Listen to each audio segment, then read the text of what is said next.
to extend our greetings to His Excellency, Founder Chancellor, late Professor Dr. Colonel A. Balasubramanian Sir, whom we lovingly call as Bala Sir.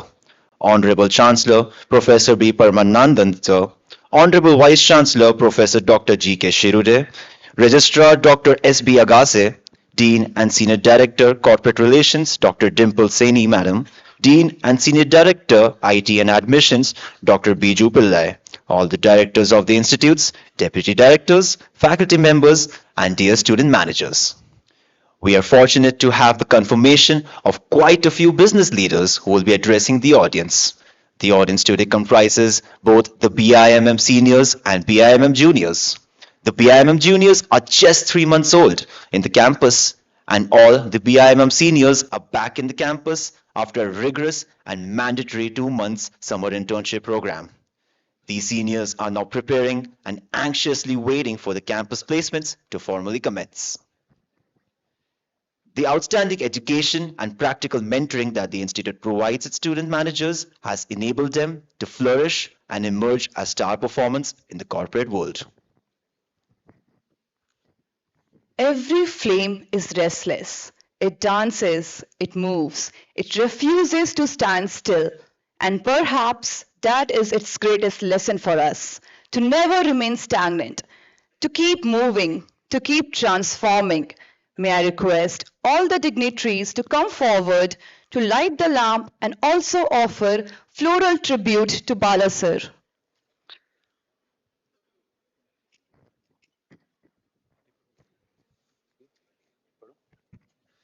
Today, as we light the lamp, we are not merely illuminating a flame, but kindling a spirit of innovation, leadership, and transformation that this conclave aspires to inspire.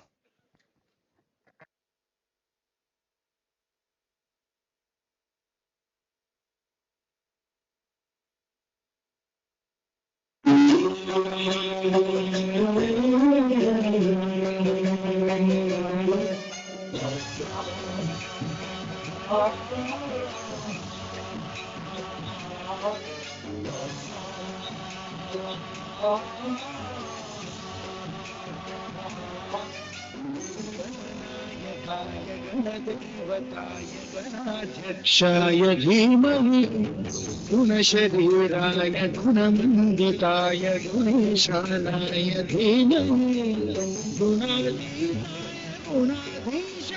गुणप्रविष्टाय धीमहि एकहन्ताय वक्रतुण्डाय गौरीतनयाय धीमहि गजेशानाय भालचन्द्राय श्रीगणेशाय धीमहि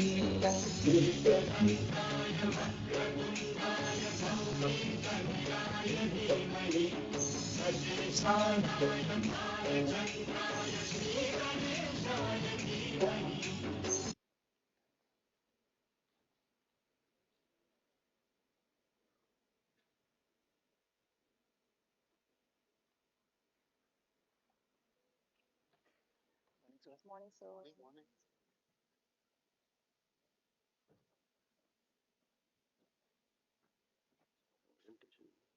Needs to be connected. Yes, sir. The tech team is standing in the corner. Yeah, I'm just connecting. Yes, sure. Thank you Thank you so much. 5 minutes. Yeah, definitely will get back. Sure thing. Yes, sir. Thank you, sirs and madams. Balaji Institute of Modern Management, BIMM, is proud of its sister institutes under the aegis of Sri Balaji University, namely Balaji Institute of Technology and Management, BITM, Balaji Institute of International Business, BIIB, Balaji Institute of Management and Human Resource Development, BIMHRD. Our management institutes have produced very good results, facilitated by healthy learning environment, regular corporate interfaces, multi-skilling opportunities, and regularly updated curriculum based on the inputs from the industry stalwarts. All this has led to good campus placement all over India in renowned companies. This is reflected in our ranking published by both government and private agencies year after year. check. Dear Abolsa and our audience, we are proud to state that Sri Balaji University Pune has been ranked in the rank band 101 to 125 in the prestigious National Institute of Ranking Framework NIRF survey published by Ministry of Education, Government of India. In addition, the Times of India B School survey published in January 2025 has ranked Sri Balaji University as follows: 10th in top 100 B schools, 2nd in top 36 private universities, 4th in top 20 West B schools, and 12th in top 50 institutes for placements. The three Ds, discipline, dedication, and determination, are the foundation of the BIMM. The goal of this ongoing effort is to develop untapped potential into corporates, managers who can successfully address the issues faced by the corporation and lead them to new heights. The National Business Conclave is a premier and excellent platform of learning, sharing, and interacting with some of the brightest minds in the business world and the corporate touch. We eagerly look forward to such kind of learning opportunities, which we call as a festival of knowledge. Platforms like these help to bridge the gap between theory and practices. So, BIMM represents a diversity and a rich pool of talent in every aspect, and the students here are dispersed throughout the various regions of our wonderful nation. The student managers also possess diverse academic credentials. To cater to the needs of the industry, the courses at BIMM are carefully crafted, and thus, specializations offered here include personal management and human resource development, finance, operations and supply chain management, data science and business analytics, digital marketing and business analytics, product management and business analytics, and finally, marketing. SAP training is provided as an elective subject in each specialization, eventually leading to SAP Global Certification. May I now request our Honorable Chancellor, Professor B. Parmanandan, to welcome our chief guest, Mr. Amol Joshi, Managing Director, Accenture, by presenting a sapling as a part of our Green Initiative.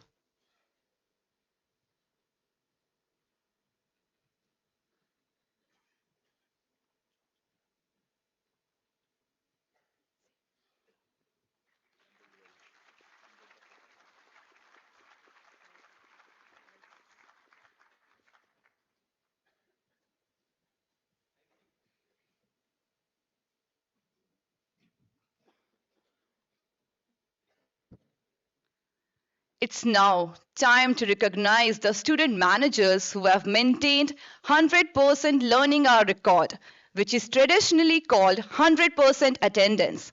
This award is a testimony to them, showcasing their sincerity and enthusiasm towards the classroom learning.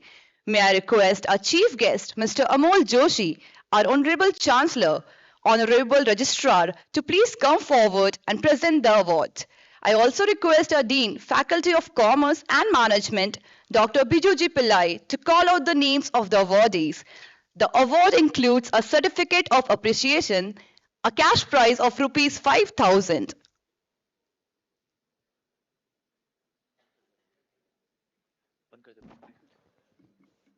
Hello. Dear friends, before I announce these names, I just wanted to tell you a small incident which has happened somewhere in 2004, 2005. There was a faculty member those days. His name was Daniel. He was very strict as far as the attendance is concerned. Among all these people, maybe Vikas knows him. Now, one day, I was sitting with Balasar in his cabin. One girl came inside, first year student. She came inside and she has a complaint about Daniel. The complaint was, she was late for a minute, but she couldn't get the attendance. Then Balasar said, that is correct. That is our rule. If you are late, you are late. Then she said, sir, she was almost in tears. She said, this is the second semester of mine. I am maintaining 100% attendance. Not even a single day I was absent. Not only that, not even a single day, single hour I was late. This is the first time I was late, that too only for a minute. Then Balasar said, ask me, go and check her records and find out whether whatever the claim is correct or not.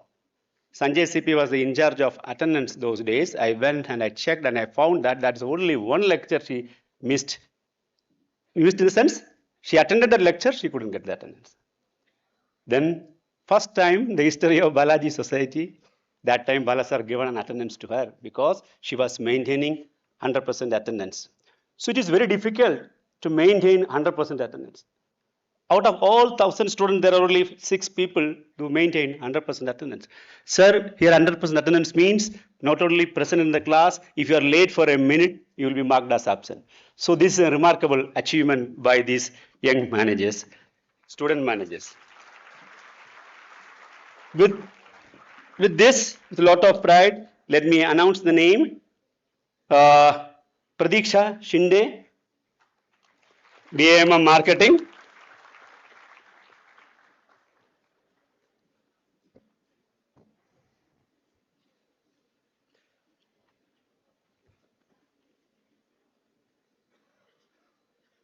Tejas Dattatray Podgan.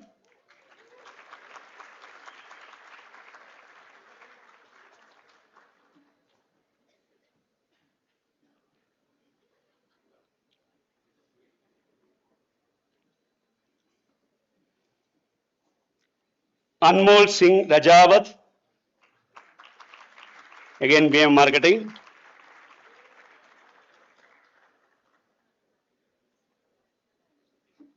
Congrats.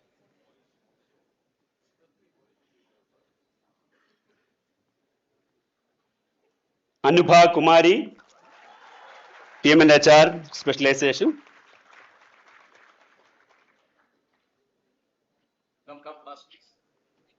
Congrats.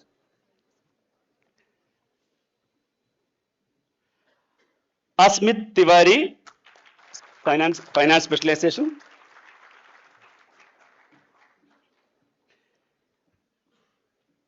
And Monica Tomar, finance specialization.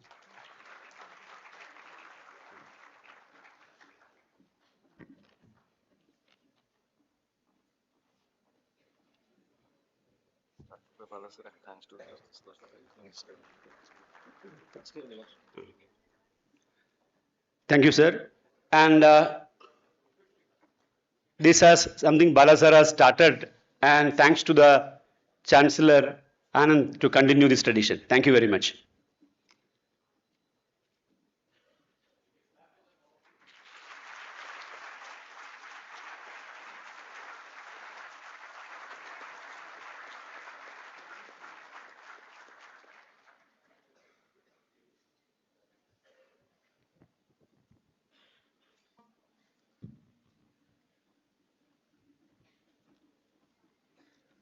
Thank you, sirs, and congratulations to all the awardees.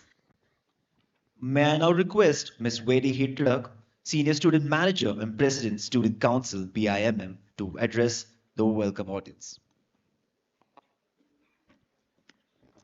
Thank you, Samad.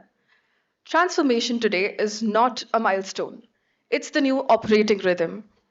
Namaskar and a very good morning to the esteemed guests, honorable dignitaries on and off the dais, faculty members, and all my dear colleagues. I, Vaidehi Tirak, Senior Student Manager and President of the BIMM Student Council, am honored to welcome you all on the behalf of the entire student cohort to the 2025 BIMM Business Conclave. Today's world is increasingly being defined by technological disruption, shifting client priorities, and global uncertainty. Ensuring responsible and efficient long-term growth has become a vital question for every organization in this environment. It is against this backdrop that the conclave's focus takes on even greater meaning, which is reimagining how people and technology can work together to build a future that is not just innovative, but resilient, sustainable, and inclusive.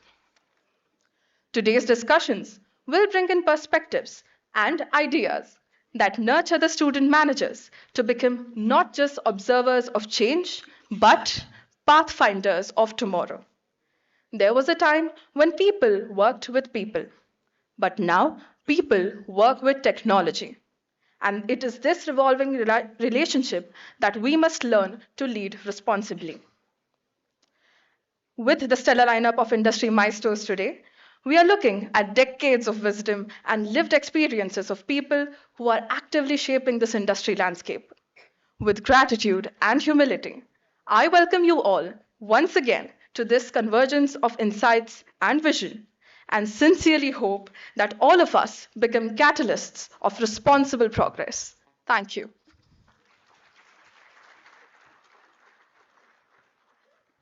Thank you, Vaidehi. I now request Dr. Arjuna Srivastava, Director BIMM and Head of Department PM and HRD, to address the gathering.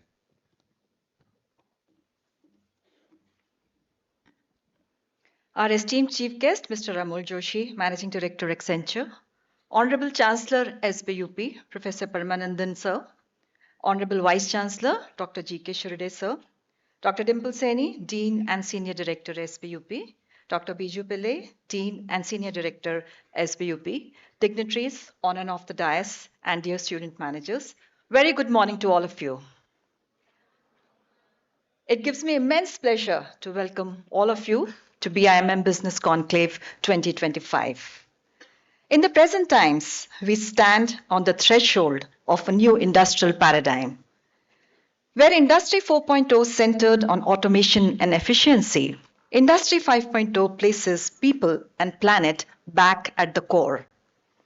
It is about human-machine collaboration, sustainability, and resilience rather than technology for technology's sake.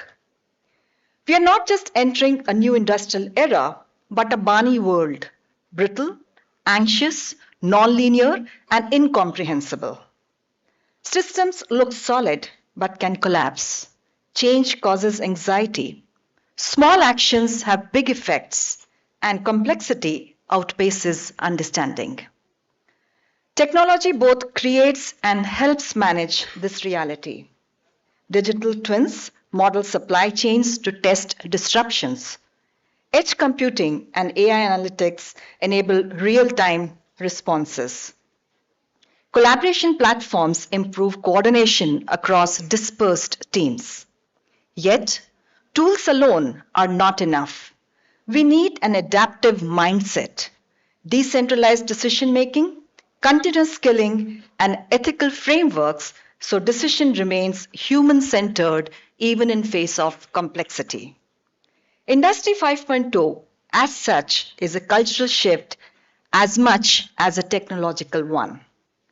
AI is no longer a lab curiosity. It powers diagnostics, logistics, language translation, and design. In Industry 5.0, the aim is not replacement, but augmentation. Cobots work alongside humans on assembly lines today.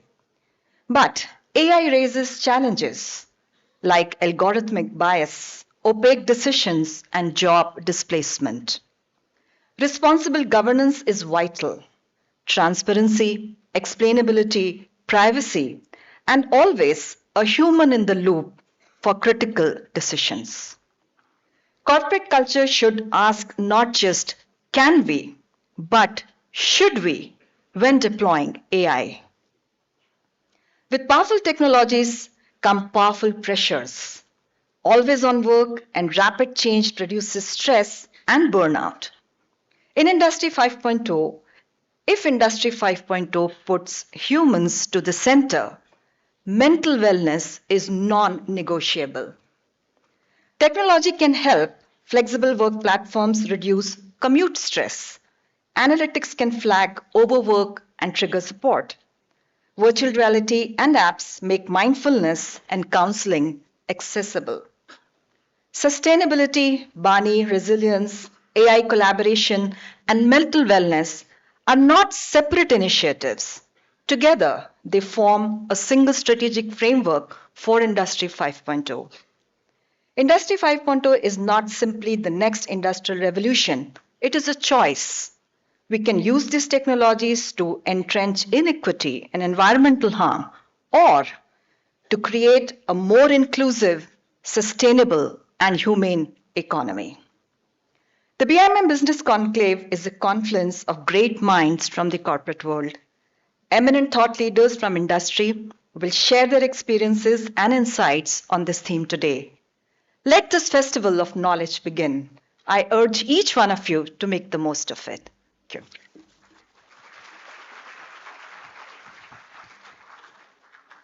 Thank you, madam. I now request Registrar Professor Dr. S.B. Agassi to share his thoughts.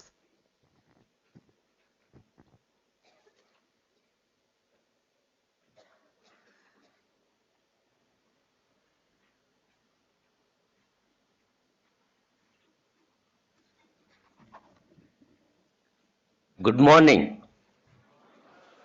Very good morning.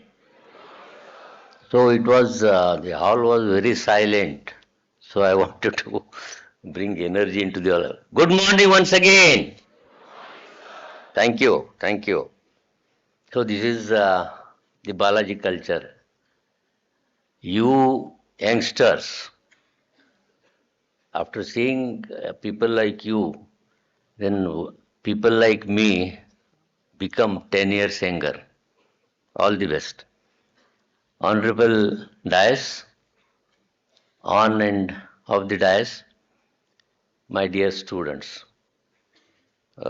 This is the very good academic opportunity to all my dear students. Many speakers will be there today for you to enjoy the academic fest. I, on behalf of the university, as the registrar of the university, warmly welcome our guest today, Mr. Amol Joshi, who is the MD of Accenture. I welcome you, sir. And you see, I have worked with Bala sir and working with this society and university since 17 years, since last 17 years. There are people senior to me like Biju Pillai sir, Dimple madam. Anand sir also joined in 2006 with Bala sir here. And I would like to mention particularly here the culture developed here. When I saw, after spending 35 years in a grantable setup, totally different. And I liked the culture, both discipline-wise, dedication, determination-wise, tremendous. And I then started enjoying my stay here, and still I am working here by the grace of God and by the grace of Bala sir.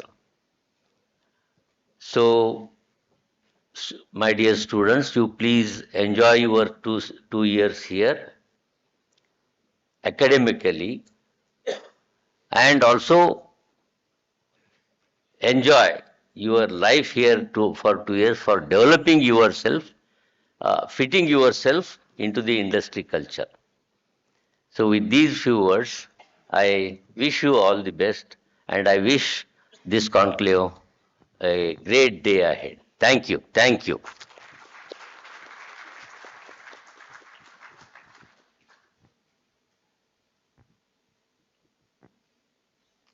Thank you, sir. I now request our young and dynamic Honorable Chancellor to enlighten the gathering.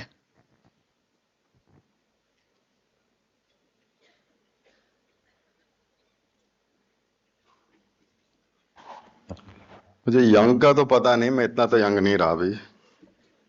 So, when we start a seminar like this, I remember Bala sir used to always talk about this as a festival of knowledge. Life में ना, knowledge is more like when you go to a cave or when you're walking in the night trek and you don't have a torch, it becomes dark and you don't know where you're walking also. So a festival or a seminar like this is an opportunity for you to understand the different perspectives of the industry, because we all want to join this industry. अगर हमको trekking करना है तो हमको किसी trainer से सीखना चाहिए. अगर माउंटेनिंग करना है तो कोई माउंटेनिंग का कोर्स करना चाहिए. If you want to do singing, you need to go to a teacher, a different kind of teacher. Now we all here are here for one purpose, that is to join the industry.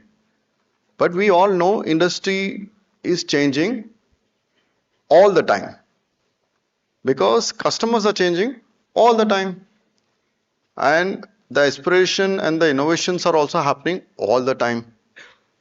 One thing which is there is disruption. This is part of your life. Whether we like it or not, एक Trump आएगा आज, कल वो Trump चला जाएगा तो कोई दूसरा आ जाएगा. एक पुतिन है तो पुतिन चला जाएगा तो कोई दूसरा पुतिन आ जाएगा.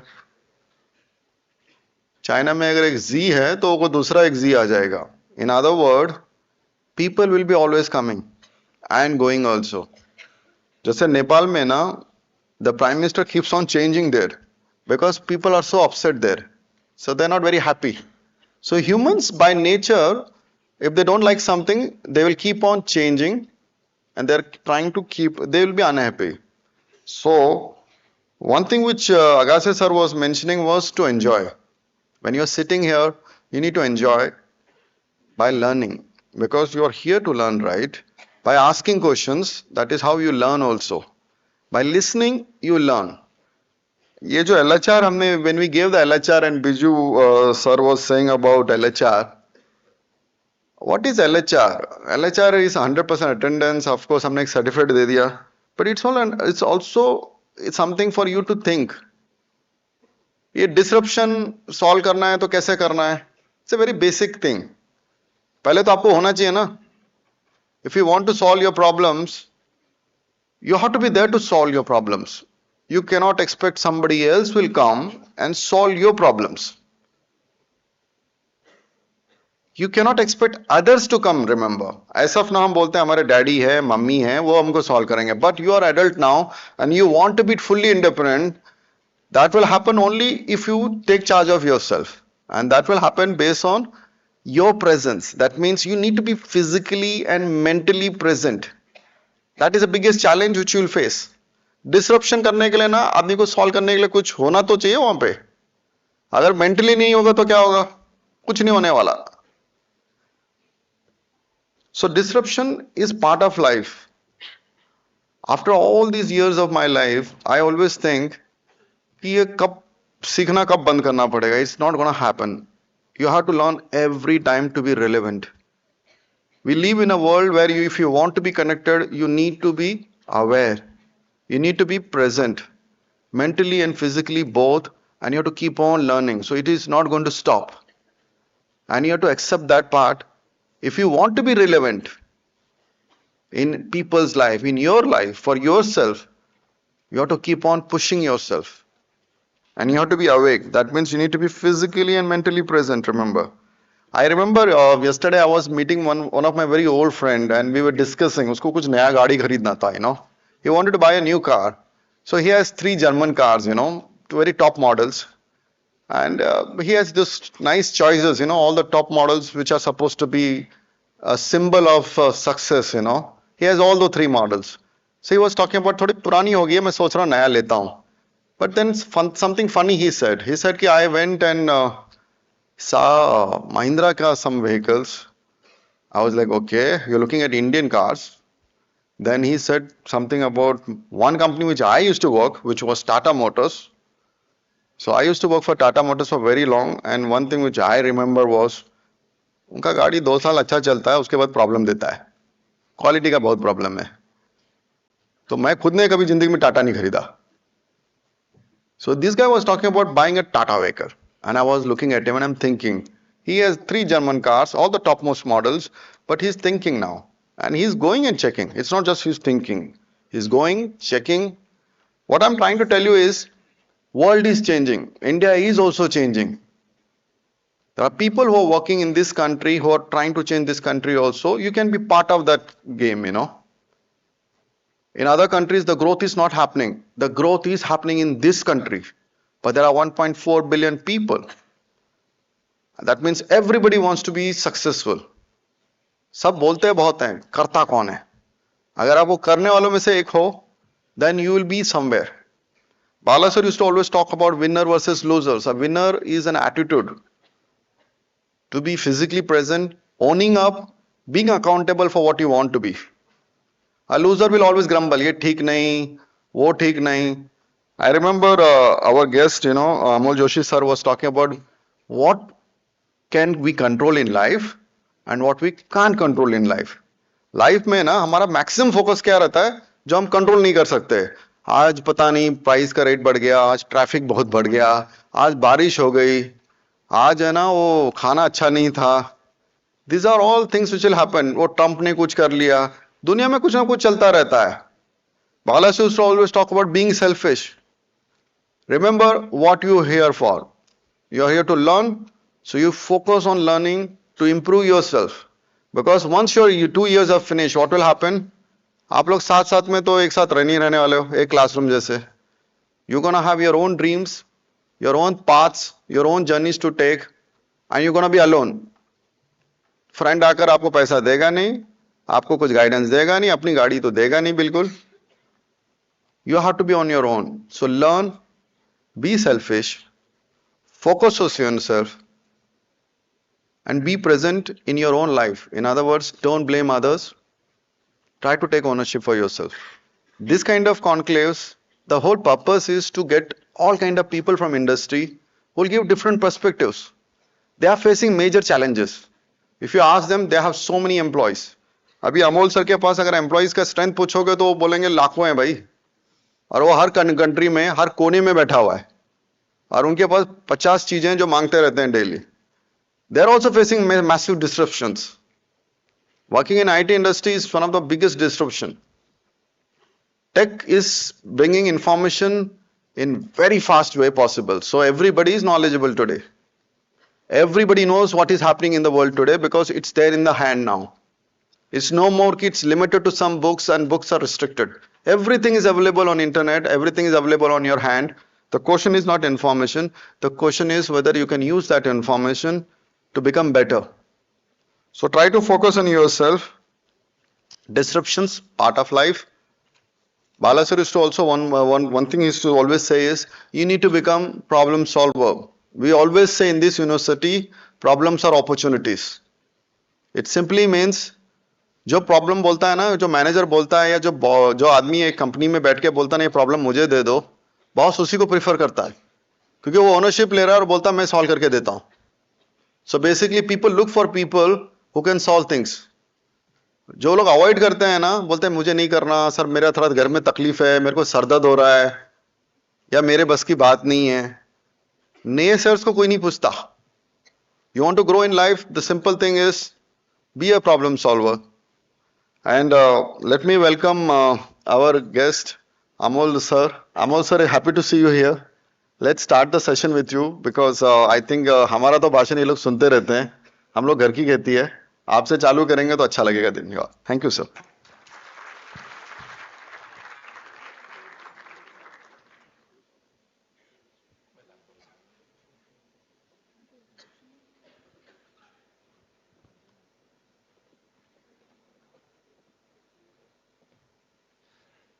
I now request Senior Student Manager Ms. Pratiksha Shinde to introduce Amol Joshi sir to the gathering.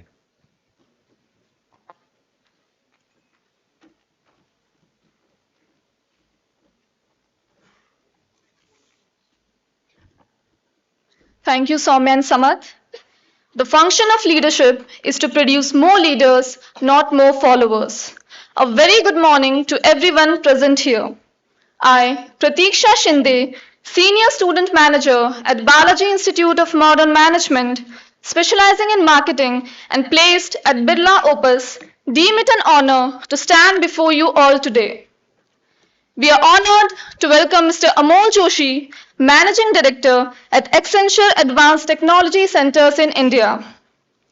With over 24 years of experience in the IT industry, including 22 years at Accenture, Mr. Joshi has been at the forefront of transforming businesses with technology. From SAP and cloud to digital, custom development and testing, he has successfully delivered some of the most complex global projects for the world's most innovative companies such as Google, Apple, Fitbit, T-Mobile and Vodafone. But what sets him apart is not just his expertise in technology delivery, it is his ability to scale large accounts, build high-performing teams, and drive business value in even the most challenging environments. Today, he leads technology delivery for North America's West clients, managing a portfolio of more than 2,000 professionals, shaping IT-led strategies that create real impact. Beyond boardrooms and projects, Mr. Joshi stands as a true champion of inclusion and diversity. For more than 3 years, he has driven the I&D agenda across market units and currently serves as the Disability Inclusion Lead for Accenture Technology Centers in India, proving that leadership is as much about empathy and equity as it is about performance. From setting up 5 large accounts to building centers of excellence and spearheading automation initiatives, his journey reflects both innovation and inspiration. With global experience in the US and Europe, he carries with him not just technical mastery, but also a truly global vision of leadership. Ladies and gentlemen, please join me in welcoming a visionary technologist, a builder of people and ideas, and a leader who reminds us that true success is measured not just by what we achieve, but by how many we uplift along the way. Mr. Amol Joshi. The stage is all yours, sir.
The token of gratitude includes a green certificate, which is a small effort from our side towards a greener tomorrow by planting a sapling.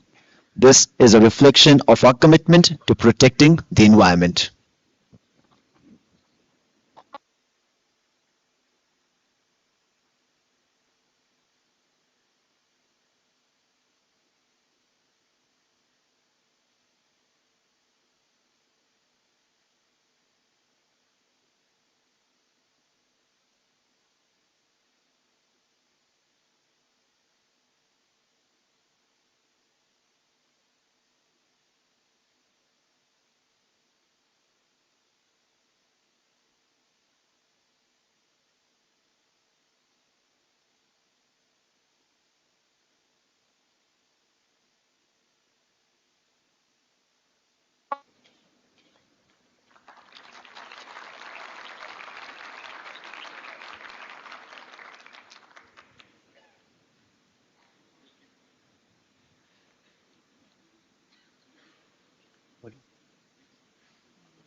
Thank you so much, sir.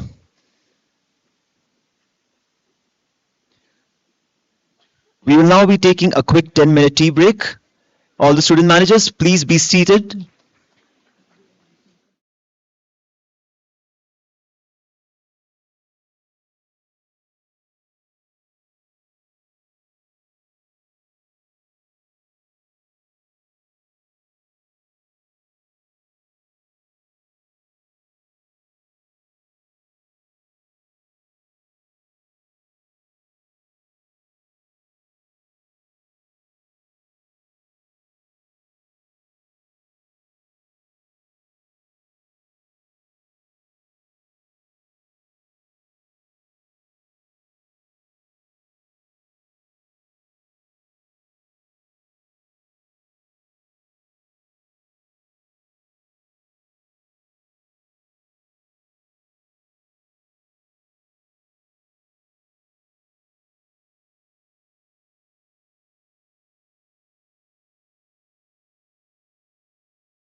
Welcome back after a short tea break.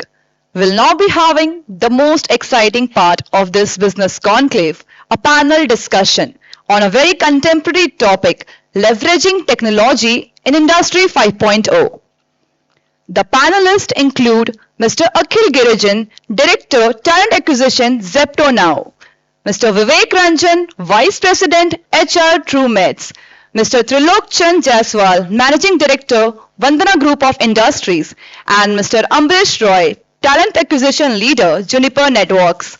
Mr. Ambrish Roy, sir, has kindly consented to moderate the session. I kindly request the panelists to please come up on the stage.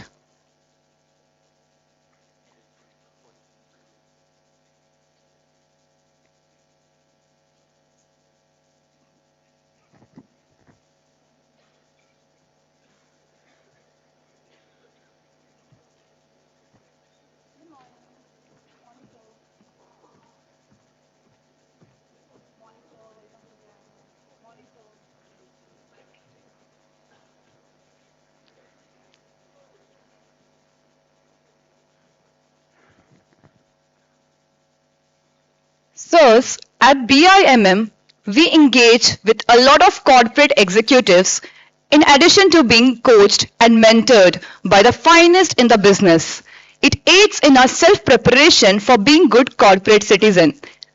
The student managers at BIMM plan and carry out all the activities under the able guidance of their faculty mentors. So, the testimony to this is the fact that we, the student managers, are empowered to coordinate and execute the event of this magnitude. This shows the faith of our faculty mentors on us. Sir, our institute's vision and mission revolves around three questions: how to stand up to the expectations of the students, how to stand up to the expectations of the parents, and how to stand up to the expectations of the industry. These three stakeholders and serve as a focal point of all our efforts. May I now request Dr. Abhijit Thakur, Professor, Department of Business Analytics, to welcome our guest by presenting a sapling as a part of our green initiative.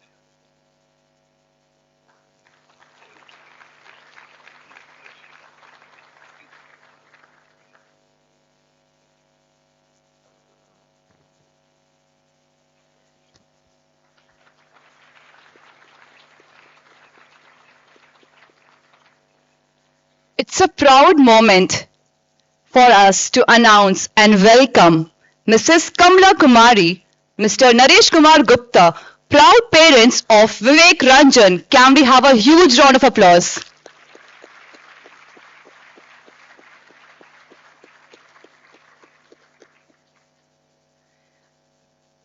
I request Vikas sir and Archana ma'am to please felicitate with the sapling.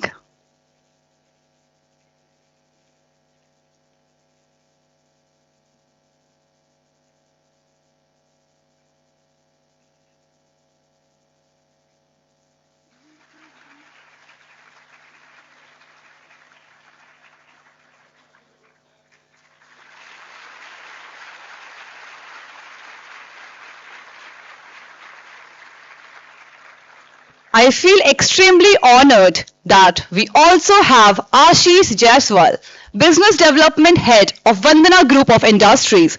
He is the alumni of BITM SBUP and grandson of Trilok Chand Jaiswal.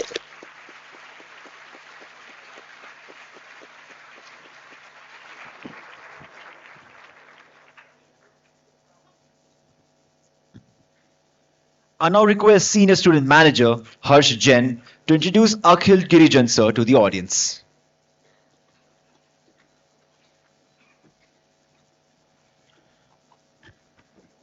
Thank you, Samad and Soumya.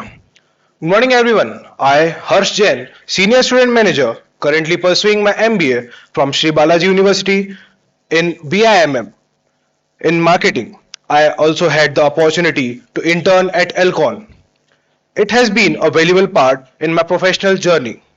Today, it's my distinct honor to privilege and introduce our panelist, Mr. Akhil Girijan, a true trailblazer in the field of talent acquisition. With over 13 years of extensive experience, he has dedicated his career to not just recruiting, but to strategically building and scaling high-performing teams from the ground up. He is currently the Director of Talent Acquisition for Tech, Product and Design at Zepto, where he is leading a charge on recruitment efforts. His professional journey is a masterclass in career progression and impact. Before joining Zepto, he served as a talent acquisition leader at Rippling, where he was a foundational member of recruitment team and played a pivotal role in scaling an entire organization. Prior to this, at a Tecon Corp, he was the India head of talent acquisition, a role in which he developed and executed an innovative campus strategies that led to successful hiring of over 650 employees. He also contributed significantly to the talent acquisition strategies at Swiggy as a manager, also in a tech product and design in CEO's office. Demonstrating his entrepreneurial spirit, he was a founding recruiter and leader at ClearTex, where he built the engineering and product teams from the scratch. His impressive career also includes a role as a recruiter at Amazon, where he was a part in tech team, and strategic recruiting position at Hike Messenger. He begins his journey as an executive sourcing professional at Aditi Technologies, working on a global on-site hiring for Microsoft. Academically, he holds a Bachelor of Engineering in Information Science. Please join me in giving a warm welcome to Akhil Girijan sir.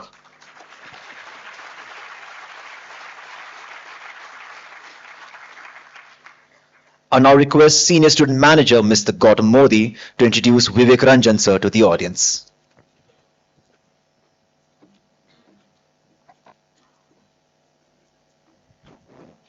Thank you, Samad and Soumya. Good morning, everyone. I, Gautam Rakesh Modi, Senior Student Manager at Balaji Institute of Modern Management.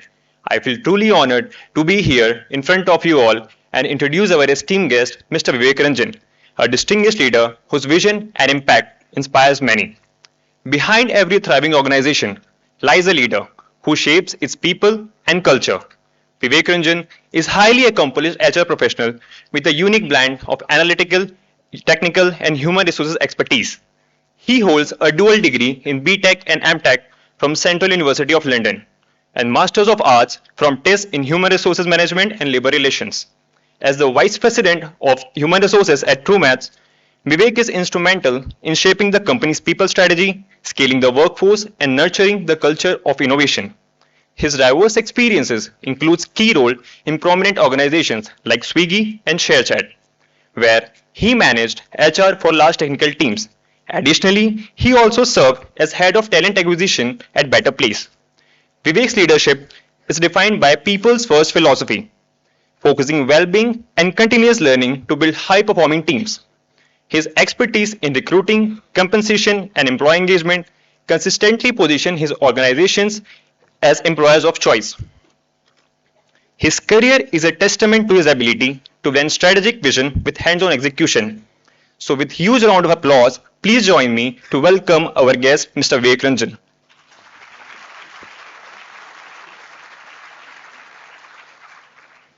I now request Senior Student Manager Ms. Surbhi Mishra to introduce Trilok Chand Jaiswal sir to the audience.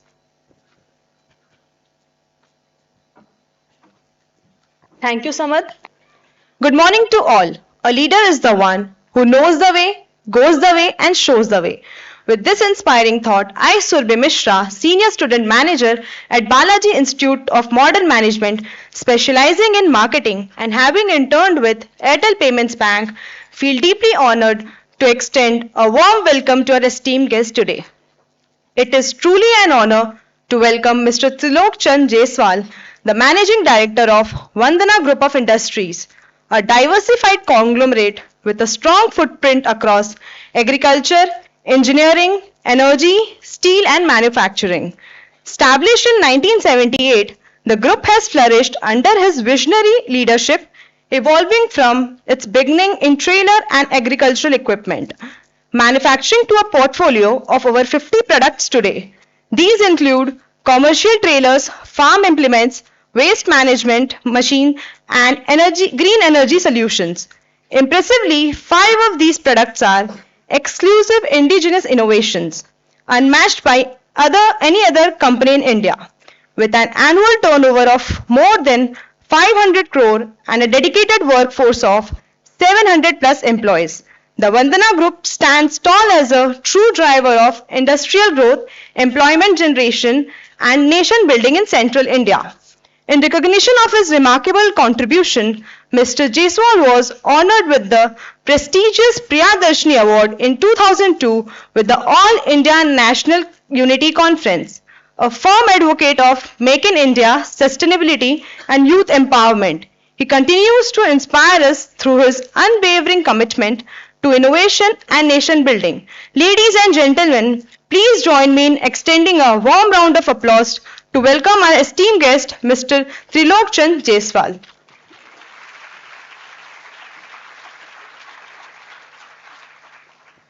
And I request Senior Student Manager, Ms. Shreya Chaube, to introduce Ambarish Roy sir to the audience.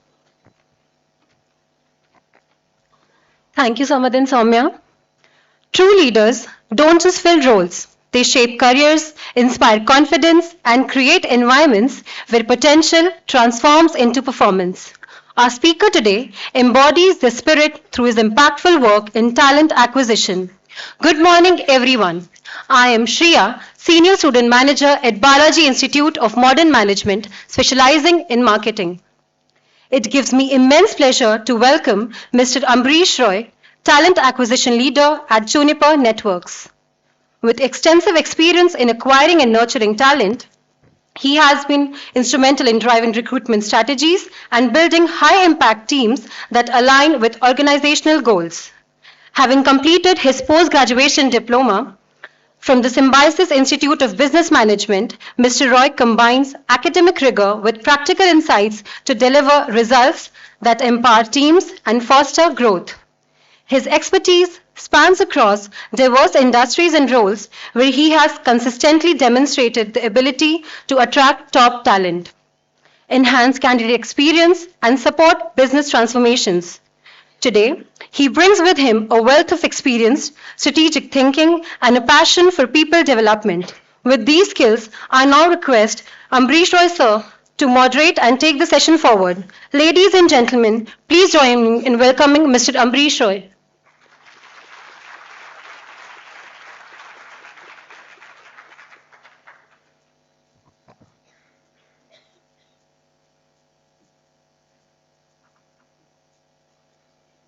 Hello, hello.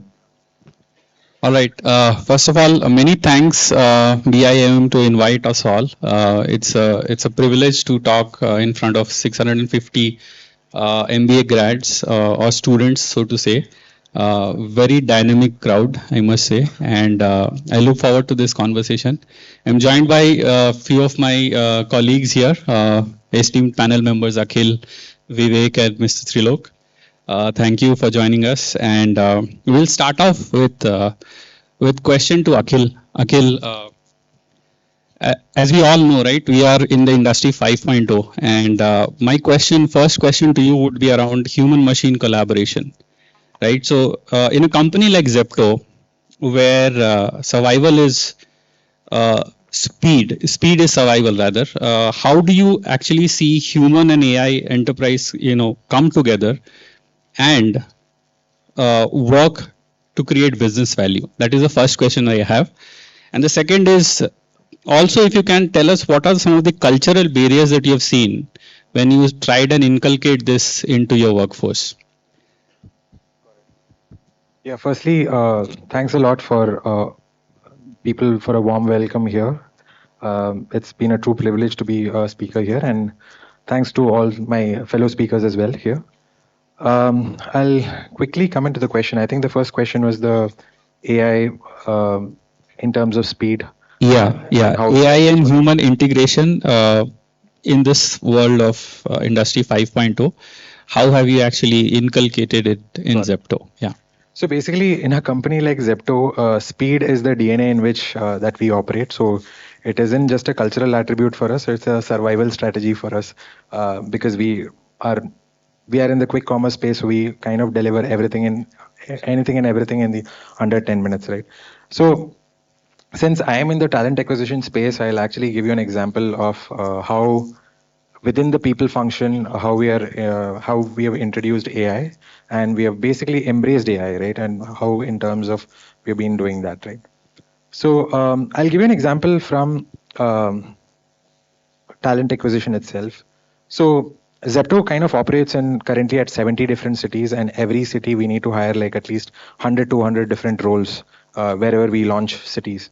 So whenever a job which actually goes live within the Zepto career site, you can expect within a single day almost 1,000 to 2,000 applications, which comes in a very peak ratio. Now you'll have to understand that scanning, going through these millions of tasks again and again is like a very repetitive task. So this is where we kind of embraced AI. We started using automated AI sourcing tools, which kind of actually helps us in the good CVs to come up on top of the list in terms of certain parameters that we have kept. This is one aspect of it. And similarly, we also have a standard communication templates which goes out. So one of the core things that we believe in talent acquisition is that no matter how many people apply to our career portal, a communication has to go to them within the next 48 hours. So in order for that to happen, we started something called automated scheduling, where all you have to do is just apply to the career portal, and you can go select calendar availability of our interviewer, and the same vice versa happens. And it kind of actually reduces the time frame by almost 70%. So what usually used to take like weeks, we are able to do that in like maybe days, 1 or 2 days, within 48 hours. We are able to wrap up the entire panel. And we've also introduced a lot of AI leverage in terms of interviewing. Now, you'll have to understand that in a company like Zepto, I said there are like thousands and 2000s of roles. So you might be even interviewing like hundreds and 200s of candidates on a day-to-day basis. And it becomes extremely impossible for you to remember the feedback of everyone that you have interviewed. So Google recently started something called a transcriber. So since we are on a Google stack, so most of our meetings are on Google Meet. So it kind of records the interviews, and it kind of gives you like an AI notes in terms of a summary, like what went well and what went wrong, including the entire summary template. So if you have worked in talent acquisition space, I think most people complain, especially recruiters, is that time for the feedback from the panel comes in a very late, like almost sometimes it goes up to 48 hours. Today we are able to do that within the interview gets over. I mean, the feedback gets captured like very much immediately, right? So that time frame of 48 hours is now coming to like very few hours. And as soon as the interview gets over, I mean, we are able to wrap up the entire process within a day or two, which is like a lot of time and cost savings for us. Now, you'll have to understand is that obviously this comes with a lot of cultural challenges, right? Because traditionally, all of us in the last 14 years have been just using manual techniques to do this. So there will be like cultural pushbacks in terms of adoption of these AI technologies mostly. So what we did that was like we did a case study where a certain team members kind of did most of these mundane tasks manually as usual, and a certain team members actually did this like with the AI adoption. So we clearly could make a case study in terms of 70% reduction in the time taken to hire, which was clearly a very big eye opener for us, because for a company like Zepto, speed is everything. So for us, any candidate which comes in, we have to communicate, and if not a rejection, at least send them an offer. So in general, AI has been able to help us in a lot of ways. But the only thing is, I mean, the human factor also comes in a lot of picture, right? I mean, we are in the people's function. So how do we cross collaborate and make sure the collaboration is important?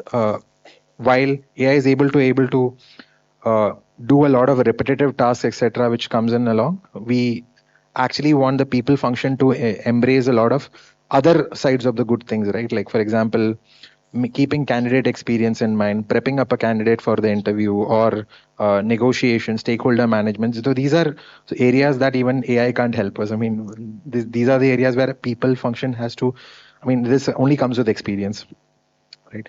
So I think in that way, AI has been able to, we have been able to coexist with AI. So it's been like a very fruitful journey so far in the last 3 months. I hope, does it, I mean, do you have any questions? Yes, it does answer a lot of the question. I just had one question, Akhil, a connected question, of course. You talked about hyper growth, right? Yep. In a company like Zepto, it's a startup, but a really good startup. You're doing very well, right? Now, when we talk about cultural change, it has to come top down instead of going bottoms up, right? So how are the leaders responding in terms of adopting AI? And in terms of getting the new joiners or whoever in the company to train in AI? So basically, we've invested a lot in terms of learning and development. One of this core thing that we do is at the time of onboarding itself, we give them access to. So we use something called LinkedIn Learning in our day-to-day communications. I mean, basically, we tell them embrace AI and do anything which actually adds a lot of value to your creation. Right. So upskilling is very, very important for us, and that starts from the top. That includes our CEOs, our directors, VPs of different businesses, etc. And it also becomes a very important factor for us because we are present in a lot of different cities, so which means our language changes from every city to we go, and the buying patterns of people also changes. For example, if in a city like Bangalore, vegetables and perishable items are bought the most, while if you go to a north in a Delhi kind of a sector, I mean the SKUs kind of difference, the difference in the terms of brands of people also kind of differs, and now the average order value also keeps on changing. And you'll have to understand, the end of the day, the people who deliver these items are probably not even like well qualified. Some of them are gig workers. So we also need to have localized language which comes in the form of in the tab, or probably even in the dark store operations where people are doing picking, packing jobs, etc. We want to show them like a language translator, right? So these kind of things, we are actually upskilling them to go with the adoption. And we've also been a program called Saheli, where a person who came in as a delivery executive doesn't have to remain delivery executive all throughout his life. They can always upskill to like an area manager or like a store operations manager. So in general, we are upskilling not just them, I mean also the lives of people who actually are associated with Zepto. So this is, I mean, it mostly comes top down, but in every phase of this process, we've been able to contribute in some way or the other. Fantastic. Thank you, Akhil. This is really insightful. Thanks for sharing those insights. Since we are on the topic of reskilling, Vivek, my next question to you, and I'm sure, Vivek, you have seen the healthcare industry very well. Personally, I've been hearing that AI can't replace humans in healthcare. Personally, I won't want AI to talk to me and say, don't worry, your surgery will be all good. It will not pain and things like that. I would rather have some doctor tell me that, right? I hope you agree. So my question is, since we are in the reskilling topic, right? How in TrueMeds have you actually retrained or reskilled your employees? Because that's a connected topic, and it'll be good to know what have you done. And do you think actually inculcating a training program will slow down the human-centric approach, or will it actually enhance innovation for people who are in the company? Thanks, Amrish. So first of all, thanks a lot for having me here. It's a privilege to be here and talking with all of you. So maybe both questions I'll answer at once maybe. I would say my answer will somewhat be similar to Akhil's answer, because we both have been working mostly in B2C consumer intent businesses, and we have been knowing each other since last 6 years, very good friends as well. It was a coincidence that we got to know that we both are coming here. But coming back to the question, see, reskilling, Amrish, always will have some components in terms of what your present workforce is doing. Usually when people say that, okay, AI will take away jobs or anything will take away jobs, it's been 100, 200 years since Industrial Revolution, someone is saying, okay, this thing will come and take away jobs. But actually it doesn't happen like that.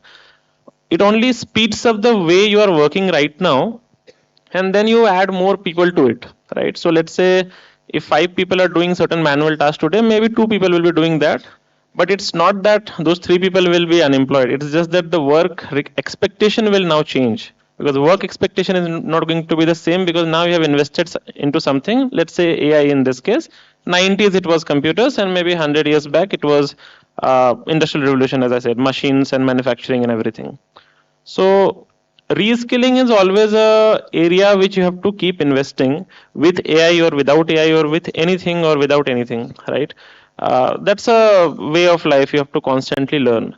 Now, talking about healthcare in particular, what happens is any healthcare worker, from a pharmacist to a doctor, somehow they have also started using certain ways of, let's say, automating their own tasks. Not like, let's say a doctor cannot write in a chat GPT saying, okay, this is the illness, please suggest the medicines. That is not expected out of a doctor, right? But of course, when doctor also wants to study, do research, anything, they do a lot of daily studies as well. So a lot of those things can be done a little more easily by doctors themselves. So that is one area. Second is, let's say when they are using our own app or tool, let's say a pharmacist or doctor, whenever they're trying to talk to a patient, the way they earlier used to do was, okay, calling the patient and trying to understand few things. Now a lot of those data collection work is being done by AI itself when AI is talking to the patient. Now only data collection. The point is that in a country like ours, or I would say rather worldwide, machine cannot dictate you the medications, right? That's not something that will be considered even right or appropriate at the moment. We don't know 100 years later what will happen, but today it doesn't happen anywhere across the world. Of course, when it comes to wellness, which is non-prescriptive side of health, let's say probably someone has mental health issues, someone has some other problems with which is impacting them on a day-to-day basis, which has nothing to do with, let's say, day-to-day medications, maybe counseling, maybe talking to people, something of that sort. That is where AI can be very helpful, and there are certain models which have also come out. So that is one area. Right now we don't operate in there, but that is one area where in healthcare AI will definitely impact, because a lot of times I know students or youngsters or teenagers or even people who are in their mid 30s and 40s, they just somehow want to speak to people who can help them in certain ways. Maybe just a conversation may not be a real help, right? Those areas, of course, someday I will take over. Today, for that, we have companies which provide psychologists and counselors, right? Those kind of work definitely can be automated through AI. This is one aspect to it. Another aspect, when you, let's say, if I'm talking about a little bit on the TA front also, right? That is where also reskilling happens. So I'll tell you, one of my reportees is graduate of this institute only, right? And she used to hire a lot of pharmacists last year when I joined Trumets, and that was all manual calls, talking to 100 people and hiring 5 maybe, right? Now this takes a lot of bandwidth. Now when I'm trying to interview, let's say any of you, and if I ask why MBA, सब लोग same ही answer देने वाले हो, ठीक है? Everyone will give me some answer which they have studied in their coaching institutes during preparation, and the same answer continues till the time you get placed finally, right? Agreed, right? So here I cannot use AI because सबने standardize कर दिया है, right? And I cannot hire a person whom I'm going to pay certain lakhs of rupees using AI. I'll definitely like to have a human intervention there. But when it comes to hiring, let's say imagine a Titan ka store manager, or let's say imagine a delivery executive, right? I only need to check basic skills. Now that job can be very comfortably done by AI. उससे मेरे को 5 years down the line, 10 years down the line, what is your goal in life? ये सब तो पूछना नहीं है. I don't need to ask that to a delivery boy, right? So at that time, basic tasks, when I'm trying to understand from the person whether that person knows or not, more or less I'll be accurate, because those are not something where lot of human cognitive abilities are being used. So those areas definitely we have utilized heavily, because my hirings are usually very high in number. I would say maybe we hire around 200-300 pharmacists a month. Now if I have to do that all manually, I'll have to have maybe a 20-member TA team and so on. So usually what happens that we have a certain agentic AI models, and they call up all the candidates directly and they take basic details, and it is as good as humans. And of course they also process in your regional language as well, not only English, because a lot of people that we hire may not know English.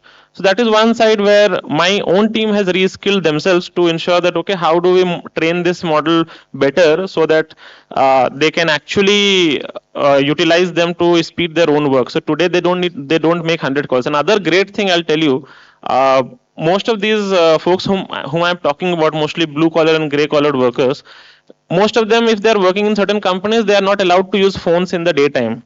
Now my team, of course, will not be doing calls after 7 every day, right? Someday they will stretch, someday they will not. But what happens with AI, you don't have that limitation. You can ask AI to call anyone anytime. So that way you also tap into the talent. That's another way of looking at it. Ambrish, what was the second question? I missed it. My second question was, does it actually stop innovation or it enhances innovation? Does it slow down the process or does it enhance the innovation? So there are two sides to it. Definitely it enhances innovation if the hard work is same. Again, if I'm putting both variables at once, it can sometimes lead to people being lazy as well. Because if I'm putting something up, as I said, the expectation from that person itself goes up. So whatever support system, whether I'm putting, let's say, two resources in one place and then I put two more, of course my expectation will go high, right? So that's how even it happens when I'm putting a machine or an AI. That okay, fine, if I'm putting an AI now, another person, then my expectation will be 120% from what I was expecting earlier. Now, if that's the case, then of course innovation will happen if they are putting their own effort the same, or maybe increase it, or maybe trying to increase it. And if they are trying to reduce it or keeping it the same outcomes basis, then of course innovation will suffer, because then people will become lazy. So today I know for a fact that lot of people have become lazy to write their own CVs as well. I know that. Right, I'm sure some YouTube influencer will say, okay, please make your CV using AI, and someone in Instagram will also put out a reel. Okay, your LinkedIn is boring. Use AI to enhance your LinkedIn. Trust me, it doesn't work. one view and I can reject AI CVs. One view, 10 seconds it doesn't take, right? Because people will get to know. Because people still, I would say, the world is still like that, where people value your raw thought process. They are not looking for your polished thought processes always. AI gives you that polished thought process by default. So it's way easy to identify someone who has written their CV using AI. Right? So that is where I say that it doesn't lead to innovation. That is where actually people are using it to just get something done which is not even valuing themselves, right? So those areas, of course, it will not lead to innovation. But as I gave the example of my own team who have mastered this, and the platform which they were using to use it, the founders of that platform were also not aware that this can be done on this, and somehow they used it heavily to their own advantage, right? So that is where I would say innovation can definitely happen. I would be always inclined towards using AI for innovation. But of course, it is also dependent on human, because ultimately AI is also being used by humans. If humans are smart enough and they're trying to innovate, of course, it will lead to innovation. Otherwise, it won't. So that way, you can think about it. Maybe I'll give another perspective here. What happens is, let's say if you're trying to design certain tests or certain interview models using AI. Now the problem is here that over a period of 2, 3, 4 months, people will master that, and your AI will become useless because people will be able to bypass that very comfortably. This is just like psychometric tests, right? How many of you have given a psychometric test till date? Is it a part of admission process or what? Okay. So I know for a fact that psychometric test can be bypassed by a lot of people in the world, right? Without AI. Now the problem is that if you are master in bypassing that test, you can showcase your personality the way you want, right? Similar is the case with, let's say, AI interviews or AI evaluation of CVs or and so on and so forth, which Akhil also mentioned, that stack rank of CVs become better. So if it's 1,000 CVs, maybe top 30 CVs I can only look at. Now here is the game. Like, let's say if you have innovation here, how it works, right? AI is not a solution to my problem that I have to look at 10,000 CVs or 1,000 CVs. AI is just still asking me to, okay, look at 100 CVs, right? Those 100 CVs are relevant. Maybe because I'll tell you one example. When I was in Swiggy, and Akhil was also there at that time, after COVID, right, around after just first wave of COVID, we posted a job for a product manager, and job market was such that within 2 days, it was I think Akhil's team only who posted it, we got 13,000 applications. And that has everyone, like people who are clerks, people who are Uber drivers, people who are delivery boys, people who are bankers, people, you can think of any profile, everyone has applied to that role, right? Everyone. Now, I don't have a method there to do anything. 13,000 applications, you can't do anything. I cannot even reply to everyone. Even if I have all the intention in the world to reply to everyone, I cannot, right? So in those cases, what happens that AI will be very powerful to say, okay, maybe 12,000 CVs are completely irrelevant, not even replying, irrelevant completely, right? There, now you have reduced yourself to 1,000. You can sorry, you can still review. You might still say, okay, let me go a little further down. Now here is the point that, okay, how much of innovation you are able to do at one time? Maybe 13,000 say aap 1,000 pe aa gaye, which is a great thing. Your work has reduced considerably, maybe to 10%. So these are the places where you can really utilize and innovate yourself. Now, this is not something that a AI company will say, okay, use my platform to do this. It is on you how to utilize that platform. That is where your innovation comes. So your innovation will always be coming from the humans, not the other way around. Sure. Hope that answers. Yeah, absolutely, absolutely, Vivek. Thanks for sharing those insights. Vivek, you really talked about the overall, the reskilling part, as well as, you know, how is innovation helping in the entire adoption of AI, right? Trilok जी, आपसे जानना चाहेंगे, आप अपने journey के बारे में थोड़ा हम सबको बताइए, स्टूडेंट्स को, और अगर आप थोड़ा सा बता पाएंगे इंडस्ट्री 1.0 से 5.0 तक कैसी रही है आपके हिसाब से। मैं अपने जी, आप अपने हिसाब से हमको एक इनसाइट दीजिए। जी, आवाज आ रही है? मैं अपनी जर्नी के बारे में, जी, आप अपनी जर्नी के बारे में हम सबको थोड़ा सा बताइए, और अगर आप थोड़ा और बता पाएंगे कि इंडस्ट्री 1.0 से 5.0 तक हम कैसे आए हैं आपके एक्सपीरियंस के हिसाब से, वो अच्छा रहेगा। और जब भी आप किसी MBA स्टूडेंट को हायर करते हैं तो आप उनमें क्या देखते हैं, ये अगर आप हमें शेयर कर पाए।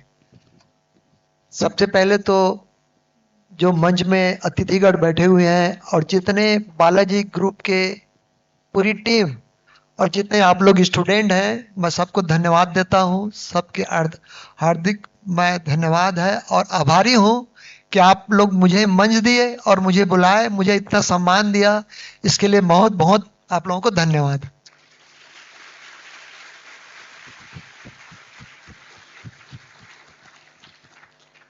मैं अपनी एक जर्नी बताऊंगा। इसका मतलब ये नहीं है कि मैं यहाँ पर अपनी पढ़ाई करने के लिए बैठा हूँ या अपना प्रचार के लिए आया हूँ।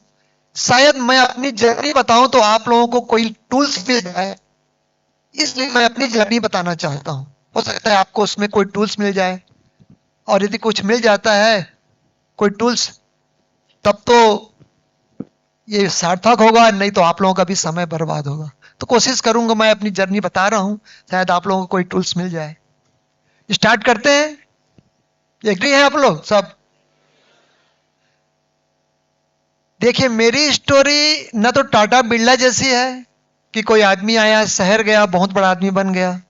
न स्टोरी ऐसी भी नहीं कोई फिल्म अभिनेता की, गया प्लेटफॉर्म में सोया, फिर बहुत स्ट्रगल किया तो हीरो बन गया। उनकी स्टोरी है, उन्होंने अपनी प्लेस छोड़ा, अपना गांव छोड़ा, अपनी माँ बाप को छोड़ा, अपने दोस्तों को छोड़ के चला गया। मेरी स्टोरी वहां पर नहीं है। मेरी स्टोरी यह है, आप लोगों के जैसे मैं भी, या आप लोगों से नीचे कम बुद्धि वाला स्टूडेंट हूं, कम मार्क्स पाने वाला। जितने भी मेरी मार्कशीट देखेंगे तो सब में मैंने ग्रेस मार्क ही पाया है, फुल मार्क्स कभी नहीं पाया। लेकिन इच्छा थी इंजीनियर बनने की। हमारे समय में 1974 में डायरेक्ट एडमिशन होता था इंजीनियरिंग कॉलेज का, वो भी मार्क्स के हिसाब से। मेरा हुआ नहीं, तो जैसे तैसे मैंने एजुकेशन कर लिया। एजुकेशन करने के बाद मेरी इच्छा थी इंजीनियर बनने की। तो मैं एक दिन सोचा एजुकेशन करने के बाद कि इंजीनियर बनने के लिए क्या डिग्री जरूरी है, कि मेरे को कोई कॉलेज जाऊंगा क्या तभी मैं इंजीनियर बन सकता हूं। तो मुझे माइंड आया मेरे दिमाग में, नहीं भाई, कोई जरूरी नहीं है कि मेरे को कोई डिग्री चाहिए। तो मैंने एक छीनी लिया, एक हथौड़ी लिया और इंजीनियरिंग कॉलेज की किताब खरीद के ले आया, और वहां से मैंने पढ़ना भी शुरू किया और प्रैक्टिकल करना भी शुरू किया। ये मेरा सफर मैंने स्टार्ट किया।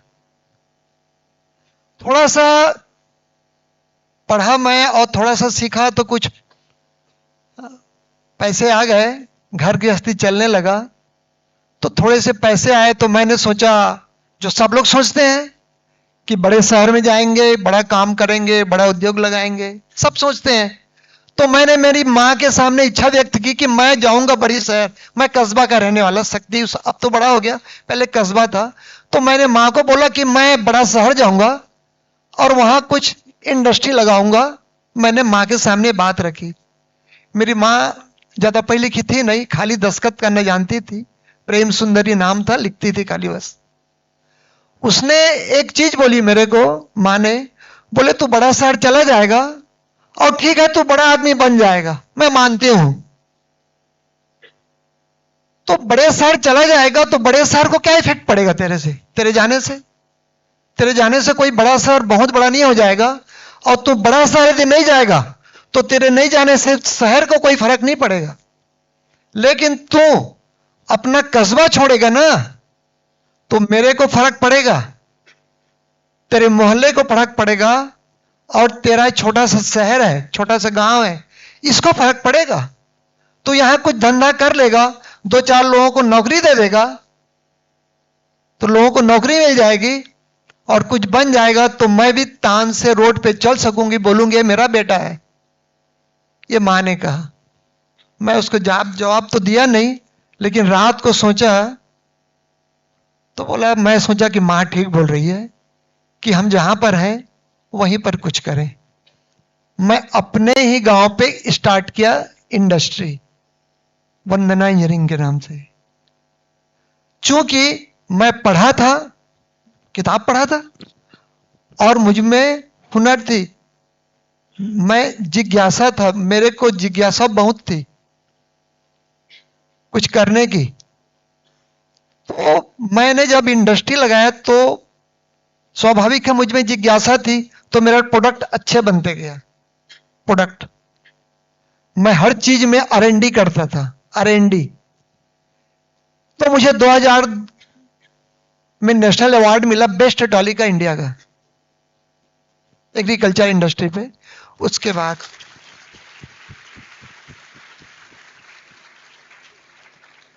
सफर चलती गई। अब जैसे वहां पर बताया कि हमारी कंपनी 500 करोड़ के टर्नओवर पे आ गई और 700 एम्प्लॉय काम करते हैं। अभी हम एक ग्रीन एनर्जी पे भी काम कर रहे हैं। अब ग्रीन एनर्जी पे ऐसा है कि अभी पॉल्यूशन 4 तरह के हैं। एक तो साउंड का है, दूसरा एयर का है, तीसरा लिक्विड का है, तीसरा सॉलिड का है। और ये पॉल्यूशन गवर्नमेंट या बड़ी बड़ी संस्थाएं कोशिश कर रही हैं, लेकिन ये बड़े बड़े शहर पे ही अटक गई है। जैसे देखेंगे आप सभी जगह कचरे हैं प्लास्टिक के, छोटे शहर में भी है, गांव में भी है, बड़े बड़े शहर में आपके नागपुर यहां भी होगा, पुणे में सर, और सब डंप है। तो कहीं कहीं इंडस्ट्रियां लग रही हैं, सॉलिड वेस्ट मैनेजमेंट पे काम हो रहा है, लेकिन ये अभी बड़े बड़े शहरों तक ही रुक गया है और गांव तक नहीं पहुंचा है, मिडिल गांव तक नहीं पहुंचा है। तो पता नहीं गांव तक कब पहुंचेगा, तब तक पता नहीं क्या हो जाएगा।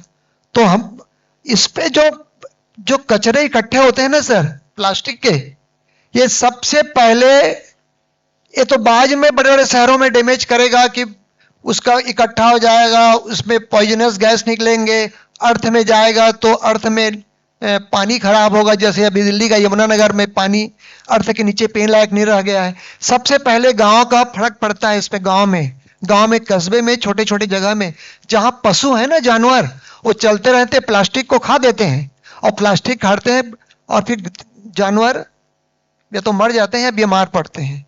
तो सबसे पहला इफेक्ट पड़ता है ये जो सॉलिड वेस्ट का गांव पे। तो हम इस पे काम कर रहे हैं। इसके लिए हम छोटी छोटी मशीन बना रहे हैं, क्योंकि बड़ी मशीन बनाने से छोटी जगह में वो कोई खरीद नहीं सकता, काम नहीं कर सकता। तो हम छोटा छोटा मशीन बना रहे हैं जिससे प्लास्टिक रिसाइकल कर सके, प्लास्टिक रिसाइकल हो सके। ये हमारा प्रयास चल रहा है। सेकंड प्रयास यह है कि एक और हम R&D कर रहे हैं, ये शायद इंडिया में हो सकता है कोई ना कर रहा हो, हम कर रहे हैं लिक्विड पे।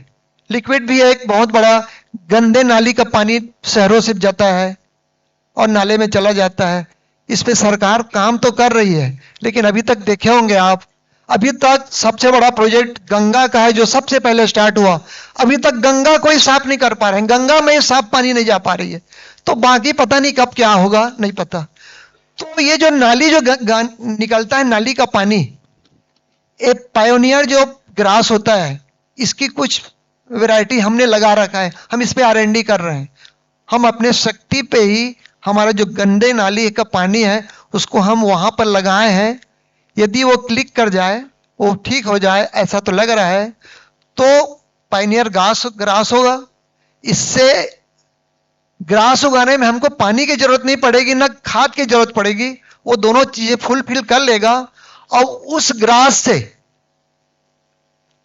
हम पायनियर ग्रास से जो है उससे पेडल, क्या पेडल बोलते हैं, पेनल पेड, जो आजकल पावर प्लांट पे CO2 का परसेंटेज को कम करने के लिए गवर्नमेंट बोलती है कि आप कोयले के जगह कुछ डस्ट पार्टिकल जो रहता है, जैसे पलारी है, मूंगफली का छिलका है, बांस जो इसका है, गन्ने का, उसका आप बना के उस पर दीजिए।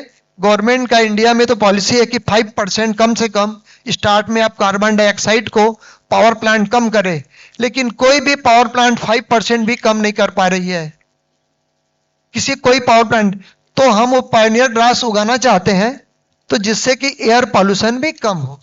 तो हम चाहते हैं, लिक्विड पॉल्यूशन पे भी काम कर रहे हैं, एयर पॉल्यूशन पे भी काम कर रही है हमारी वंदना ग्रुप, और सॉलिड वेस्ट पे भी काम कर रही है।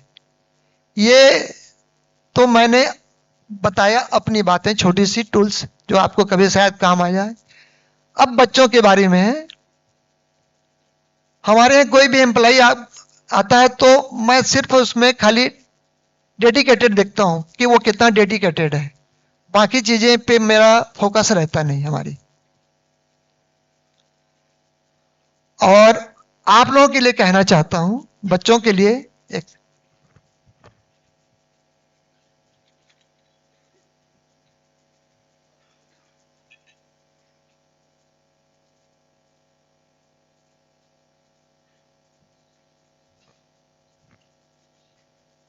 आप लोग बोर तो नहीं हो रहे हैं, पहले बताइए। यदि बोर हो रहे होंगे तो फिर क्या है, समय बर्बाद होगा आप लोगों का। ठीक है, अब आप लोगों की बात आई। ये अभी तो हम अपनी बात कर रहे थे, तो अपनी बात कर रहे थे। आप लोगों की बात यह है कि इंडिया क्या है। इंडिया का जो मेन पावर है, यूथ आप हैं। अगर हिंदुस्तान की ताकत है ना, तो ये आज के बच्चे हैं आप, हम नहीं हैं। ये बड़ी बड़ी इंडस्ट्री नहीं है, ये कोई लीडर नहीं है, पूरी इंडिया की पावर आप हैं, याद रखिएगा।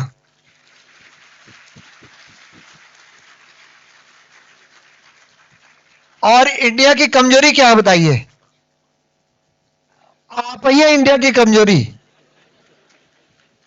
अब मैं इसको बात को खींच रहा हूं, देखिए क्या है। आप इंडियन जो बच्चे हैं ना, बहुत स्ट्रगल करते हैं, बहुत अच्छे बच्चे हैं, आप लोगों में हर चीजें हैं, आप बहुत जीनियस हैं, आप बहुत मेहनती हैं, और बहुत मेहनत करके आप यहां तक देखिए, गांव से शहर से सब जगह आए हैं, सब बच्चे पढ़ रहे हैं। अभी आज इंडिया का हर बच्चा पढ़ रहा है, हर बच्चा जीनियस है। और आप जब पढ़ाई कर लेते हैं 10 साल 15 साल 12 साल, तो आप स्कूल जाते हैं, 3 साल 4 साल 5 15 साल 17 साल पढ़ लेते हैं, फिर आप कोई जॉब ढूंढते हैं, मैक्सिमम सर्विस पे जाते हैं, फिर आप कंफर्ट जोन ढूंढते हैं कि कहां अच्छी पैकेज मिलेगी, कहां लग्जरी कार मिलेगी, कहां शहर बढ़िया रहेगा, कहां का वातावरण बढ़िया रहेगा।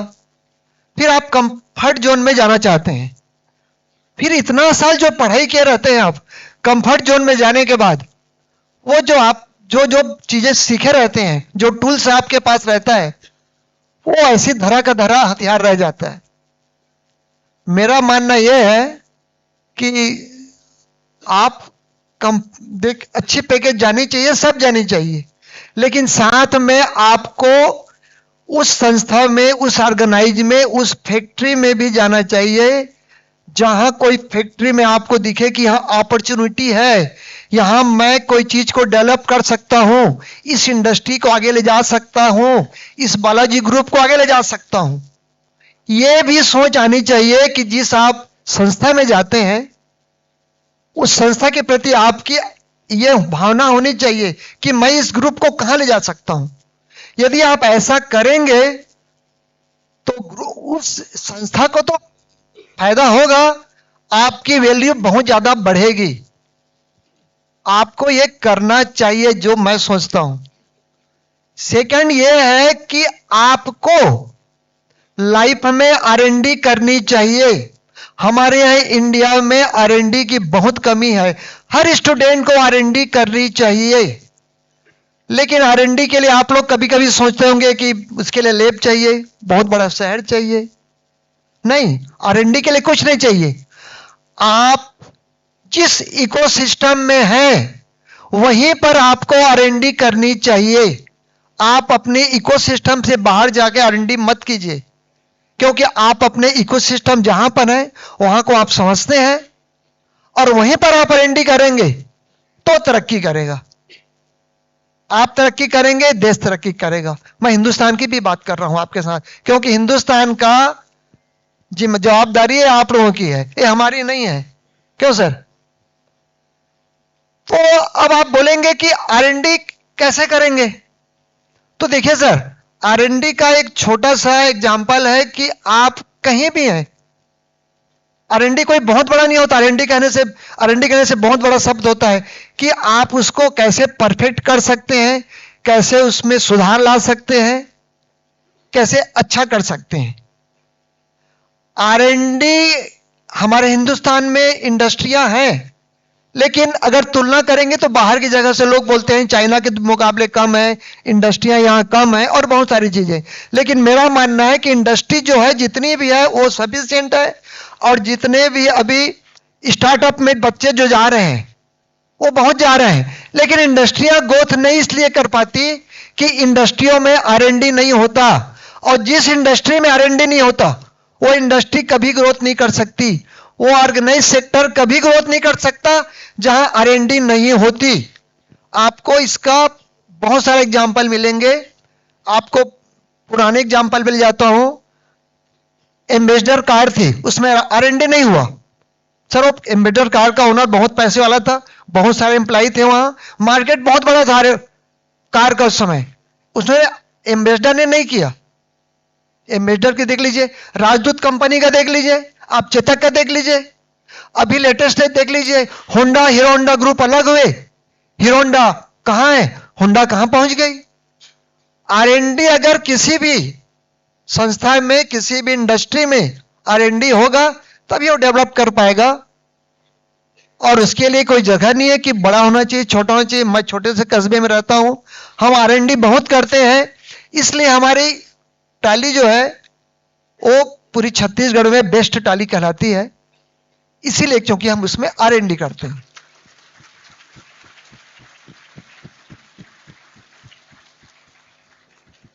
मैं 5O के बारे में थोड़ा सा बताऊं अपने तरीके से। आप लोग बोर तो नहीं हो रहे हैं? क्या है कि पहले तो मशीन युग था नहीं, मशीन का जमाना था नहीं। आज से आप 1000 साल पहले चले जाइए, 15वीं ईस्वी में चले जाइए, उस समय कोई मशीन नहीं था। इंसान काम करता था, इंसान फिर अपने साथ ज्वाइंट किया जानवर को, बैल को किया, घोड़ा को किया, फिर घोड़ा बैल और इंसान मिलकर काम करने लगे। पहले जमाने में आज से 1000 साल पहले लोग सिर्फ पहले अपने पेट के लिए, भूख मरने के लिए काम करते थे। पूरा इतिहास उठा के देखेंगे तो 15वीं ईस्वी तक तो पूरे वर्ल्ड में भूख मर रही थी, लोग भूखे मरते थे। कोई कई जगह ठीक था, कोई कोई जगह नहीं था, लेकिन एवरेज में भूख मर रही पूरे वर्ल्ड में थी। लेकिन 15वीं 16वीं सदी जब आया, 17वीं सदी, तो कुछ कुछ मशीन आने लगे। मैकेनिज्म का उद्योग नहीं, मशीन आने लगे।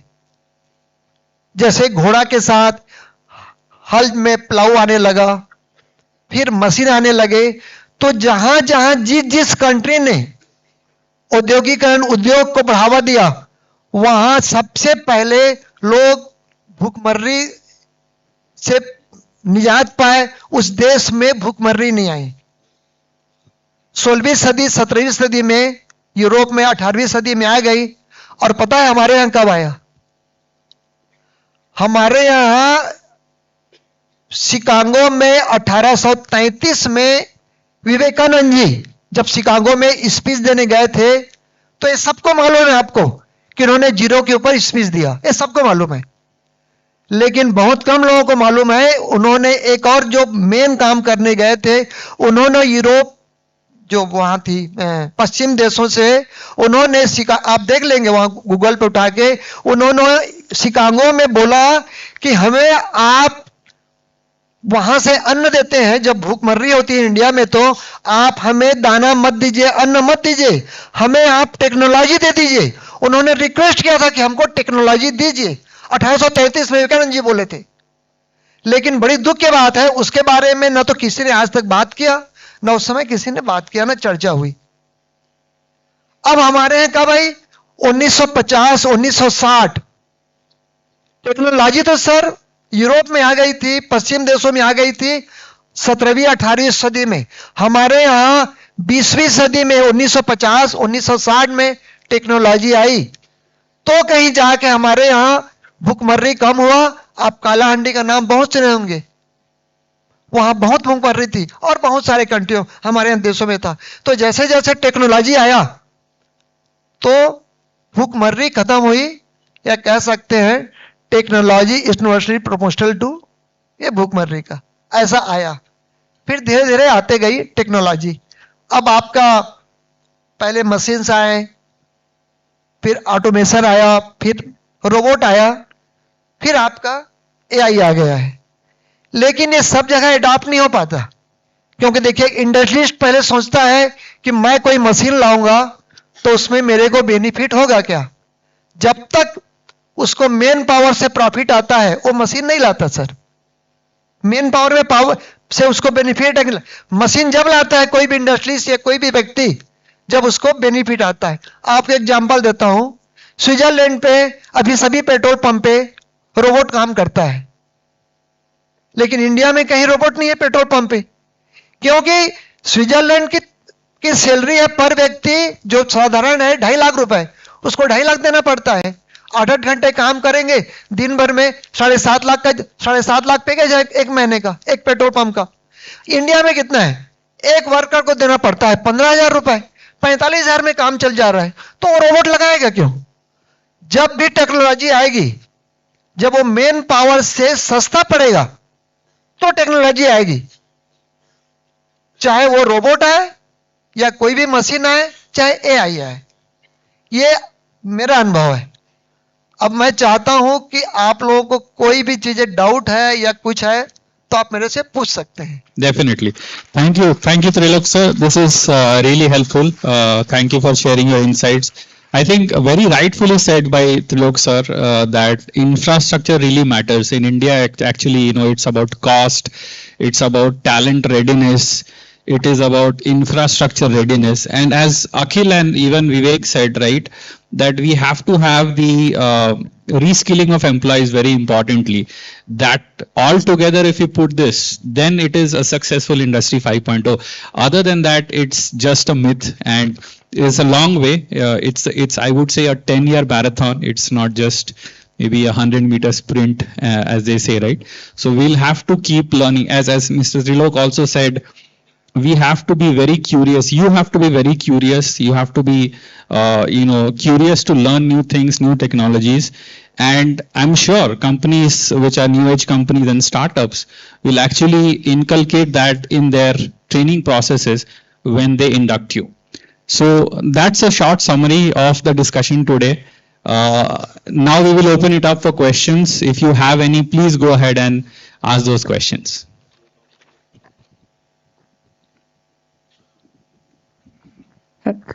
The floor is now open for Q&A. You can ask anything. We will try to give you as unfiltered answers as it can be, which you don't get in your classrooms usually. I think we have a question there at the center. Oh, okay.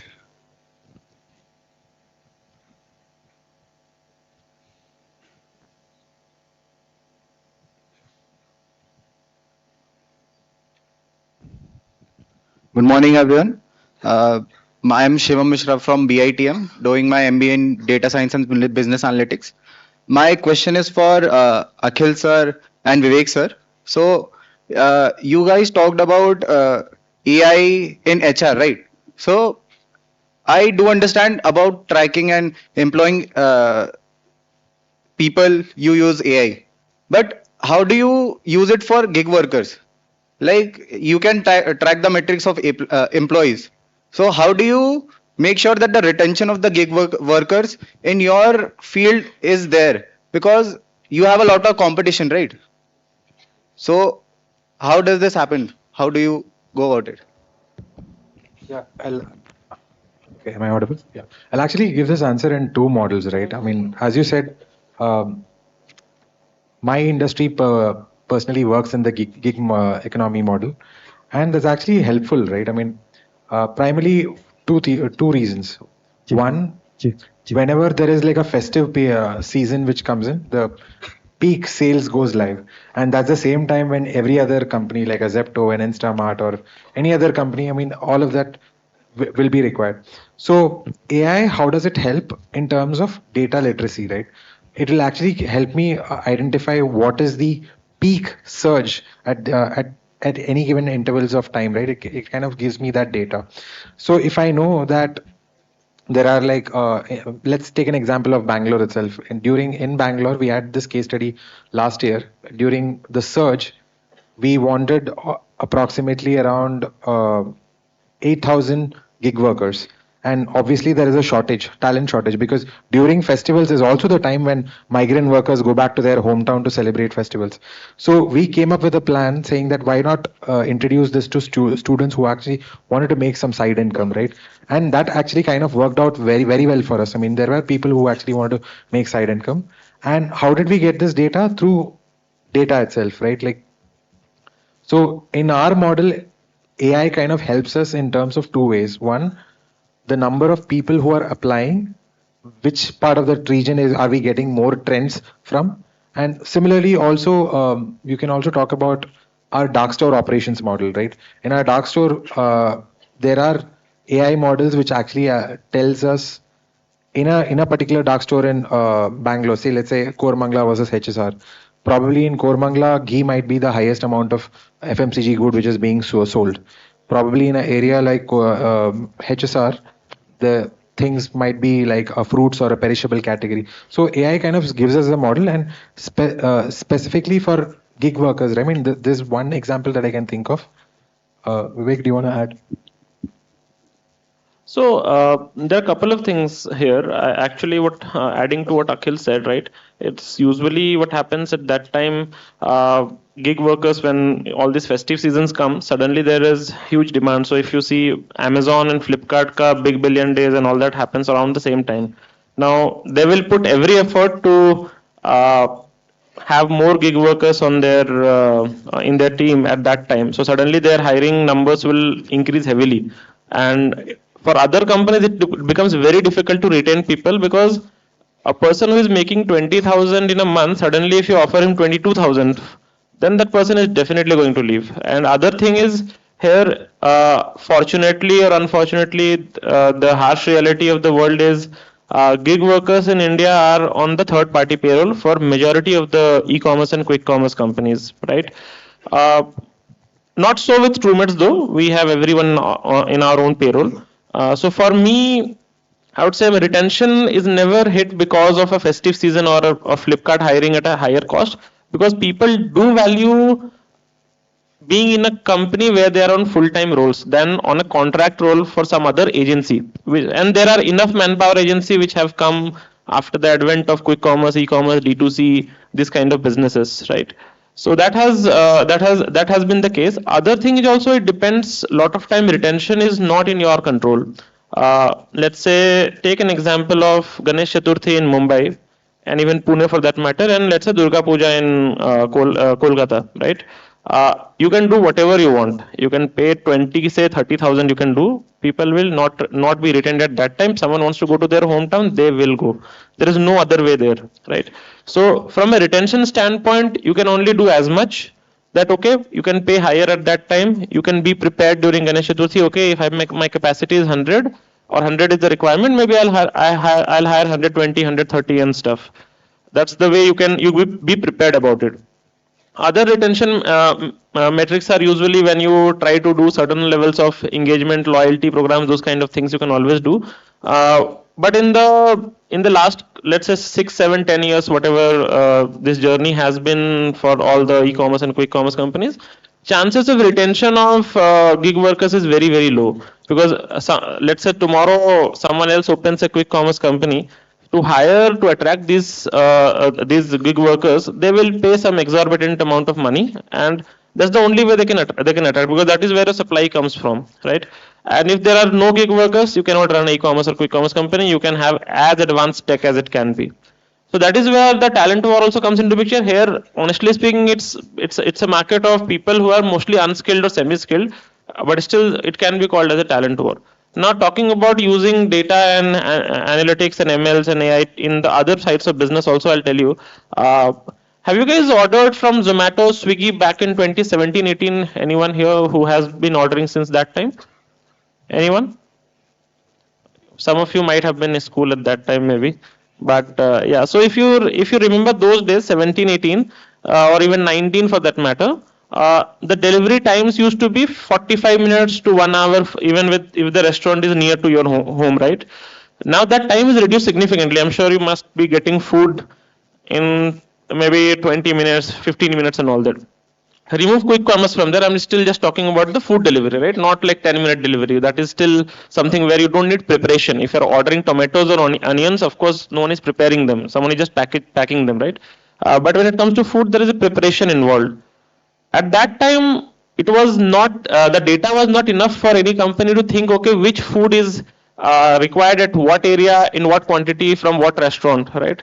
Now that has been studied very well by people in all these companies, that okay, at what time someone is ordering what, right? And suddenly they can scale up very quickly. Now after that, they went a level deeper, and there is a research paper also about it. You can search it on Google Scholar as well. They did a lot of regression analysis, and post that they even identified the areas of okay, which food ingredients are used to prepare a particular dish, right? And Bakhil and I both know who has done that research personally. We know that person as well. But they have been to that level that, okay, which food ingredients are used to make, let's say, a biryani, right? And they did apply data science till that level. That, okay, for this food, how can we expedite? Which ingredients need to be near what time and have to be given, right? For that particular time or order or picking volume and so on. So on a day-to-day business efficiency, customer experience, yes, these are the places where these things are being used heavily. Also, I'll tell you, before even AI came, people started building their own models. I remember one of our teammates, he built a model where he used to order food on WhatsApp itself, right? So he integrated Zomato app with WhatsApp, and he just like used to only tell WhatsApp on a voice note. Okay, he built it himself for himself, right? He didn't want it to go to the app. He said, okay, order biryani for me from this restaurant, and order is placed, and deduct my money from that place. That is the level that people have gone to. Of course, that's a different level of customer obsession that people want to have, or experience obsession. But these are the areas which are still untouched and untapped. Individuals have created, but the other two examples which I give are actually real in nature, both from a human resources, talent, retention, and also from the business side, where you really touch the business metrics because of that. So that's the way you can see. Other elements, you can imagine also that lot of these operations, when you run, lot of efficiency which is required. Let's say if you are, for example, if you are doing a route planning or route mapping, right? अभी क्या होता है ना कि if you are in cities like Bangalore or Mumbai or even for that matter Gurgaon, बहुत जगह potholes होते हैं रास्ते में, right? I don't know if you guys know, but Google Maps के पास वो API भी है कि कहाँ पे गड्ढे हैं उनको पता है, ठीक है? And they actually change all the routes and they replan the routes as per the speed delivery that can happen. And also which routes are closed. That is not something that you can say, okay, आज routes closed थे इसलिए मैं 10 minute में नहीं पहुंच पाया. There's no option, right? When it comes to food delivery and quick commerce, there is no option. You have to deliver it 10 से 15 हो सकता है, 10 से 30 नहीं होगा. So suddenly all of these advent in technologies actually help the companies a lot to run their operations a lot smoother. So these are the examples on real business use cases apart from the talent and HR cases which you can imagine. Hope this answers your question. Due to time constraints, we'll be taking only one question. Hello. Yeah. Hello. Good afternoon, sir. My question is to Akhil, sir. Good afternoon, sir. I, Gargi Vakre, Senior Student Manager at Balaji Institute of Modern Management. Having interned at e-commerce logistics with Amazon, I have observed the kind of skills required in that sector. In your view, what additional or different skill does the quick commerce industry demand compared to traditional e-commerce? I mean, in general, I'm just talking from a pure HR language. We don't look for skilled workers. I mean, we look for generalists, which means that e-commerce is just not, I mean, Zepto is not just about delivering stuff, right? There is a lot which goes behind the scenes. So, which means someone could be like working on the consumer side of things. Someone should be like working on the supply chain side of things. In general, we tend to hire a lot of generalists.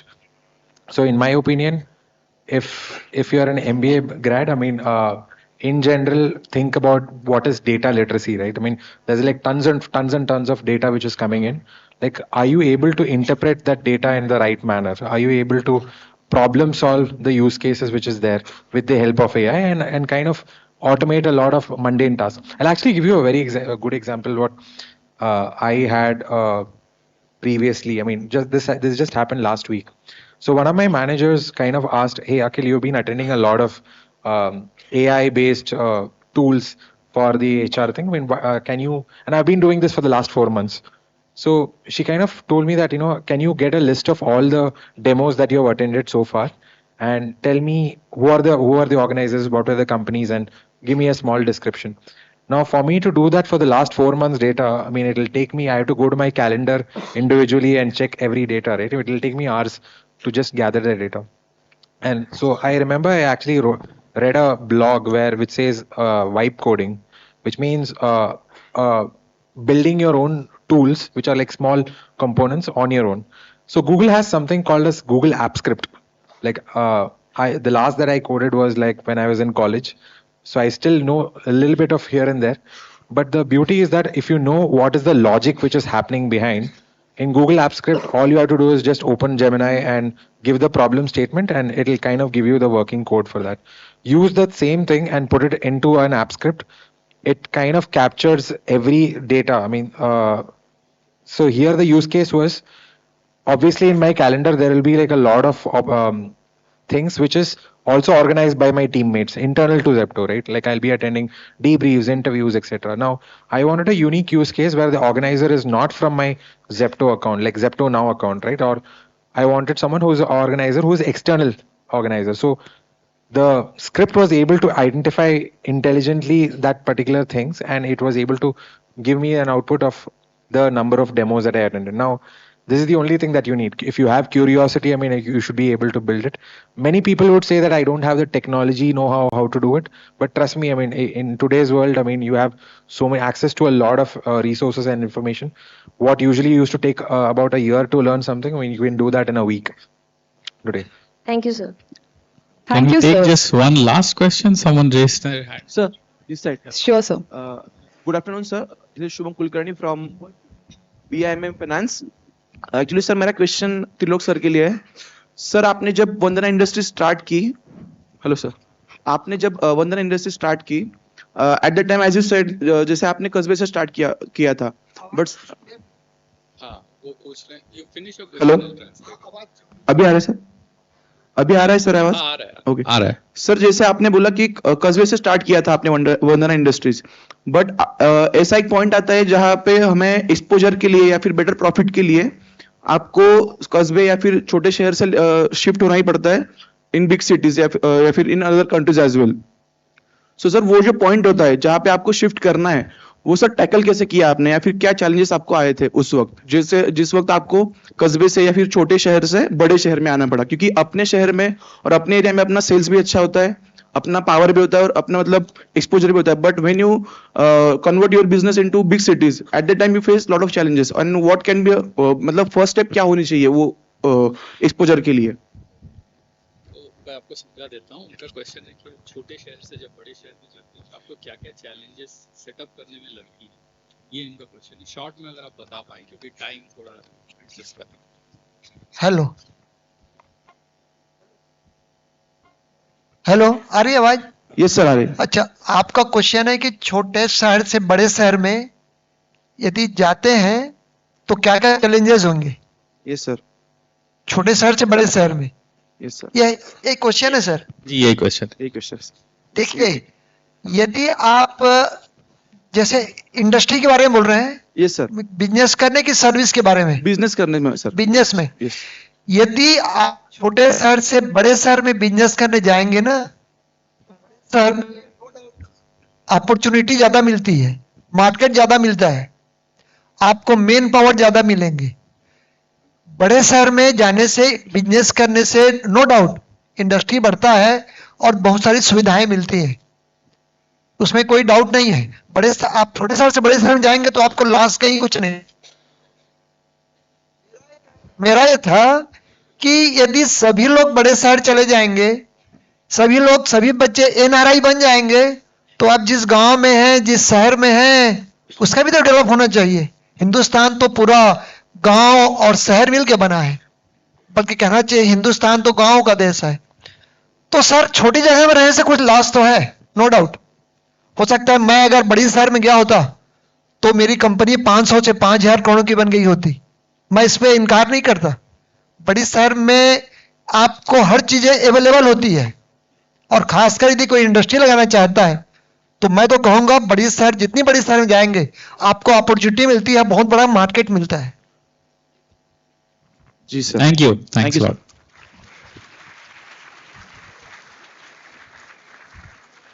Thank you. Thank you, sir. I now request Professor Dr. Diplesh Gautam, Department of Operation, Dr. Shalendra Rana, Department of General Management, to present a token of gratitude to our guest. The token of gratitude includes a green certificate, which is a small effort from our side for towards a greener tomorrow by planting a sapling. This is a reflection of our commitment to protecting the environment.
All of you, could you please rise? They would like to have a selfie with you in the background. You can make some noise also, it doesn't harm. Very good, sir. Yes, sir. Sir, photographer ले लेंगे. So we'll click from our photographer also. हमारा photographer.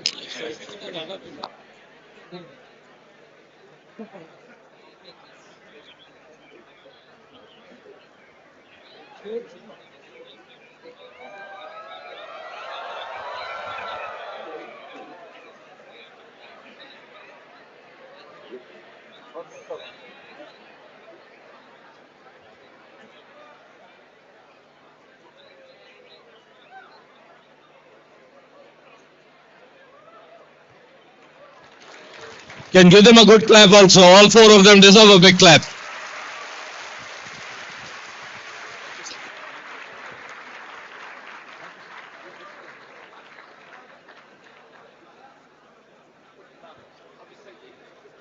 Thank you, sirs, for a healthy and meaningful session.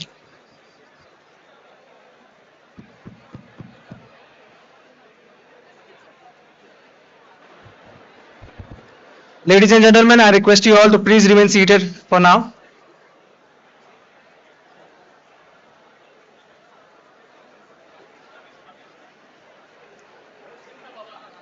Please take your seats and please maintain the decorum as well.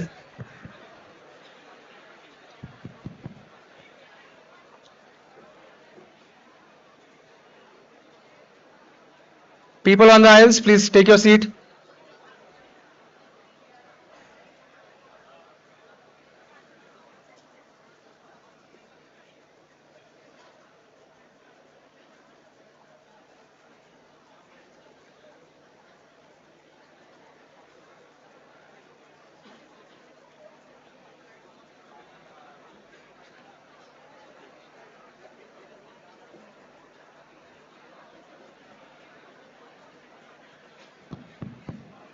Ladies and please welcome our next speaker, Mr. Sunil Narsinghani, Associate Director, Talent Acquisition, Protivity.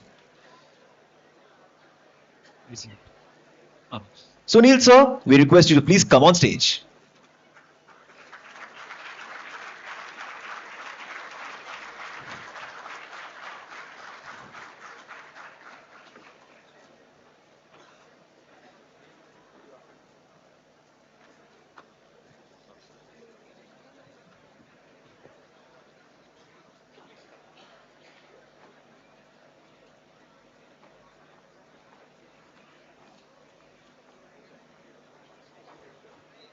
Sir, we wish to humbly submit that BIMM has established a distinct reputation for itself in the realm of higher education, widely recognized for its academic excellence and unwavering commitment to the professional development of its student community. Backed by a strong and experienced faculty, supported by industry collaborations in the form of MOUs with reputed organizations such as the Southern Command of Indian Army, Bosch, Capgemini, CNRI, or the Confederation of NGOs of Rural India, just to name a few. All this backed by a contemporary curriculum and state-of-the-art infrastructure, BIMM offers a truly transformative industry-aligned learning experience. Sir, we are not just academic focused. Instead, we focus on the holistic development. To facilitate this, we have a full-fledged Department of Sports, Recreation and Wellness as part of club activities. This ensures physical and mental well-being. May I now request Professor Vinayak Bhavskar sir to welcome our guest, Mr. Sunil Narsinghani, by presenting a sapling as a part of our Green Initiative.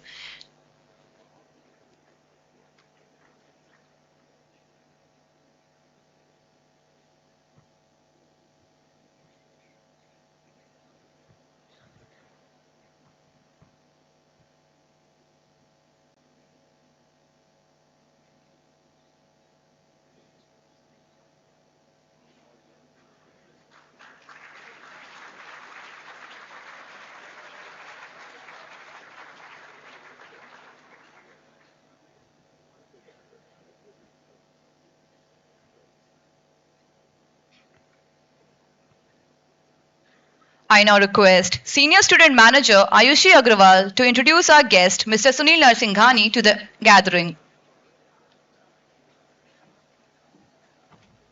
Thank you, Soumya. Leadership is not about being in charge. It is about taking care of those in your charge. And our speaker today has been doing exactly that for over 2 decades. I, Ayushi Agarwal, Senior Student Manager at Balaji Institute of Modern Management, specializing in marketing. It gives me immense pleasure to welcome Mr. Sunil Narsinghani, Associate Director of Talent Acquisition at Protivity India. With more than 20 years of experience across India, Europe, the Middle East, Africa, EMEA, and Asia Pacific, APAC, he has successfully led end-to-end hiring across technology and non-technology domains, from campus recruitment to senior leadership roles. Currently leading talent acquisition for technology and data, Mr. Narsinghani has built a scaled high-performing teams across the country. He is admired for his ability to combine strategic thinking with hands-on execution, deliver results under pressure, and most importantly, for being a people-centric who consistently brings out best in others. We are truly honored to have him with us here today with his insights and experience. Ladies and gentlemen, please join me in welcoming Mr. Sunil Narsinghani. Sir, the stage is all yours.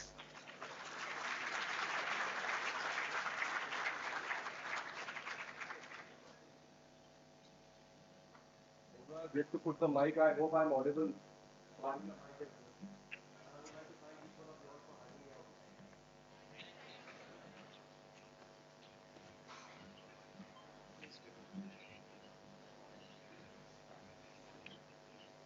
Well, it's been almost 24 years now that I've been into talent acquisition, or you may say human resource. There have been various facets of human resource which I have, tasted, and I'm pretty happy to, taste more.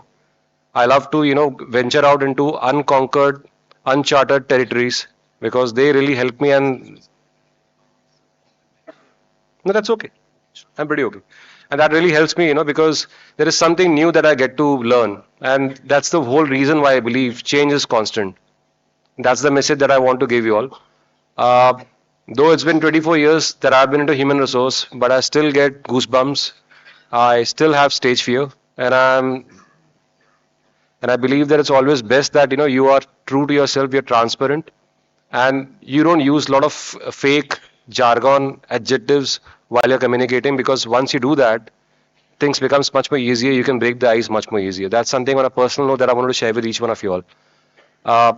I might have a slide which may keep being presented out here. The slides might keep changing. Slides are there to give you very concise and precise areas, but what I hold with me in my hand is something which has examples to which you can correlate to those slides, as I believe that getting anything and everything from ChatGPT is very easy these days. For that reason, the thoughts are mine, but thanks to Gamma to convert them into an presentation. And I'm pretty open to commit or admit that I'm very poor at creating my PPTs, and I'm very thankful to the disruption of this AI helping me in that area. Right? So with this, may I begin? Thanks. A very good afternoon to everyone, and thank you to BIMM for hosting me for this year's Business Management Conclave. I, Sunil Narsinghani, am proud to be a part of Protivity India, where we help organizations navigate complex challenges in finance, technology, operation, and governance, always with purpose and integrity.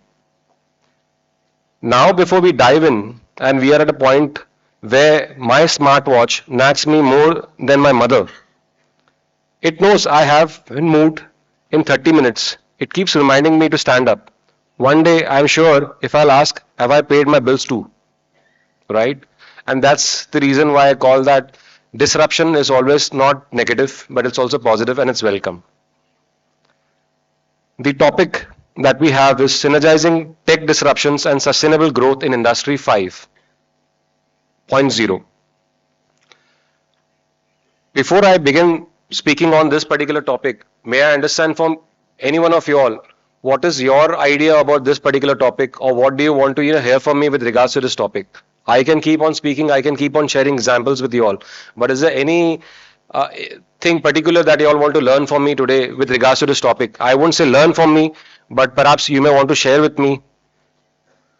Well, there would be definitely a session for question and answers though, but before I begin, I always feel if I get a chance to interact with my audience and I try and understand what their inclination is towards, I might be interesting, then I might sound boring. Anyone for that reason?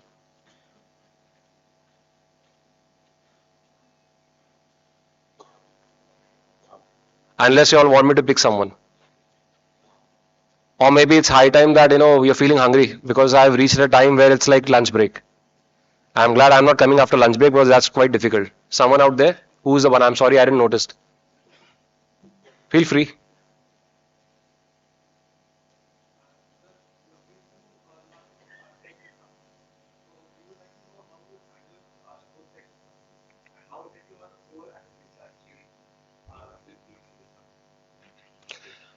Nice. Thanks for asking that question.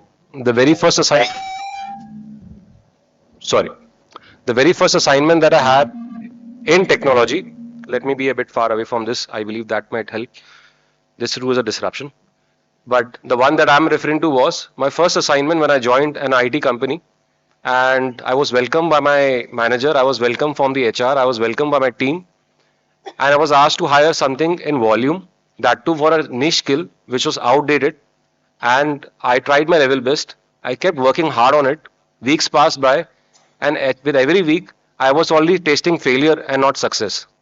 I was very pissed off. I had no other reason but to, feel down, frown. I walked up to my manager and I asked her, saying that, Shilpa, can you explain me what is going wrong with me? And the best answer I got from her is, first she burst into laughter.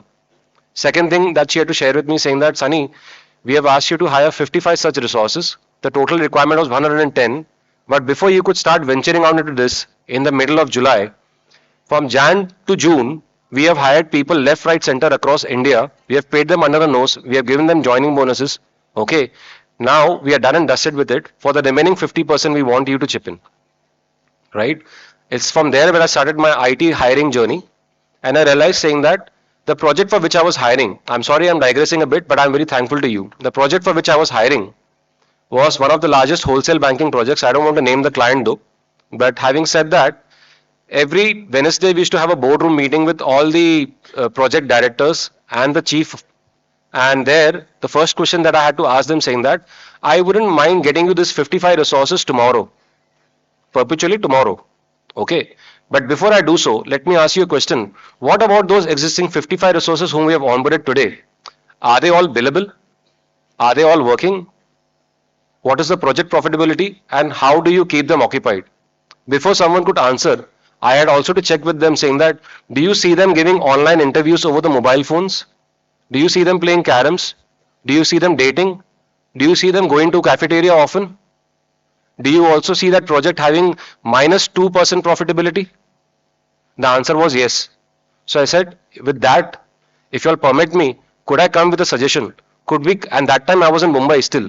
I was working for a company called Polaris IT Software Labs. And I requested them, saying that, could I come down to Pune, to CDAC, hire 10 people from them, okay, train them, and how to train them. Training will be done by those seniors who were hired in this project. By that, we will ensure that they have less time to play carom, they have more time to engage with these candidates. And if this happens to be a success, then we will replicate it furthermore.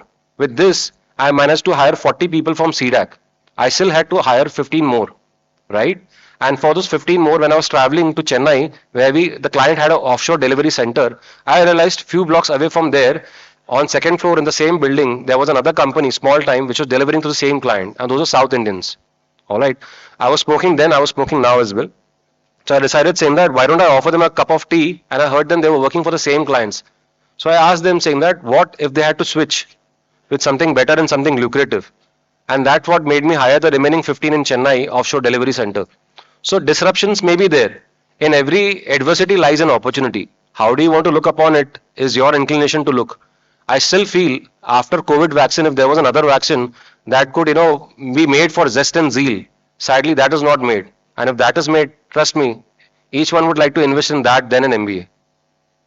I hope that appeals to each one of y'all. Right? So slides may come, slides may go, but I believe that we are here to understand what are the information, what is the experience that I want to share with you all. With that, I may start. But jokes aside, technology is everywhere. It's shaping how we like to work, how we like to live, and even think. The question isn't whether machines are smarter. It's whether we can stay wiser, kinder, and more creative in this tech-driven platform. Examples. Companies like Tesla aren't just innovating with technology. They are redefining sustainability standards in mobility. In India, startups in agri-tech are using AI to optimize water usage, showing how tech and sustainability go hand in hand. So as we step into the new era, let's remember, machines can give us speed and precision, but it's our imagination, empathy, and humor that gives the technology its purpose. Let's teach the future how to laugh, care, create alongside with us. May I have the next slide?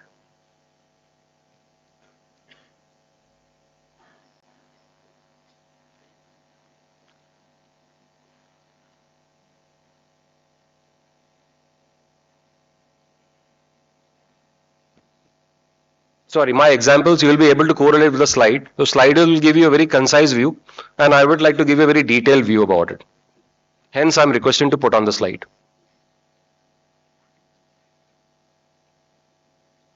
Let's move to the next one. All right. So while you go through the slide, I give you a minute to read that, and then I start.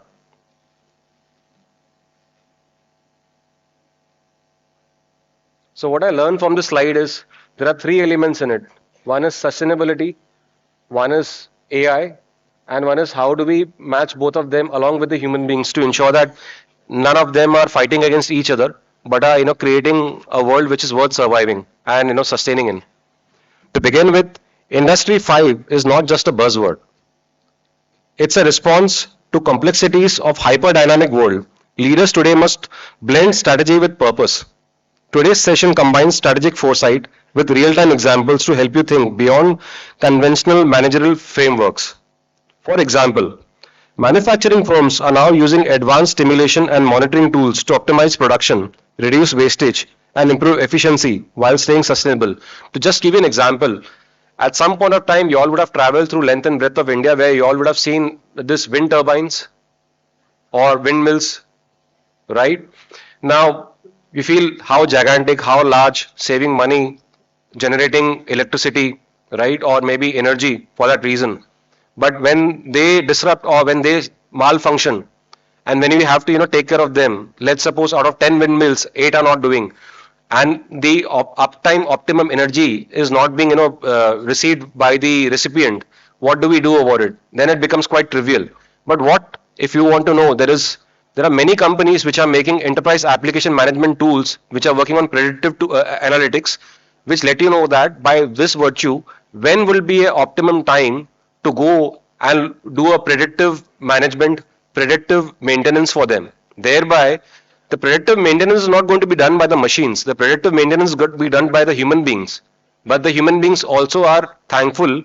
Those who are working on those machines, those technical experts are thankful, because if they keep on doing those preventive maintenance at a point when it's not required, so you're paying to those human beings, right? You're investing time and no one is generating. For that example, the Mumbai Railways, every Saturday or Sunday, I don't know which one, but you have maintenance happening because it's a big network that is required. But think of it, if there was predictive analytics used in railways to know that if instead of doing it on a every weekly basis, this could be done on every thrice in a week, once in 3 weeks, sorry. This would save a lot of hard work, this would save a lot of money and a lot of efforts, and thereby for those first 2 weeks, the Mumbai Railway or the rail services will be available to the general public. That's a very common layman example that I could have shared with you all. So in this, what I'm trying to introduce to you all is that there is generative AI involved, there is predictive analytics involved, you are making it sustainable, plus you are not throwing off those technical experts or human beings who are working on it. You are incorporating and you are ensuring that all three are combining together and are delivering that. If not that, then what is industry, or I would say industry 5.0? Another example, if I might cite to you, leading FMCG companies in India are integrating ESG metrics into their executive dashboards, shifting focus from short-term quarterly gains to long-term value creations for society and business. Very often we hear that, XYZ companies publishing their quarterly results into the business magazines. And we understand saying that they're growing at 2%, 3%, 4%, and all of a sudden over a period of time that gradually keeps on increasing to a time that comes that in stock market, 3 years or 4 years down the line, their year-on-year growth is, or their month-on-month growth, or their quarterly growth is growing at 20%. And that's when you realize saying that they moved slow, but they were moving towards sustainable methods. They were trying to imply that because they were looking for a long-time strategy, then for a short-time strategy to quickly strive. May we have the next slide, please? I am actually not so very comfortable with due regards. I apologize to you. I get into the flow, and that's what makes me.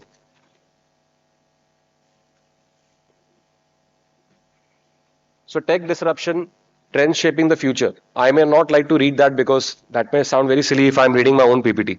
So that's for you all to, first stimulate, and then for me to, give you all examples and take you all deeper into the slides.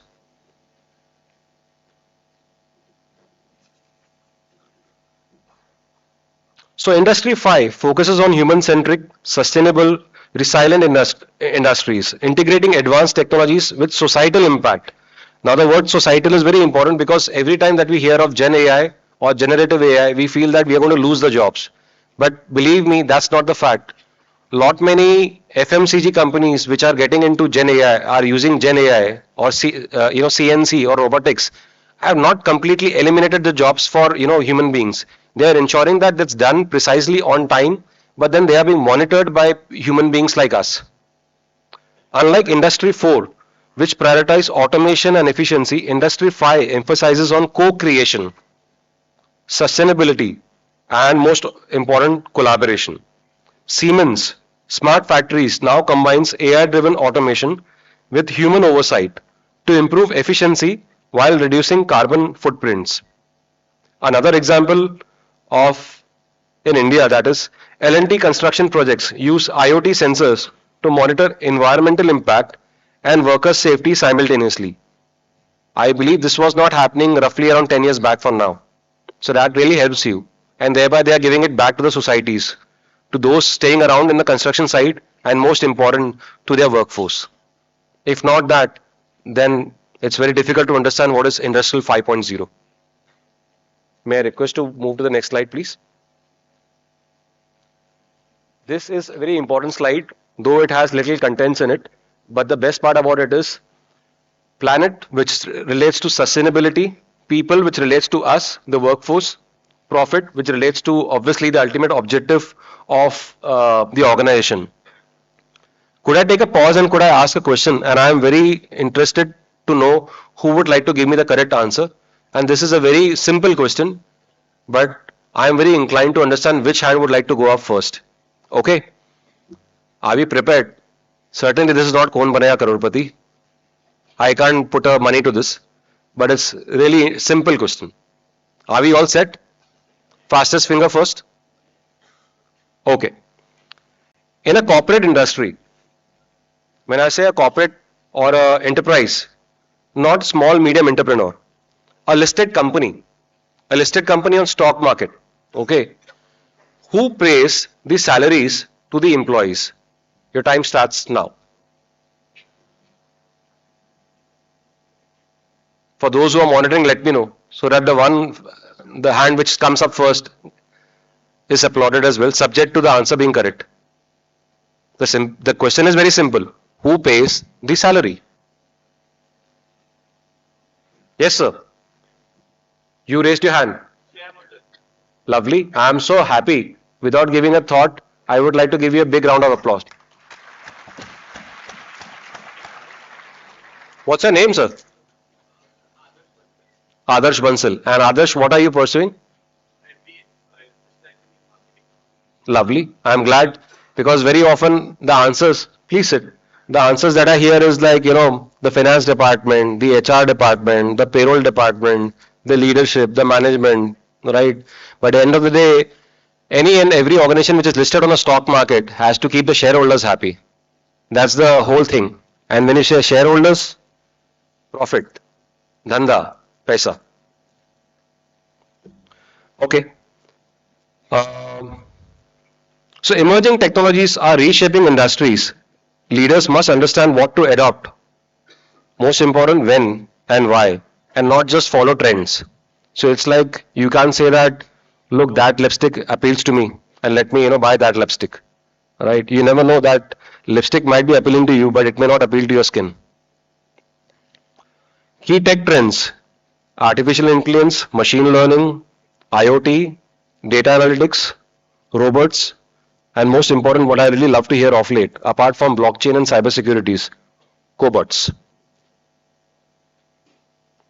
Example: Amazon uses AI to forecast demand, but also implements robotics in warehouse to optimize energy use, a tech plus sustainability combination, which was very first adapted. I'm not too sure. Please don't contemplate me for that. But when I heard Walmart in US, and I'm referring to almost more than a decade or even much, before that, they would read the trends of people buying whatever from their shops in a particular location. Let's say for San Francisco, if you had to go to Walmart for a chain of stores like DMart in India. So whatever you're picking up the shelves, according to that, they would do the analytics, and at the back end, the orders would be placed by the computers by itself or the servers by itself, and even robotics would help them lift, order, and place that, and also dispatch that. And I'm referring to, this is something around 15-20 years back from now, right? So we are evolving. I'm happy that's getting aped, but if that gets aped in a meaningful manner, then that's good. Everything getting aped would not be really worthy enough. Another example, Mahindra Electric in India leverages IoT analytics to monitor battery health and reduce life cycle emissions in EV. So for that reason, if you are aware, those who have a technical bent, when the battery over a certain period of time, it loses its sheen, power, energy, for whatever reason. I'm not a tech savvy, I'm a commerce graduate. Beyond a certain period of time, when battery comes in that stage, it starts using more time to charge, it wastes more energy, and it becomes less efficient.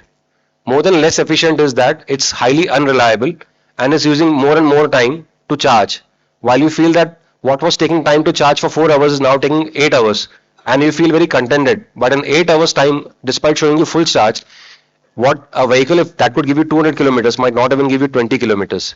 So that is how Mahindra is trying to implement that, right? May I request you to move to the next slide, please? Am I going a bit fast? Okay. So synergizing tech and sustainability.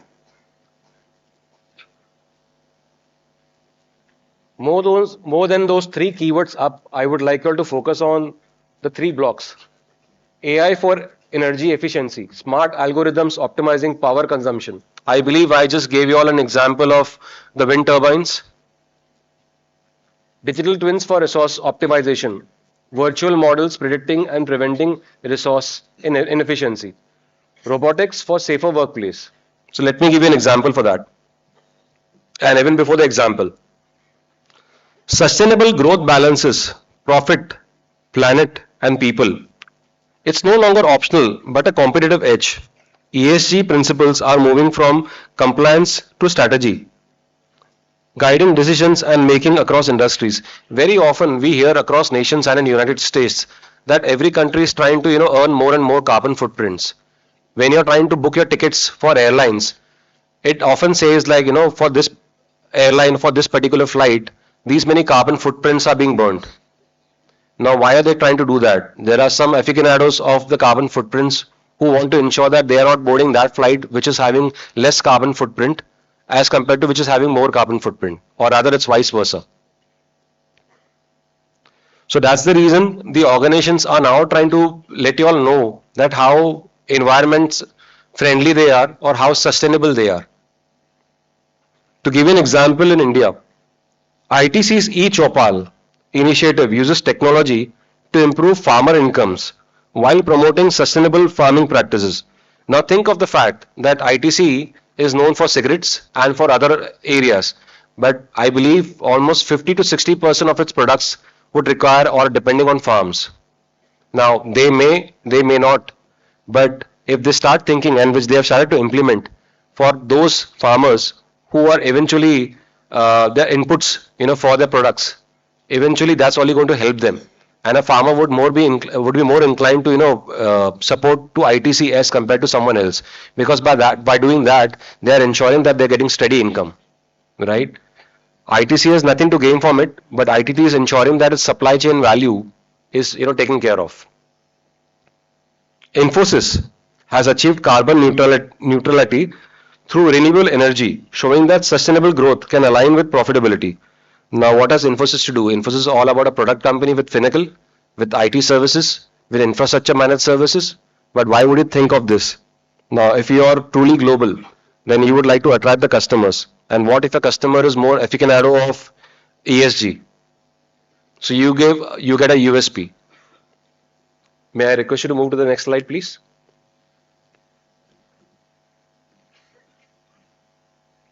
So the real impact lies where tech disruption meets sustainability. Framework: innovate, integrate, impact. Leaders who understand this synergy can drive both business performance and societal benefit.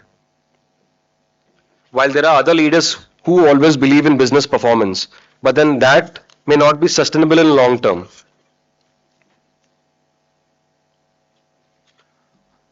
I'm sure you would have heard of plane crashes. I'm sure you would have heard of Airbus. I'm sure you would have heard of Boeing. Long back, very few of us, I'm not saying that Airbus came overnight, but long back, how many of us were traveling in Airbus as compared to Boeing? I remember many years back from now when I was traveling to the US continent or to Europe, it was Boeing 747. Thanks to them that I was welcomed with a slap from my mother, because two 747 landed with roughly around 900 people exiting from Mumbai airport, and my mom kept on waiting for me saying that नालायक तू अभी आया, मैं तेरे लिए 2 घंटा रुकी थी. But I thanked Boeing 747 then, because that was one of the safest flight, double decker, very spacious. But today, why am I sharing this incidents with you? Go back and do your research on YouTube with the inquiry that was meant for Boeing and its chairman, and for having compromising on the safety and having a lot of emphasis on profitability. That is where I'm relating this to. And hence, I didn't want to look at my PowerPoint presentation, but to look at this. May I request you to move to the next slide, please? Oh, you may go back. I believe I was faster than my slide. Leadership in industry. Here I would like to give you updated corporate examples. Future leaders must be visionary, agile, human-centric, collaborative. Technology alone cannot drive impact. People do. For example, let's say I'm a very big industrialist, maybe an Ambani, maybe a Tata, and I'm very well known, for my management styles. And I'm getting a lot of data. But as long as after I get the data, if I'm not agile, then I believe I'm missing the bus. And that's the reason why I'm very peculiar about certain words in the examples that I'm trying to share with you. Also for that reason, human-centric. Very often we would have heard long back, there was this incident that Sudha Murthy was sharing, that she used to work in Tata's. And there was a day that, she got late, and she was sitting back in office. I am not too sure it was Ratan Tata, it was JRD, forbid me for that. He was just passing and he saw this lady out there like any other lady, and out of care and compassion, he asked, "What makes you sit so late in office?" She said, "Sir, it is barely 6:30 in the evening. I know the office leaves at 6. I have few more minutes to, go. And let's say by around 7 o'clock, my husband should be here to pick me. None other than Narayan Murthy." She was hungry. This guy realized. Before he could walk away, he instructed to the pantry saying that, "Could you have some sandwiches made for the lady and a cup of tea?" That was served to her.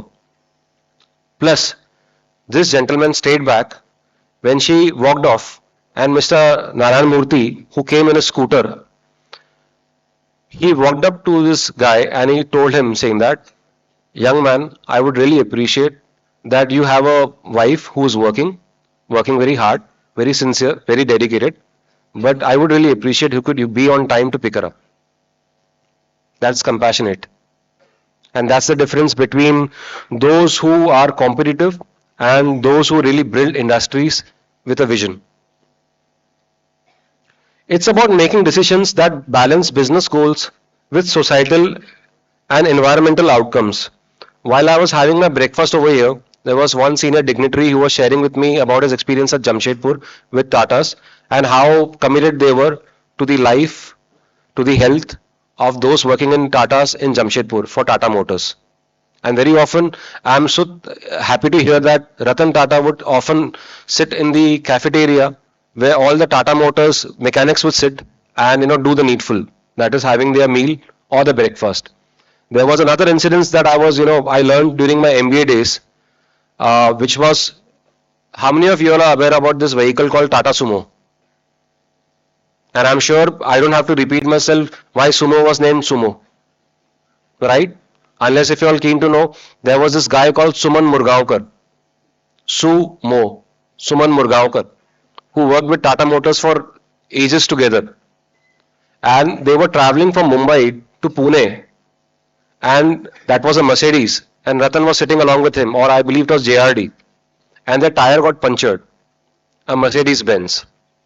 When both of them stepped out to a local mechanic saying that isko repair kar do. So of course in the boot there was a stepney and there was all these things to open the nuts and unwind and fix this up. But the mechanic decided not to take, I don't know, it's called a jack or a stepney. I've been driving for 25 years now. I'm very sorry about that. But that particular element which you use to unlock or unwind. Jack, thank you. I appreciate. So he refused to use the jack in the Mercedes Benz. He had his own jack. While this was happening, Tata was standing very close to Suman Murgaonkar, and Suman Murgaonkar was very inclined to understand, saying that, अरे यार तुम ये अपना वाला क्यों use कर रहा है, मर्सिडीज का क्यों नहीं यूज कर रहा है? साहब क्या बोलेगा मर्सिडीज का? इतना कठिन बनाया है, खोलने के लिए बहुत टाइम लगता है. ये वाला देखो, थोड़ा मैंने ट्विस्ट किया, थोड़ा वेल्ड किया, मजा आ गया. और कितना जल्दी हुआ. इतना जल्दी होता है क्या? Believe me, after listening to that, whosoever, was it JRD or was it Ratan, ensured that 10,000 rupees in cash in those days was paid to him instantly then. And he requested that person saying that, क्या हम इसको Tata Motors में apply कर सकता है? That is the sincerity of the human being. Okay. To give you some more example, Sundar Pichai at Google champions AI-driven innovation while prioritizing responsible tech practices and employee upskilling. Show how corporate leaders balance disruption with ethics. Kiran Muzumdar Shaw at Biocon has led the company using biotechnology innovation to create affordable healthcare solutions, combining business growth with societal impact. You may now change the slide, please. So the future belongs to the leaders who dare to innovate, but responsibly. Tech disruption plus sustainable growth is what is all about Industry 5.0. Managers must think beyond profit to create impact, responsibility. And small actions today shape the future industries. One of the examples that I gave you about Suman Murgaonkar, which was roughly around 15-20 years back from now. I now open this for question and answers. Yes, ma'am.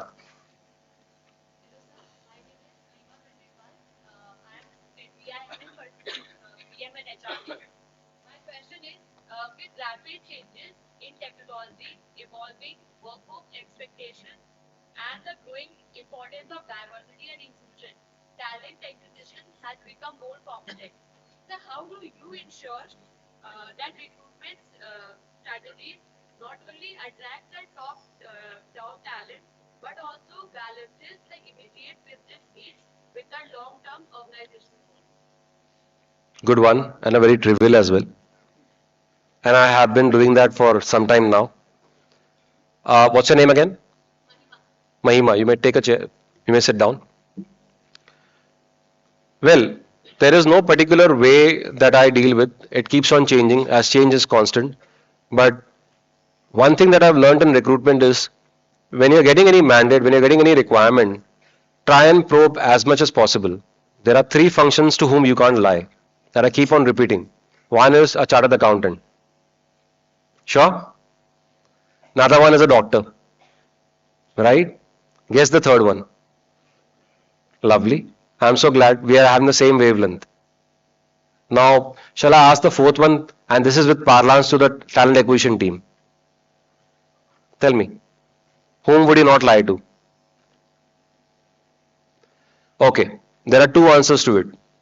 You would never lie to your talent acquisition or to your recruiter, because what goes in is what comes out. Input is responsible for the output. A. B is that if I have got that mandate, if I have understood it well, in the same mindset as the one who expects me to fulfill his position, and if I am having not adequate time, as you asked me, that it has to be done quickly, while I am trying to use all possible channels, one of the channels that I am going to use is also going to be recruitment vendors. Yes? So when I am going to go to a recruitment vendors, very often I have learned, not only from my team, but also from other team, कितना budget है? 15 लाख. 11 बोल दे यार. 11 बोलेंगे तो 15 देगा. और कम करें क्या? और एक काम कर, चेन्नई में चाहिए ना और मैसूर में चाहिए ना, तो चेन्नई बोल दे. बाय चांस मैसूर आया तो देख लेंगे. Right? By doing that, if there is a guy who's sitting in Mysore, who he has a track of, he has a network, but am I getting it? No, because I have also been a barrier to my own self. So one is you be true, one is you probe as much as possible, because very often when I do that, I ask them saying that, sir, जरूरी है shift में काम करना, जरूरी है office आना. For example, I hire across technologies. Now when I hire for SAP functional consultants are very important to travel across, because function is all about understanding, interacting with the clients. But if I'm simultaneously hiring a SAP technical resource, ABAP, BPA, Fiori, okay, UiPath, that's on robotics, right? These people can take over the console and they can sit on Kailash Parbat also and do the needful, as long as they are having the Wi-Fi. Or middle of the Indian Ocean as well, right? So you need to also challenge. But when you're challenging, you don't have to sound arrogant. You have to sound assertive. You have to sound positive, and you have to, give them a food for thought that they understand. And when you do that, and when you collaborate with them, is only when you understand quickly that what is required. And you also negotiate with them, saying that itna apple to apple chahiye कि pineapple भी चल जाएगा. And when they accept, sell them pineapple. So इसमें apple भी है, pine भी है. I'm sorry if I was not able to completely answer you, but I prefer being, impromptu rather than, having or using jargons. Yes, sir. Very good afternoon to you as well.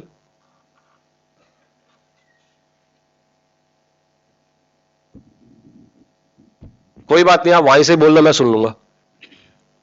Yes, sir. Very good afternoon, sir. My name is Tushar Gopalakrishnan, and I'm pursuing my second year in MBA Data Science and Business Analytics. So my question to you is, in the first slide, very first point, you stated that technological transformation was meeting sustainability imperatives. So I would like to know, in productivity, where are technological transformations meeting sustainable imperatives? Could you please give us some use case examples? Okay. That's quite, again, a trivial questions. I believe you all have made a lot of preparation to ensure that I'm interrogated royally. Thanks to you. Now, in terms of sustainability, we believe that whatever we do as a organization, being a consulting firm, we like to give it back to the society. I know that may not partially answer your question and may not be, answering your question thoroughly, which are CSR activities. But some of our CSR activities, we deliberately do it not, these are not pertaining to, offering food or, something else to the needy. But these are also, going back to certain institutes and certain organizations where we can contribute in making them further more sustainable in what they want to achieve. For example, there could be certain projects. Okay, let me just give you an example. There is this NGO, I forgot the name. There is a gentleman who is from Alibag. He stays in Vashi, Sector 16, and I know him because he was introduced to me by a gentleman who is now in Productivity London called Mahindra Balasaria. Mahindra has moved on from Productivity India to Productivity UK, but he somehow had a good connection with this guy, and the name of this organization is Utkarsh Foundation. Now what they do, there is a gentleman called, I forgot his name, but I'll try and see if I can share that with you later as well. This guy is from Alibag. He has 20 years of experience in SAP across, and he has gathered many people who are stalwarts, who are still working as well. Now what he does with his experience, he gathers underprivileged kids who are graduate in Alibag and area in Konkan, primarily Alibag and not Konkan, and he trains them. Now when he trains them not to charge them, but he makes them prepared to be hired. Now I, along with my executive committee, along with my managing director Ankit Gupta, along with Sandeep Gupta, who is the board of director, we decided saying that why don't we give them a chance for super niche area, rather than they're doing shadowing, they start learning, and we gradually put them, I can't call it exactly shadowing, but we wanted to put them into deep waters. Okay, if they were going to, if they float, nothing like that, but we would definitely ensure that they will not sink. But as a result, this culminated in us repeating it again, and thereby we ensured that we were not only hiring people for the sake of it, but we were giving it back to the society, of course with the objective saying that it's a win-win.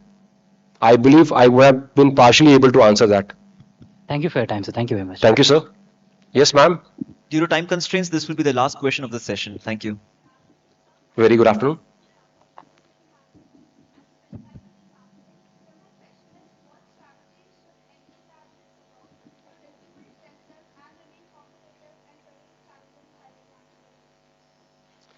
यार इसके बारे में मेरा एक ही मंत्र है, and that's very personal, but I can share it. Please sit.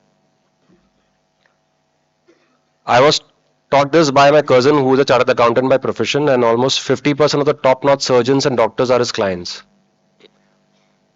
I will not use the word yes, boss. Someone asked me earlier as well that, what's the favorite book that I like to read, which is Just Say Yes by Philip Nullman. And I stole that book from the library. Officially, I had to declare it a little bit. I will not tell the name of the company. And वहाँ की library demolish हो रही थी. अब मैंने जाकर CHR को बोला कुछ भी मुझे चोरी तो करना ही है. You like it or not? I care a damn. I'm sorry about that. But I took formal permission, and तो मेरे से भी चोरी हो गई. मैं चोरी की थी. But what I learned in that is just say yes, not to everything. But if you're going to say yes to it, say it with a conviction. Now, what does it culminate? And I'm trying to associate this with your question. What is the mantra?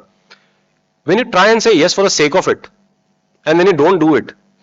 Okay, there was a study done across many, and वो book के अंदर इतने सारे unginet examples. I wish someone can lay hands and can also share the PDF version with me as well. I'm requesting you all, and if you all get a chance, जो चीज ईमानदारी से नहीं की जाती है, customers over a period of time don't like to repeat. Yesterday, I don't want to name the restaurant that I'd been to with my team for a team dinner, and we were very gung-ho about going to that place, and it's all about barbecue. बाकी का नाम नहीं बताऊंगा. बाकी समझदार हो. With due respect to corporate. And everyone was cribbing. And then I asked them saying that, अगर ये नहीं तो कुछ और सही. बोलता हाँ boss, अब तो कहीं भी चलेंगे, यहाँ नहीं आएंगे. Simple. So if you're saying yes, okay, now coming back, what is my mantra? My mantra is, if I'm saying yes to something, I will strive hard. If I don't know, I will accept it. I will learn, and I'll do the needful. And the first thing that I learned long back when I used to work with a subsidiary of HDFC was, I had a team member who was a management graduate then, and I was not. And I understood that he was specializing in human resource, and I was in charge of disciplinary action as well, and I had to issue a show cause notice, which I had never made in my life. And that had 48 hours of timelines to be given to the person to whom it had to be issued. When I asked this to my team member saying that, would you like to make this show cause notice? Would you help me? He says, sir, why? I said, because you're a management graduate, and during your MBA days, you would have been taught to do this. He says, नहीं मुझे नहीं सिखाया MBA में. मैंने बोला ठीक है नहीं सिखाया, that's a different story. करना है, कैसे करूँगा सर? नहीं हो पाएगा. ठीक है. Then adjacent to my desk, my CEO's cabin was there, and my CEO's cabin was there. They walked out to me saying that Sunil दिक्कत है, बनाओगे? सर बनाना चाहता हूँ, गाइडेंस चाहिए. करोगे? हाँ करूँगा ना sir. I did that, and it was flawless. So, do you really want to do it, or do you are faking that you want to do it? So please don't fake. Try and be as honest as possible. I would like to say few things to you all before I end this, with due permission if I'm not exceeding time, and I'll be very crisp. Next time you design a business strategy, ask how does technology enhance impact while safeguarding sustainability. Encourage your teams to pilot AI or analytic solutions that solve real world environment or societal or social challenges. Small experiments can lead to transformative changes. That's all. With that, I thank each and every one of you all for giving me a chance and being so patient. Thank you so much. Thank you so much, Sunil sir. I now request Dr. Neha Kumari to present a token of gratitude to Sunil sir. The token of gratitude includes a green certificate, which is a small effort from our side towards a greener tomorrow by planting a sapling. This is a reflection or a commitment to protecting the environment.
With this, we now come to the end of the first half of BIMM Conclave 2025. We will have a quick lunch break for 45 minutes and reassemble back at the auditorium.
Welcome back, ladies and gentlemen. This is your Conclave News at 2.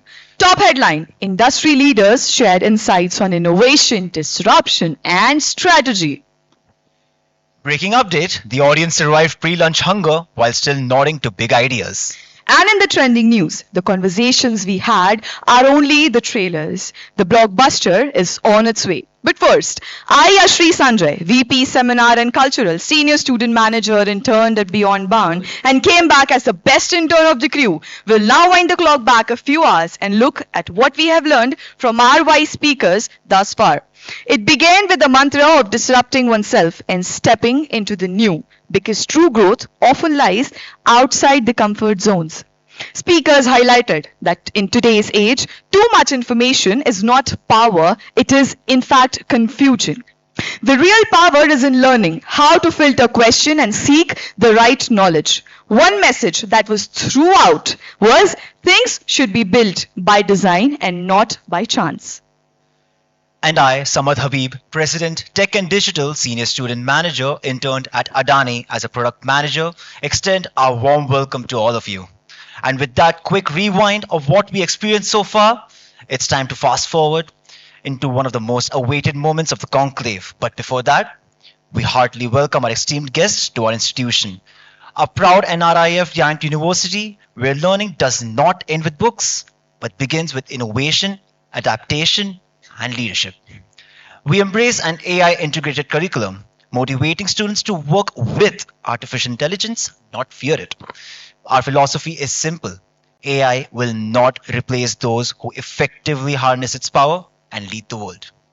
From mastering statistics on Excel to conducting SIP research projects and even a mandatory research paper, every student is trained to be a creator of knowledge, not just a consumer of it. We also take pride in the diversity of our student pool, with the minds gathered from across the length and breadth of India, creating a vibrant learning ecosystem. SBUP offers both UG and PG courses.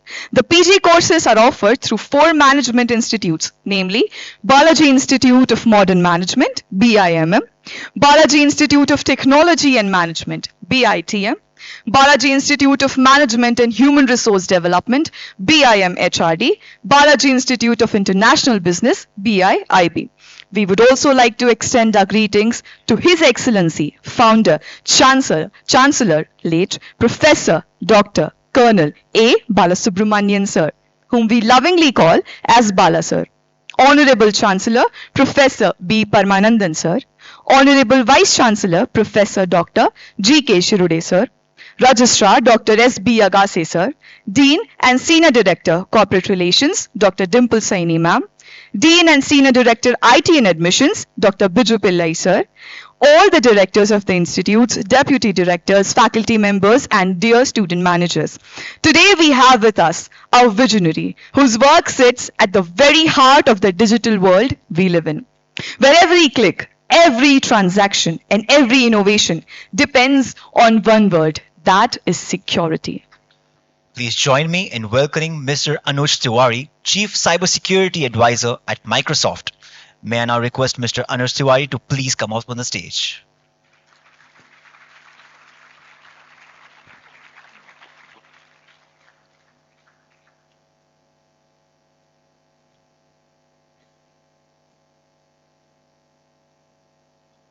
Afternoon. Welcome.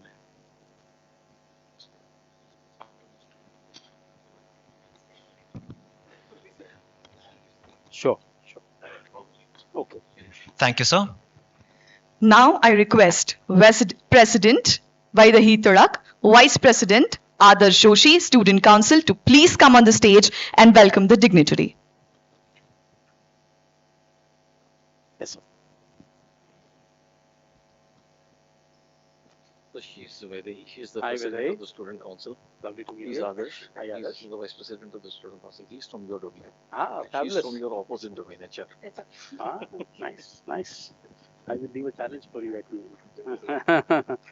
Thank you so much. Come this way. Come this way.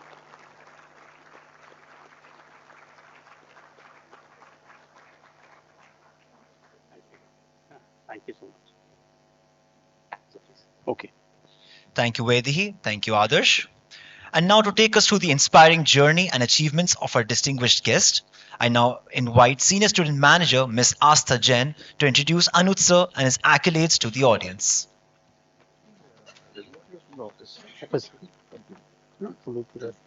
Thank you, Yashri and Samad. Cybersecurity is much more than an IT topic. It's a necessity in all organizations today. I, Astha Jain, Senior Student Manager at BIMM, specializing in marketing. Ladies and gentlemen, it's my absolute honor to introduce our esteemed guest, Mr. Anuj Tiwari. Mr. Tiwari is globally recognized leader in cybersecurity, risk and compliance with over 2 decades of experience in protecting organization and building digital trust. He currently serves as the Chief Cybersecurity Advisor at Microsoft, where he partners with global boards to address complex challenges with simple yet effective strategies. Beyond Microsoft, he contributes to the industry as a board member at ISACA New Delhi chapter and an active member of the Cyber ED board community. In his distinguished career, he has led critical security function as Global CISO at TMF Group, CISO at SCL Technologies, head for cybersecurity and risk management at DXC Technologies, and leadership role at IBM and Genpact. What sets him apart is not only his experience, but his vision of transforming cybersecurity into a driver of trust, innovation, and growth. Ladies and gentlemen, please join me in welcoming Mr. Anuj Tiwari. Sir, the stage is all yours.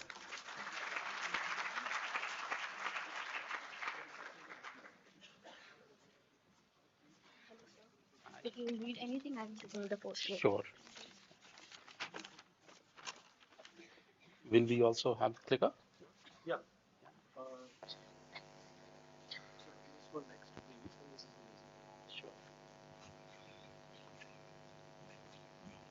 Well, a very warm good afternoon to everybody. And is this mic also on? Then I will not stand it. Yeah, this one's working. No, it's not working. Is it? All right. This is nice. Thank you. It's working. I thought it's the post-lunch session. Maybe I should not just stand there like a statue and bore everybody. But look, it's very exciting to be here with all of you today. And just like you, I still remember being on this side of the table not too long back. And there are so many lessons we learn each day in order to do things differently and push the boundaries, yeah? Move beyond what we are learning academically in this amazing institution, but also learn from others, right? And I want to talk about just a couple of simple concepts. I know we have had a lot of leaders from HR and other prominent domains, and they would have given you enough and more tips on how to be successful, how to do things different and better. But I just want to share some of the principles I have believed in. And I want to start by talking about the infinite mindset, right? Essentially, I want to start by a story, right? So imagine there were 2 lumberjacks, right? People who cut the wood. And amongst the 2 lumberjacks, one lumberjack used to work all day, but he was never able to cut more wood than his friend lumberjack, who actually used to go home for 1 hour every day. Can anybody guess how that person actually went home, was not cutting wood for that time, but still had more output at the end of the day. What could have been that one difference? Any guesses? There are no wrong answers. Love it, love it. So what we have always got to remember is that it is very important that we not only focus on the work. And while our colleague very rightly said, sharpen the axe. So while the person sharpened the axe, which made what? Which made the tool more productive. He also rested physically and could have achieved more. Similarly, we've got to make sure that when you step into your corporate careers, don't burn yourself out. The biggest difference between the top rated performers and maybe a middle rated performer is 3 to 4% hike of salary increment. And I'm sorry I'm saying things out very clear, but I feel like everybody wants to know the bare truth, right? So what you want to do is you want to pace yourself. You want to make sure that you're taking adequate breaks. You're making sure that you're taking adequate vacation. Because life is not just about being successful in a certain trajectory. And that trajectory could be vertical growth, horizontal growth, growth of mind, growth of what you do socially, but also split around largely 4 corners, which I like to believe as body, heart, mind, and spirit. So you definitely got to take care of your body. That's your tool, right? You don't just have to sharpen your mental saw. You also have to take care of your physical strength so that you can do more, you can be more resilient. What if your job requires you to travel a lot and let's say you go to a different country, you come back, you're hit with a jet lag and you're not productive for 2 days. So you want to take care of your body. You want to take care of your heart, which means you got to go back to society. You want to go back to your families. Make sure that you're well connected and you're feeling warm at heart. Mind, which we of course talked about, you guys are here, which means you have gone through so much curricula. You are brilliant. You have cracked through the interview processes of being here. So I don't have to talk to you much about sharpening the mind, but at the end, your soul. Also do things which make you feel good at the end of the day. I think if we all take 5 minutes of what we like in today's word, you must have heard of this word called thoughtfulness, right? That is very, very critical. It's important that we reflect upon what went right, what could have possibly been done better, and what do I want to do differently so I achieve what I did not. Believe me, this 5-minute introspection of your corporate day or your personal day, or if you are in my age and you're dealing with a young child and you want to know what could have been done to do differently as a good parent, it really, really helps. I follow that a lot and it has helped me do things more differently and make it more actionable, because that's the most important thing. We can talk about everything. I can come and talk to you for hours and hours about theories, concepts, and if we don't apply it, it's of no use. With that, there are a couple of things, I want to talk about. It's very important that we go after what we want. And what does that really mean? I'll give you a simple example. Any of you do marathons here, half marathon, full marathon, show of hands? Anybody likes running? All right, a lot of you do. Awesome, awesome. So when you go for these half marathons, full marathons, you see a lot of sponsors, right? Vedanta is a big one, Hero is a big one. There is a Reliance marathon. So at the end of the marathon, you usually get a bagel, a banana, a apple, you get a snack. And I remember that all of us come from corporates, right? So for us, we want to run, we want to participate, we want to socialize, but maybe that one snack at the end of the marathon is not so much fulfilling for us, right? But still, it's prestigious, right? But at the end of one marathon, I was running half marathon in Bombay, and we saw one of our colleagues said, "Hey, why do you want to stand in a queue for an apple?" I said, "It's not a matter of apple. It is a matter of getting what you have achieved, right? What did you do? You completed the marathon. This is your reward." Our body and our soul works on dopamine, right? We all use Instagram, Facebook, we get likes, we see a SMS. What does it happen, right? The dopamine kicks in, we feel better about something. So make sure that you celebrate yourself every day. When you get good grades, you're able to do something for the society, you're able to do something good for your parents, your kids, your educators, celebrate that. Put a pat on your back. Don't miss out on those small things. And remember, there is no harm in going out and getting something. Even if we would have cut the line and grabbed the apple, I don't think anybody would have minded. And you know why? Because the idea is not that we are stepping on anybody else's food. As far as you are not stepping on somebody else's toe or not getting anybody else's right, usually you will find people do not mind what you do. So never ask for permission, but sometimes asking for forgiveness later is better. Apply this mantra, especially in today's world where there is a lot of hybrid working. You don't get to physically interact with your colleagues, or a lot of colleagues are globally present where you don't see the person in person. So take that initiative, talk to somebody, reach out. Outside of that, taking care of each other is very, very important, right? So if you see most of the military training, so Pune has a lot of Air Force bases, and you might have folks sometimes coming and talking to you about the services. See, in services, the people who are the best runners in the school or used to get the best records don't necessarily make it through the academy. Why is that? Because it is very important that we learn to help the person next to us. When you eventually go into the corporate world, you will very quickly realize how best your presentation is, how brilliant your idea is, may get you a certain position, but it will not have a lasting impact. Because not everything is constant. There will be ups and downs. And when there will be ups and downs, you will need to look at what? You will need to look at your colleagues. These colleagues could be friends. You could have known them for long or not known them for long. But one thing you will realize is that when you are appreciating somebody versus you are receiving appreciation, I sometimes do this activity where I ask the person next to each other to give an appreciation to the person, and then the other person to do the same. But I will jump to the conclusion given the time constraints today. At the end of it, the study really shows, and if you do this later, you would realize you would feel better giving that appreciation more than receiving it. Try it later. Why do we as human beings feel better appraising others rather than listening to our own praises? Because that's how we are socially bound. That's our neural network. So when you go and ask for help from your colleague, even if you know a project, even if you know the technology, go ask for help. When you ask for help, it's a natural human tendency for the other person to feel connected. It's a natural tendency for the other person to feel that they are somehow part of your journey. So when your project becomes successful, there will be 3 other folks standing behind you and clapping because they know how you went through the journey. By the way, some of them were their ideas, and who knows, why not take upon others' brilliance? So never miss that opportunity. That's another thing that I really learned. One thing that everybody will tell you also is learn to listen. You guys are all management folks, and I'm sure I'm not the first guy telling you this. I also want to tell you, just don't learn to listen. Try and also learn the art of speaking last.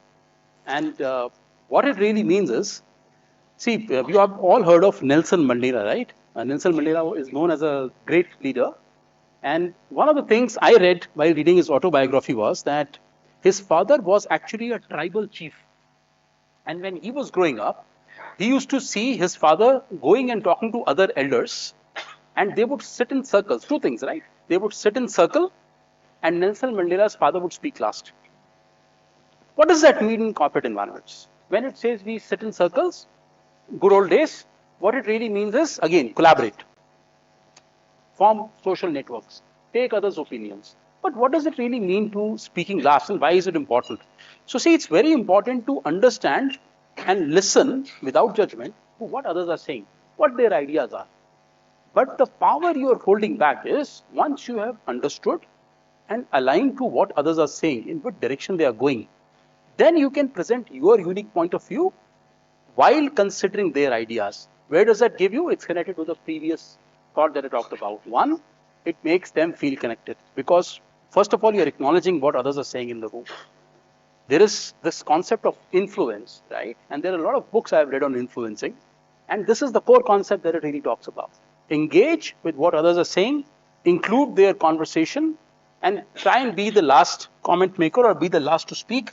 It will get you a lot more acceptance than if you were the first person making the most brilliant comment in the room. Sometimes that may not happen. This is what we are seeing.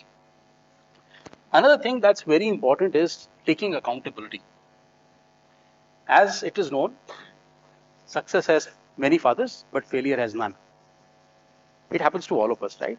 We are all human beings. We all make mistakes hundreds of times. I make so many mistakes every day. As you work through different corporations, and I've worked with about 5 or 7 of them, including a couple of Fortune 100s, you will very quickly realize is, when you try to see what good leaders are doing, you will very quickly realize they're taking a lot of accountability.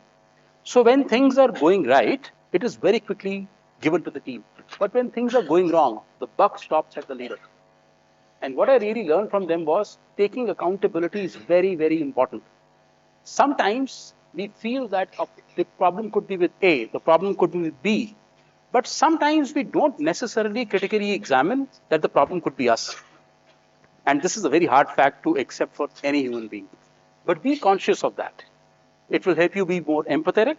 It will help you embrace the reality and take more accountability and be more respected in the long run is what I can tell you. End of all, what really matters is embracing humility. As you become more successful, it's very easy to feel good about yourself. Like I said in the beginning, celebrate the small wins. That's very important. Acknowledge yourself, because it's very easy in today's technology-driven world to lose sense of the accomplishments you have had. But if you see yourself going down that path, try and be more humble. Try and think more humbly. Try and think of the contributions others made and make them feel special. And if we do that, it automatically will come back with a lot of recognition and with a lot of support from others. That said, like I said in the beginning, today I didn't want to talk too much about the themes which others might have already spoken to you about, which is leadership, thought processes, but I still wanted to just take a few moments and talk about my journey, what I have learned, which I was requested to do. More than that, I'm the Chief Cybersecurity Advisor, which also means I am responsible for helping people to protect literally everything. And digital estates today starts from our phones, our homes, to the nation's security and whatnot. So I put together a few slides where we'll talk about artificial intelligence. And I'm very conscious that these are not technology programs that you do here. So it's at a very surface level. But I want to leave you with a few messages. And I put together a few slides, right? So what really is artificial intelligence if you really see?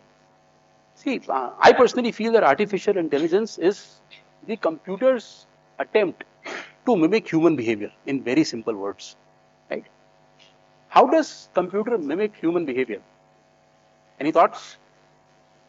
Have you experienced artificial intelligence on your phones, OpenAI, Perplexity, Copilot? So how does computer mimic human behavior? When you interacted with the artificial intelligence, what did it do in return? You ask a question, and then what did the computer do? Say it louder. It gave you a solution, it gave you an answer. What does that mean? It came as either a text answer or it came as a vocal answer. What does that really mean? It means that the computer can now talk like we did. So if I asked you a question, what did you do? You spoke up and you responded to me. What did that really mean? You understood my question, interpreted the question, which means what? You have analytical skills, we have hearing abilities. Since I'm standing in front of you, you have vision. You also have the ability to speak. Now, this is what computer is also trying to do. And it is fairly getting very successful at what it's doing. I love this quote, right, about artificial intelligence. So, the question is, what should ideal computing systems do? And the idea is not so much about what computers can do. We know the computer can run an Excel program. We know the computer can run a presentation. But is this what we really want from computing systems, right? It's rather really about what computers should do. And when we think of that, the AI story gets connected. I promise this is the only theory slide that I have included, which is a little bit boring. Not a big fan of the slide, but it's important to connect the topics, right? Everybody talks of AI these days. Everybody is talking agentic, but I don't know if somebody is really understanding what these concepts are, and here is my little attempt at it. So artificial intelligence is the big overall extent, and like I said before, this is the computer's ability to mimic human intelligence. Eventually, computers want to think like we think, which means what? We are able to think autonomously. When we hear something, we are able to reason. When we ask a question, see, unlike the chatbots that used to exist some time back, you ask a question from a chatbot, can you tell me what is the fire exit plan in the BIMM University? And it'll tell you, yes, if you are on floor 1, go here, go there. But the moment you say, can you tell me the fire exit plan if there is a flood? Then the computer doesn't know what is a flood, what is a fire. It only knows fire exit. So as far as there is a fixed input and the computer is not thinking, that means it is static intelligence. But if the computer is able to reason, that means it is artificial intelligence because it is able to reason. Under that, of course, there are the concepts like machine learning, deep learning. Of course, these concepts, there are, you see also the years when all of these concepts started, and we are really seeing the big change now. So in the ML, essentially, you are looking at existing data sets. So again, in machine learning, there has to be some source using which the computer will learn. This could be statistics, this could be text, this could be images, it could be anything. Then it came deep learning, which meant with whatever the computer knows, now it is building neural networks like us. Our brain also works on neural habits. If some of you have read this book called Habits or Cosmic Habits, it talks about neural networks. It talks about how when you do something repetitively, it becomes a habit for you. What does that really mean? Right? Like driving, a skill that just comes at you, or swimming. Once you know it, it's difficult to learn. You just jump in the water and there you go, you're swimming again. You're driving, you fearlessly just change the gears and you move the clutch and accelerator. Then you don't need to worry about it. It just happens, motor actions. Similarly, that's very similar to deep learning. So the computer then develops these networks using which it does what it does. And generative AI is the most interesting thing which essentially changed the world. Now, what does generative AI mean? Generative AI means that the computer is able to generate new text, new audio, new images, basis the data it has learned. It works on tokens, but then that's getting technical, and I promised that I will not go much technical. So let me talk about what are the different cognitions, right? So there is perception and there is cognition. So there is vision, speech, we talked about, I gave you the examples that if the computer is responding, it means computer is, let's say you take your Google search, you take a photo and say, hey Google, what is this? It will tell you this is a cat, this is a dog, this is a certain brand of an iPhone, this is a refrigerator, whatever it will tell you. Or this is a book, can you tell me who wrote it? It will tell you all of that. Why is it able to do that? It is able to do that because computer has reached parity in terms of vision. So if a human being subject is taken in a test room and the human being can identify objects like this is a sanitizer, these are flowers, this is a speaker. If we do the same for computers, the computer has reached the same level of intelligence that an average human being has. That's a good thing. Now we can rely upon all of these tasks to the computer, and we don't need to necessarily perform these vision-based tasks. Now think of application areas. Medical is a big application area. Now you can read all the X-rays at machine scale, which let's say you needed a doctor for earlier. You can look at literally any object. I was talking to some of the folks here, and some of you interned at Amazon. I was excited to hear you were working at the the warehouses, and they use all sorts of vision technologies which can automatically pick stuff, deliver stuff, and whatnot. Now today the drone deliveries are happening, but that's for a conversation for another day. Same for speech. When we talked, I talked about the fact that sometimes when you talk to ChatGPT, it can respond in voice. It can respond also in many languages. Has anybody heard of the Bhasini project? It's an Indian project. Bhasini essentially is an API funded by Government of India. It can translate anything you do into 22 vernacular languages. Imagine building a product tomorrow or an application tomorrow and having your users get output in 22 languages. You write your query in English and it will respond to you in Marathi, Odia, Bengali. Imagine that power. Your product going local and vernacular. That's the power of computer speech that you can get. Language, of course, we have seen. I remember the good old days when there used to be translators, which are not so much there anymore. Computer can translate pretty much anything. And the same thing for knowledge. For instance, let me give you a trivia fact. Does anybody know how many words does a human being read in their lifetime? It is in millions. Any guesses? Did I hear a number? I know it's a post-lunch session, but a little bit louder. How many words does a human being read in a lifetime on an average? 10 million? A little bit higher? 50 million? Okay, it's a little bit lower.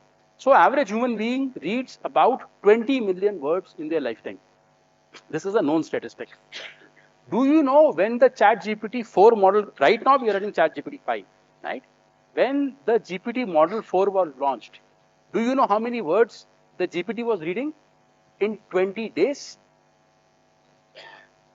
it was about 3 billion words. A human being is reading 20 million words in a lifetime, and here is this model which is reading 3 billion words in this amount of time, just 20 days.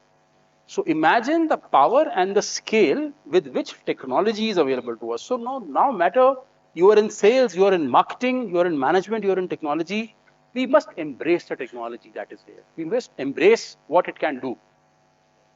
What it really, this very simple slide, it just shows you which year the AI came at human parity. Human parity, all like I said, means that the machine came at parity with human intelligence.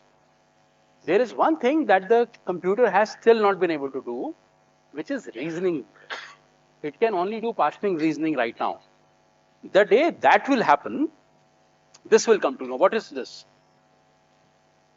And I'll tell you in the slide somewhere. So this is a singularity theory. What it really means is that essentially you see a yellow line, you see a black line, and then a red line. So these are the, this is the human intellect, right? So if you see the human intellect is rising very linear manner. That's the yellow line. It's a linear graph.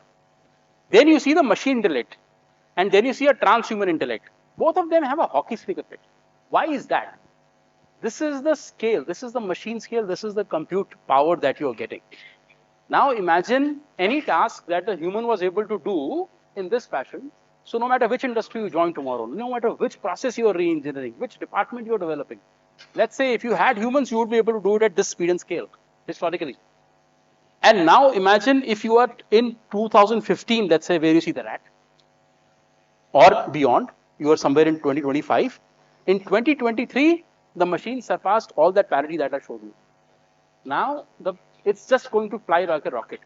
And it is believed that in 2045, machines will reach what we like to call a singularity, or AGI, artificial general intelligence, where if, let's say, I was not present tomorrow, there would be a droid or a machine, or God knows in what form, time will tell, but that machine will be able to do exactly and behave, speak, talk, read like human beings do. So that day is not very far. We've all seen Terminator. I'm trying to scare anybody.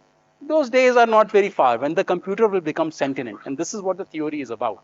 By the way, if any of you are computer science students, there is a law called the Moore's law, if anybody has heard about it. Essentially, the Moore's law said that every year, the chips, the transistors on the CPU double. This was true 50 years back. 5 years after the law, the computer chips started multiplying, like it was 100x, 200x. And today we are talking small chips on our cell phones having 1.2 billion transistors, 1.3 billion transistors. So things have really, really changed. Another interesting thing I want to talk to you about is look at the top. You see the agricultural revolution, right? You all know the human evolution theory. This is the industrial evolution theory. I saw in the morning session, somebody was talking of industry 5.0. I want to dial it back and I want to talk to you about how it evolved and why this slide is important, why this speed is important. See, when humans were at agricultural revolution, to reach from agricultural to industrial revolution, it took us 8,000 years. What did we do in those 8,000 years? We invented the tools. We became better at that task. We started doing things differently. And same when that shift happened from industrial revolution to discovery of light bulb, 120 years. Is the agricultural invention versus the light bulb invention a big technology improvement? You all would agree. But what we could do in 8,000 years with technology, we were able to do in 120 years. And as we progress, just in 90 years, we achieved moon landing. Just in 22 years, internet was invented. And now that we are pretty much here, just with that World Wide Web, just in 9 years. Before this, we could only tell what blood group type you are, O+, A+, AB-, whatever you were, right? And now we are sequencing genomes. Anybody heard of the tool called CRISPR? CRISPR? It's a genome editing tool. Essentially, it can, in theory, it's supposed to edit your DNA and it's supposed to produce babies. For example, tomorrow you want a baby who looks like Shah Rukh Khan, has a brain of Dr. Kalam, and traits like that. The CRISPR tool can achieve that. But look at the technology advancements. Look at this hockey stick effect. So this is the world you are about to enter. It's very important that we don't just think through traditional paradigms. Hence, the human skill is going to become the #1 most important skill. Your ability to connect with people, your ability to network with them, your ability to forge relationships, nurture those networks is going to be the most important skills to be successful, to find new jobs, find new opportunities and continue. Because anybody's ability to solve problems, anybody's ability to do things differently is getting accelerated by this machine. and at the scale which we will not be able to match soon. So we don't want to be in that fight at all, right? We want to start looking at things very differently. Just to give you a context of, so this is just a very quick number from what we like to call as the Work Trends Index. Microsoft publishes this every year. It's done in conjunction with the Big Fours. There are some statistics from McKinsey, IDC. But what's a good takeaway is actually the last one. I love that one. See, what it shows is that the return on investment for every $1 investment in the AI is about $3.50 back. That's what? That's about what 250% return on your investment. Who does not like a business case which has a 250% ROI? What does it mean for a growing economy like us? There were developed economies which were outsourcing a lot of work to us, whether it was manufacturing, whether it was KPOs, BPOs, IT services. But if a developed country is able to do that at 250% ROI, would we continue to be the country of choice where those trends would continue? I'm not sure, right? Possibility is yes, supply chains don't move overnight. It takes time. Hence, the time is now to wake up and retrofit our skills. And if we were to retrofit our skills, what should we be doing, right? I know a lot of you would be finding jobs in some of these industries. So what are the industries which are really, really adopting AI? And if you are wanting to join some of these industries or work in them, you not just got to keep sharp on your management skills, you also got to learn AI skills. Because this is what they're doing. Healthcare, 31% using virtual agents. Retail, 23% using computer vision. Think of Amazon Go, the stores where you can just walk in and walk out. There is no checkout person. You can place an object in your cart and you can just put it back and the computer knows everything. You don't even need to pay. You don't even need to wait to pay because your Amazon account is already linked. These are things which have been running. I used that store in New York 5 years back. So these things exist. It's just a matter of replicating when that demand comes more. Financial services, natural language processes. Everybody must have interacted with some sort of chatbot today. Now, all of these chatbots are designed to work around privacy, data handling, financial data, sensitive data. So look, technology has evolved to work around all of these things. As leaders, you must also embrace all of these technologies. You must also support these in order to get a seat at the leadership, because this is what the board is asking for. This is what the leaders are asking for. So if we don't embrace it, then just the traditional paradigms are not enough and alone. So what you have learned here are the foundational skills without which you cannot succeed. But these are the tools. This is the saw that the woodcutter was sharpening, using which you will excel and you will do a lot more than what somebody around you is doing. Manufacturing robotics. I gave an example of Amazon in the warehouse, and if you see car manufacturers, literally most of the processes are now done by robots, and in most kind of manufacturing. All right.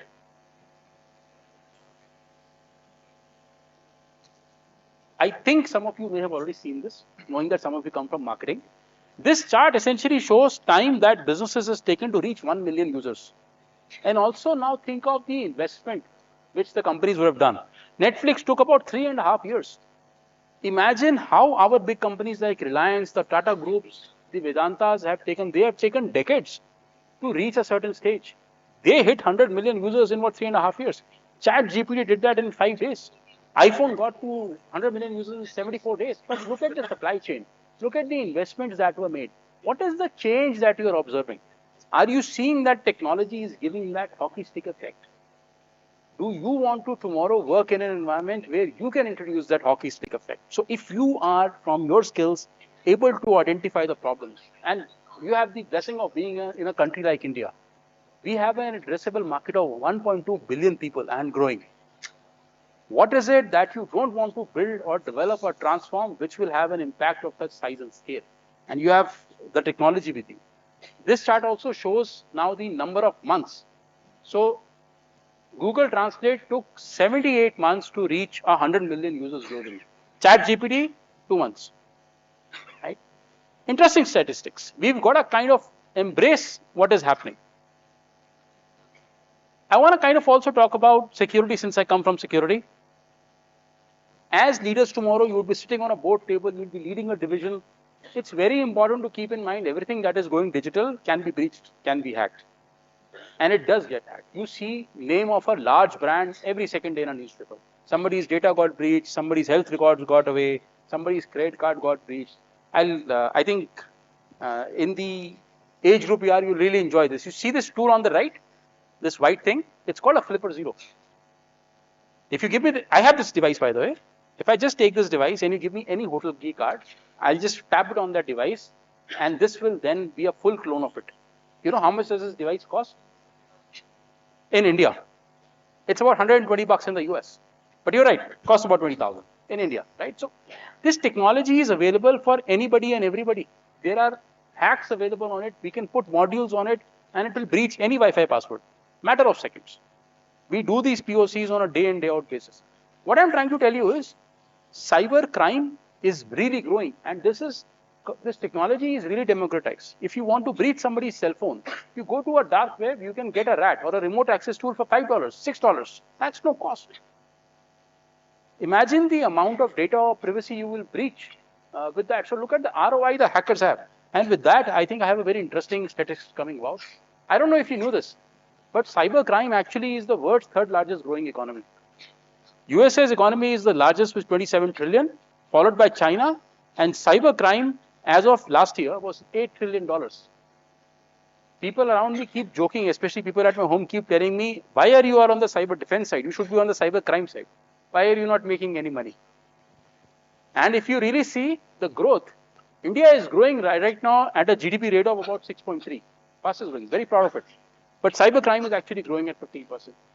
What does that show you? That the businesses you will be running tomorrow need to be protected. You need to be very conscious of your digital estate.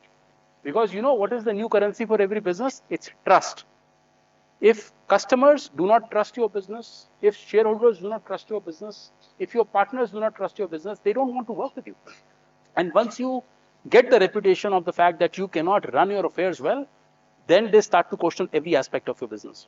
If you can't run your technology well, maybe you don't know how to run your accounts well. If you can't run your account well, who knows what's happening in manufacturing? Are you even the best supplier for me? So on and so forth. You see where I'm going with this. So just be cautious with that. Another eye-opener, right? We all have used ChatGPT or OpenAI, some sort. Did you know there are LLMs available for hacking? Anybody seen them, use them? I don't see any hands. That's a good thing. I'm not here to ask you to use it. But again, look, it's a double-edged sword. Information is available today freely. It's democratized. We are not using it for certain purposes because our intents are different. But you see the cyber crime and the economy growing so fast. Why is that happening? Because all of this information is available. So there is a evil GPT, warm GPT.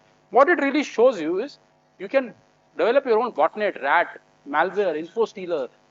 You can use some of these tools, breach into an Android phone 15 seconds, 20 seconds. Our teams do that on a daily basis. This is not to scare you. This is just to make you aware that these tools exist. People are using it. We see all kinds of frauds happening on a daily basis. Why is that happening? Because there is so much money out there that people want to take the shortest route. Another thing that I thought that you might like to see is, this is LinkedIn's Economic Graph Research Institute. And what it really talks about is that if you see 2015, these were AI literacy skills. So it was almost negated. So they surveyed students like you or young professionals, and AI literacy is very low. 2020 became about 20%. And by 2030, it is projected to be at 65 and 60% respectively, right? You are about here. So we don't want to miss this boat. We want to educate ourselves on artificial intelligence. Not asking you to become a cybersecurity expert, but do focus on artificial intelligence. How can you do that? Since I'm from Microsoft, by the way, otherwise, Facebook, Google, Amazon, everybody is offering free courses on artificial intelligence. Do take out some time on your weekends, sharpen your saw, learn this, because tomorrow, the technology people you will be leading, the people you will be working with, will be using these technologies to give you solutions. You should know the language. You should know the basics. This exam, for example, does not require you to deploy any technology, does not require you to learn any technology or code anything. It's just an introduction. For example, it will tell you what AI is. What is responsible AI? Should we think of fairness, non-bias, ethical use of technology? So as leaders, when you do business tomorrow, how do you apply some of these principles? Very important to learn these concepts today. Then it will get you into technology like how can you use computer vision. So tomorrow, if you have a product or service or a business line which can use computer vision, how can you even apply? What are the use cases? It will give you a great introduction on that. Conversational AI. NLP, natural language processing, machine learning. All of this gets covered in AI 900. And by the way, if anybody wants to scan, this exam is free for students. If you have a student ID, you can go to this link and you'll get a voucher from Microsoft. Do it for free. I mean, do it on your spare time. I highly encourage it. Also, the study resources are on this QR code. This PPT also is with your coordinators. So in case you missed this, but essentially, look at these study resources. Like I said, since I'm from Microsoft, I'm talking about it, but literally go to Google, Meta, Facebook, anywhere, whatever you like. But I highly encourage you to get with these skills. I still see a lot of cameras out, so I'm going to take a pause, take care of these resources. And I know I'm probably a little bit on time, so I'm also going to now wrap up. I'm just looking out for the cameras. Once they go down, I'll move ahead.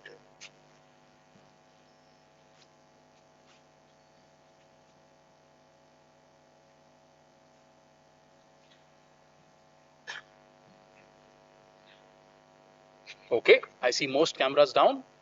A few of you are still up there. Take it from your colleagues if you can. I want to leave you with a gift. The gift is, this is my contact information. Does anybody know what encryption means? What is it?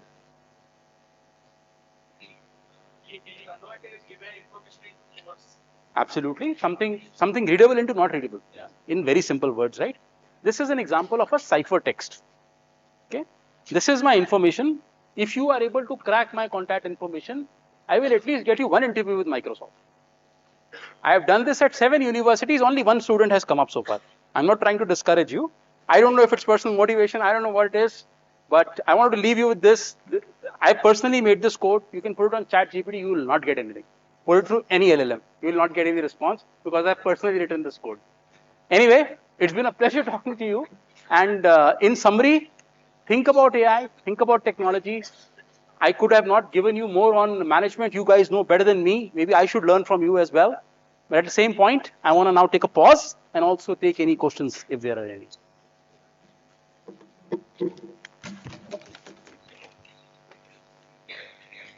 Thank you so much, sir. The floor is now open for question and answers. There's a question here.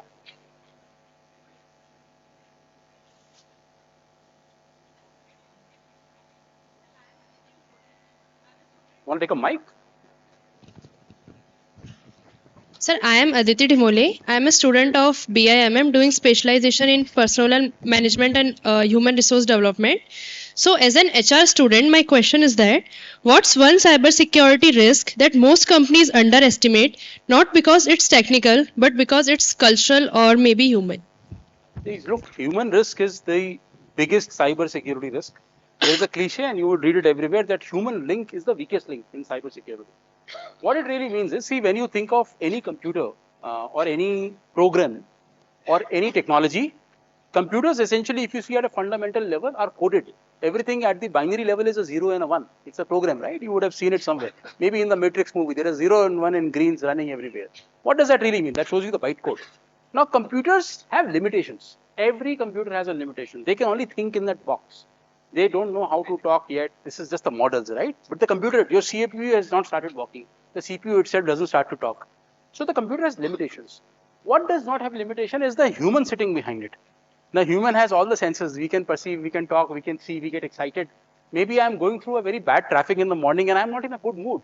And I come and start dealing with customers' financial data or somebody's sensitive health information. Now that mood or that behavior can lead into breaches. So I think human is one thing that you've got to be very careful about. In fact, if you see, I've worked for some very large technology outsourcing providers. One of the things that used to get added in our contracts was always about training and awareness. So from a HR background, L&D is very important in terms of one, making sure people understand what they are doing. They can use technology responsibly because it's not just your data. It is trust. It could be customers' data. It could be customers' data. You've got to be very cautious about some of these things. Not just to be in the business, and then there could be some ramification. Let's say you're working for a European client. You have regulations like GDPR with very, very real and very large fines. So you want to be cautious of some of that. But in summary, human element is the most risky element. Thank you. Any other questions? Good evening, sir. I am Devam Jain and Junior Student Manager at Balaji Institute of Modern Management, specializing in marketing. Sir, I have a question. Cybersecurity is becoming a key part of business strategy. In your view, how can companies communicate their security practice in a way that strengthens customer trust and brand reputation? Okay, good question. One thing you will see is that cybersecurity is becoming a very big agenda at the boardrooms. Before Microsoft, both the jobs I was in, I was the global CISO for 2 firms, and I was reporting into the board both the places. One thing that the board is very keen to understand outside their finances is, and you will see this, that the risk committee, the IT committee or the risk committee of the board is something that you will prominently see. In fact, there is a mandate in certain countries that the board member should have cyber security exposure. Mandatorily going forward, you need to have at least one board member who gets cyber risk. Now, what is happening? You asked more about how should one communicate to the management, essentially. See, what is important is not just the management, but I would say today's ecosystem is a very holistic ecosystem. See, no business can survive alone. You can be doing great at a certain product, at a certain resource or a service or a product, but you will have 5 suppliers here and you will have 20 partners here, and it's a 360-degree ecosystem. And you cannot survive without them because nobody is good at everything. There are several vendors out there who can do things better. So the trust factor really is around how much holistic observability you have. That is one. So there's got to be code of conduct that you are getting upstream, which is what you're pushing down to your vendors. And then that has to upflow as well. So the management must see that. Second keyword I'll leave you with is, it's called transparency. So the more transparent you are, if there is a cyber issue, please inform your board, please inform your leadership, or tomorrow you will be those leaders. If your technology team, cyber teams are not telling you what the cyber risks are, what are the risks which will take your product line down, what are the risks which will take a certain country line of business down, please ask them that. You must investigate what those are. Because technology risks will be several, but not knowing is like flying in the blind. We all know about Mike Tyson, the famous boxer. One of the things, I keep forgetting the first one, he said like, fly like a butterfly, sting like a bee. Yeah, that's the line. Fly like a butterfly, sting like a bee. And he said, I can't hit what I don't see. So you can only protect your digital estate as far as you know the risks. So make sure when you're in leadership, you're on the board, you're sitting on the other side of the table, be inquisitive. Don't run away from technology. Technology is here to stay. And with this hockey stick effect that I was showing you, the more we leave it behind, the more we will lose businesses to opportunities and outcomes which we cannot control. So you want to be ahead of them. Thank you, sir. Very good afternoon, sir. Sir, to your right. Yes. My name is Tushar Gopalakrishnan, pursuing my second year in MBA Data Science and Business Analytics. So my question to you is, with the advent of cortical intelligence, what are the advantages as well as the threats that it poses to cybersecurity? I didn't get which technology you talked about? Corticoid intelligence. Quantico. Corticoid. CORCTIOID. Sorry, I don't know what it is. Corticoid? So corticoid intelligence is a technology which takes neural pathways of the brain and tries to mimic it and takes decision on its own self. A subset of cognitive AI. Cognitive AI. Okay, sure. So look, downsides of cognitive AI is that right now AI is like a baby in real senses. It's like a 5 or 6 year old baby right now. It is learning what we are telling it. So if we are feeding it wrong, then we will have a grown up human being which will not know the right thing. And that is why you see a lot of models hallucinate today. You've heard of this term called hallucination? You ask something from the computer and it gives you something else. There is a very famous case where in the US, in New Jersey, the judges were actually allowed to use AI to take decisions, give their judgments. Problem was, one of the judgments that the judges issued, the High Court or the Supreme Court there noted that the judgment that was given and all the case laws that were given in the ChatGPT never existed.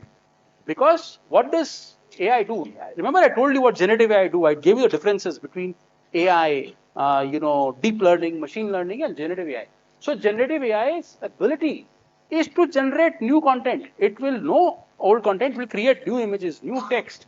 So it started generating new names, new case laws, new case numbers, and started giving all these evidences like it's a real case. And the judges started using them as case laws and started giving judgments. So look, this is an example of what can go wrong. So you've got to be, hence, study about responsible AI, AI 900.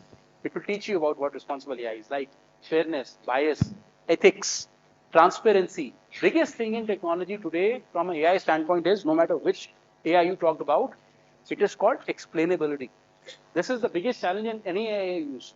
If AI is doing something, if you're asking something, you just get something. But do you know how it is doing something? Forget you knowing it. Can the vendor explain to you how it is doing it? Believe me, in most cases, even the vendors will come and tell you, let us come back with that answer. We don't have that answer. Because the LLM is doing it. They don't understand the technology. There are so many startups which are just using AI. They don't know the confidence level behind it. Do you want to build your products and services on such a AI stack? Maybe yes, maybe no. So look, we haven't reached that human cognizance. It's essentially AGI is supposed to be around 2045. What we are hearing is with the acceleration, now the timeline is more around 2037 as it stands now. Who knows what it will be tomorrow? But it's an evolving field. I don't have a lot of views on that right now. Thank you. Good afternoon, sir. Sir, I'm Chirag Bajaj, a junior student manager at Balaji Institute of Modern Management. Sir, the recent CrowdStrike outrage in July 2024 showed that a small problem in a security system code can cause a very big disruption in business, which are associated with Microsoft. And so the question is how Microsoft is taking decisions based on that, and a student like us, what should be we doing to be by being better prepared at from a cybersecurity perspective, and how is Microsoft making sure people can trust its systems after such disruption? I'll imagine that you're asking me this question as a business leader. Imagine you're running a firm which has 200,000 people, right? We saw flights going down. We saw Delta came at a standstill because of the CrowdStrike incident. I'm not going to take, don't worry so much about the Microsoft and the CrowdStrike. Imagine using a technology, because Microsoft was involved. I'm not here on behalf of Microsoft today, so I can't comment on that officially. But look, let me give you the answer still. If you see the underlying problem, the problem like this is really challenging resilience. In technology terms, we call it business continuity, right? So you have a IT business continuity, you have a business resilience or operational resilience. You must have learned some of these terms or studied some of these terms, especially in context of supply chain. Similarly, technology is an essential part of supply chain too. So if you are, let's say, flying a plane, Delta was flying a plane, all the flights came to a standstill, the shares fell 15%, day one. What they did not factor for as businesses is that we are about to use a technology which may have ramifications which are beyond our control. This is what I was explaining just 2 minutes back. And I'm going to lean on the same answer.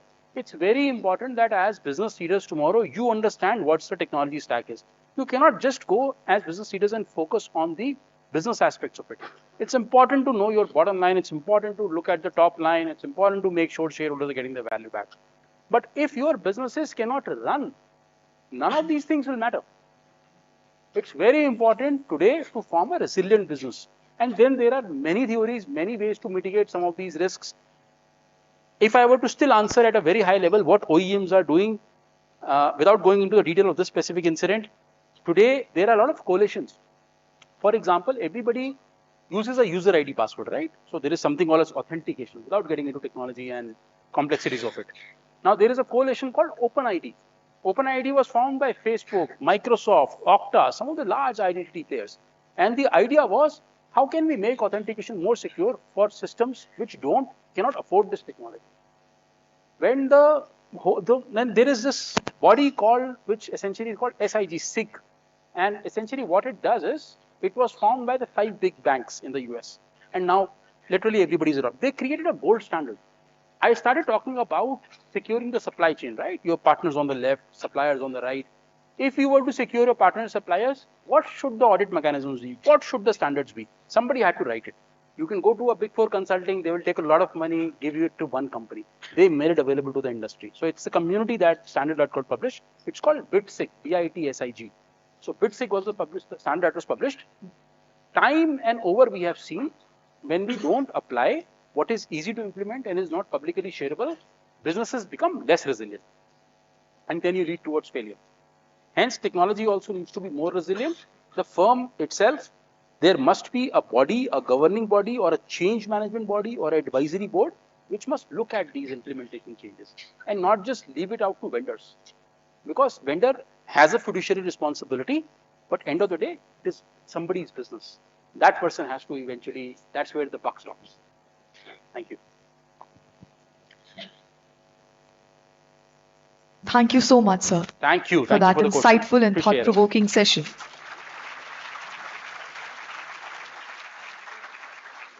You've not only helped us understand the critical importance of cybersecurity in today's digital world, but also inspired us to see how trust, resilience, and innovation can go hand in hand. Now request Soumya Sinha, President Cultural and Seminar, and Samar Pratap Singh, VP Tech and Digital, to please come on the stage to facilitate our guest. The kit includes an e-certificate as a symbol of our respect and affection. The certificate represents the sapling that will be planted in your honor on our campus, where it will be nurtured and cared by our students and management, ensuring that your contribution to our green legacy is remembered for years to come. Thank you, sir. Thank you, Soumya, and thank you, Samar.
Yeah, they do. Small birds. Yes, sir.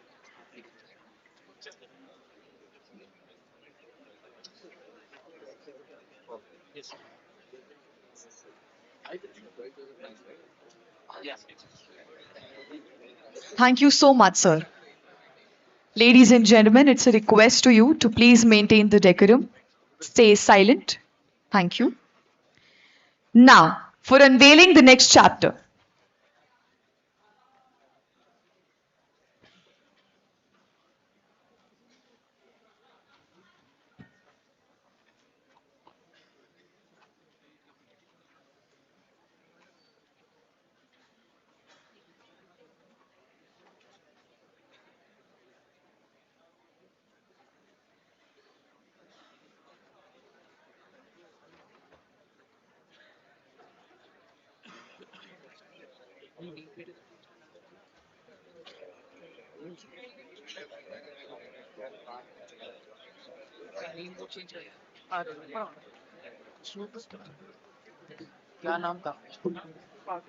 Students, please remain seated. Don't go outside right now. As the corporate citizen team are taking interviews, they will get disturbed. So they want everyone to please remain seated. People on the stairs.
Now, for unveiling the next chapter, it's time to welcome another visionary leader who is shaping the future of technology and business. He is an entrepreneur, innovator, and the driving force behind Force AI, a company that is redefining how businesses harness the power of artificial intelligence to solve real world challenges. Ladies and gentlemen, please join me in welcoming Mr. Santosh Isare, founder and CEO of Force AI, to the conclave.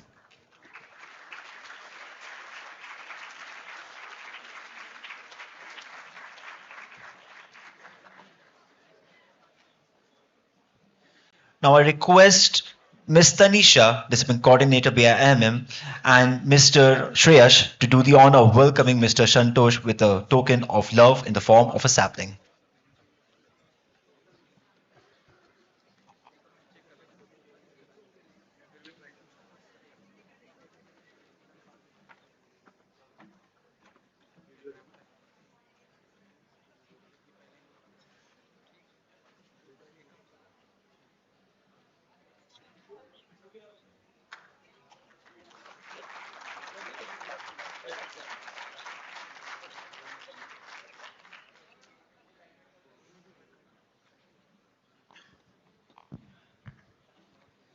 Thank you, sir. Thank you, Shreyash, and thank you, Tanisha. We heartily welcome you to our institution, sir. We take pride in Diksharamba, our induction program, where juniors begin their journey by learning management and coordination from day one. Adding to this, our strong industry interaction culture ensures that eminent leaders from top corporates and business giants regularly visit our campus, bridging the gap between academia and real world practice. Now, let's start the chapter. And to give us a glimpse into the inspiring journey and remarkable achievements of our distinguished guest, I now invite Senior Student Manager Ms. Tanushka Chauhan to read his profile.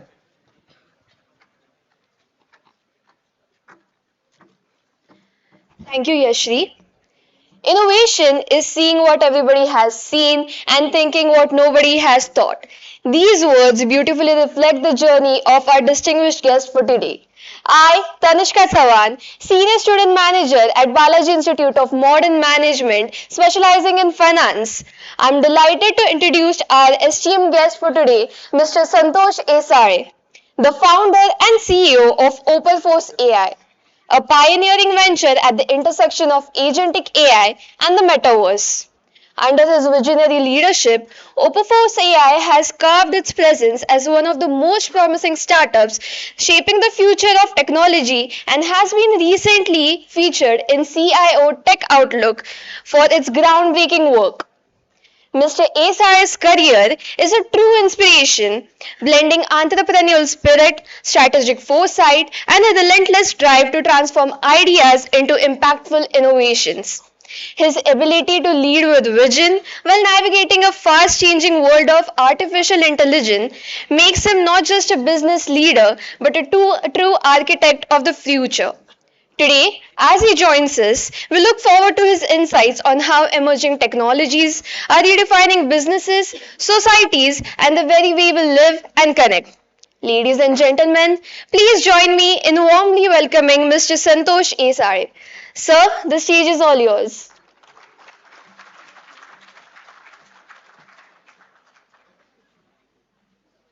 Welcome, sir. If you need anything, I'm right over here. Okay. So ask me. Thank you, Okay. sir. And where is the presentation playing? Presentation. Sir, it will play over here. You can watch it from there too. Oh, okay. Yes. And if you want to change the slide, I can give you a remote. Otherwise, you can ask them to switch the slides. Should I give you a remote? Yeah, no problem. Hello, everyone. I mean, great to be on the campus. I see the energy and feel like I mean, just reminds me of my college days. So thank you for the invitation.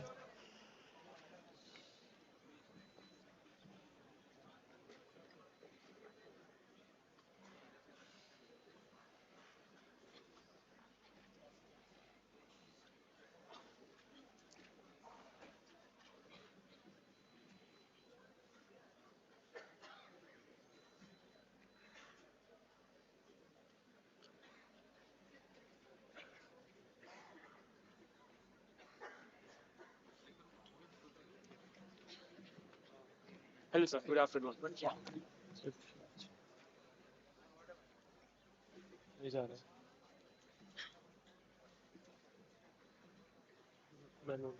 Okay, sir.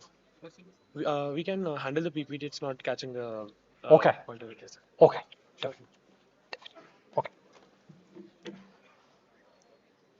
All right. Okay, so we'll get started, guys. All right.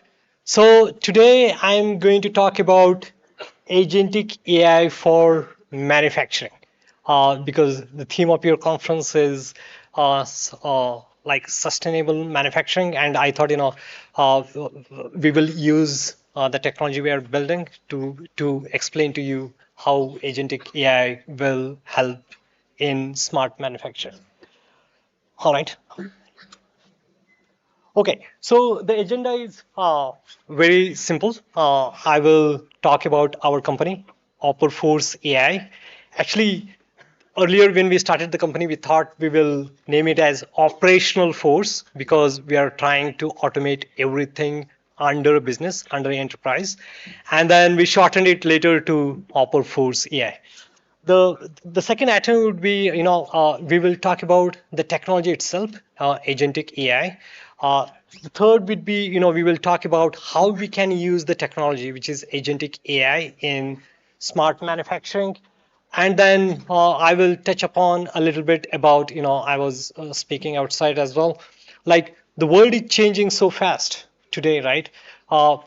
And we need more collaboration with educational institute like yours to move at that speed, because now I think in the next 5 years you're going to see a lot of changes, and that cannot happen. I mean, we cannot go to that future without your help. So we need a good collaboration between students, academia, and industry. And I will also talk about the future of workforce, how the future workforce would look like. All right. Okay, so at Force here, right, we build agentic AI software for small and medium businesses, right? So most of these businesses today are like operating very manually, using like registers, using spreadsheets.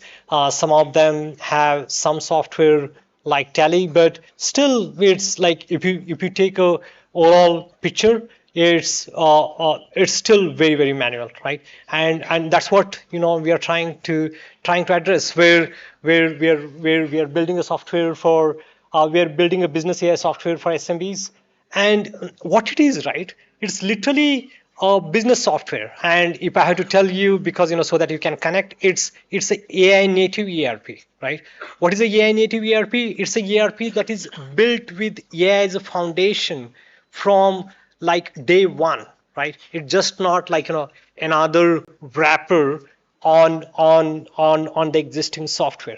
The software is built with AI first principle, with AI we using the AI architecture, right? And that's the reason we call it's like a AI native ERP.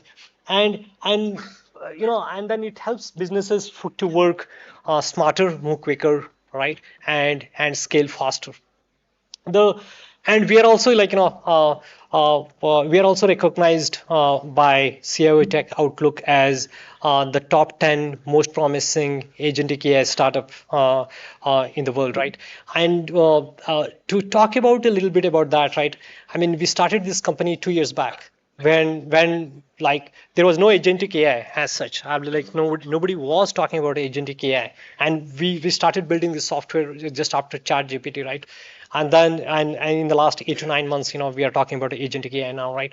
So and no wonder we are considered one of the pioneer of this technology, and we serve many market segments, including the manufacturing segment.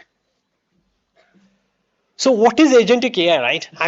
Like I was talking to a lot of people since I came on the campus, right? And I was talking to them about AI and agentic AI.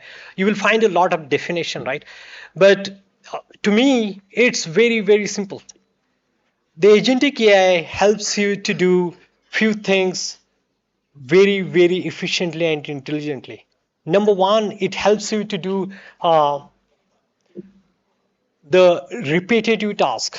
Uh, uh, right? I mean, it will reduce all the manual errors. For example, if you have purchase invoice in a business, imagine you are a manufacturing firm and you're ordering a steel from Tata Steel, right?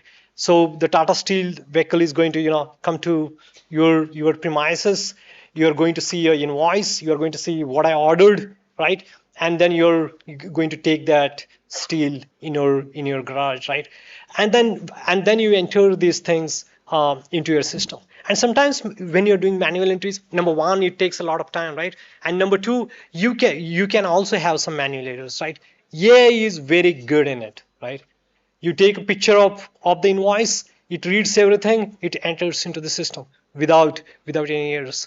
And at a human level, right, you do the higher level task. I mean, there is no point in entering the information from one form to the another form. There is, it's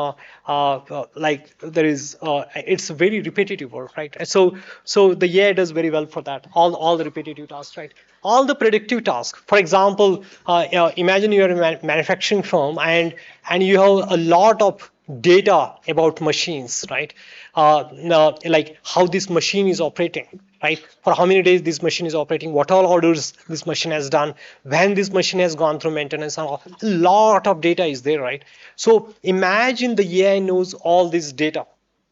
Once you know all this data, you can predict, like, oh, okay, after every 45 days, this machine has a problem of some sort and it has gone through maintenance, on an average, right?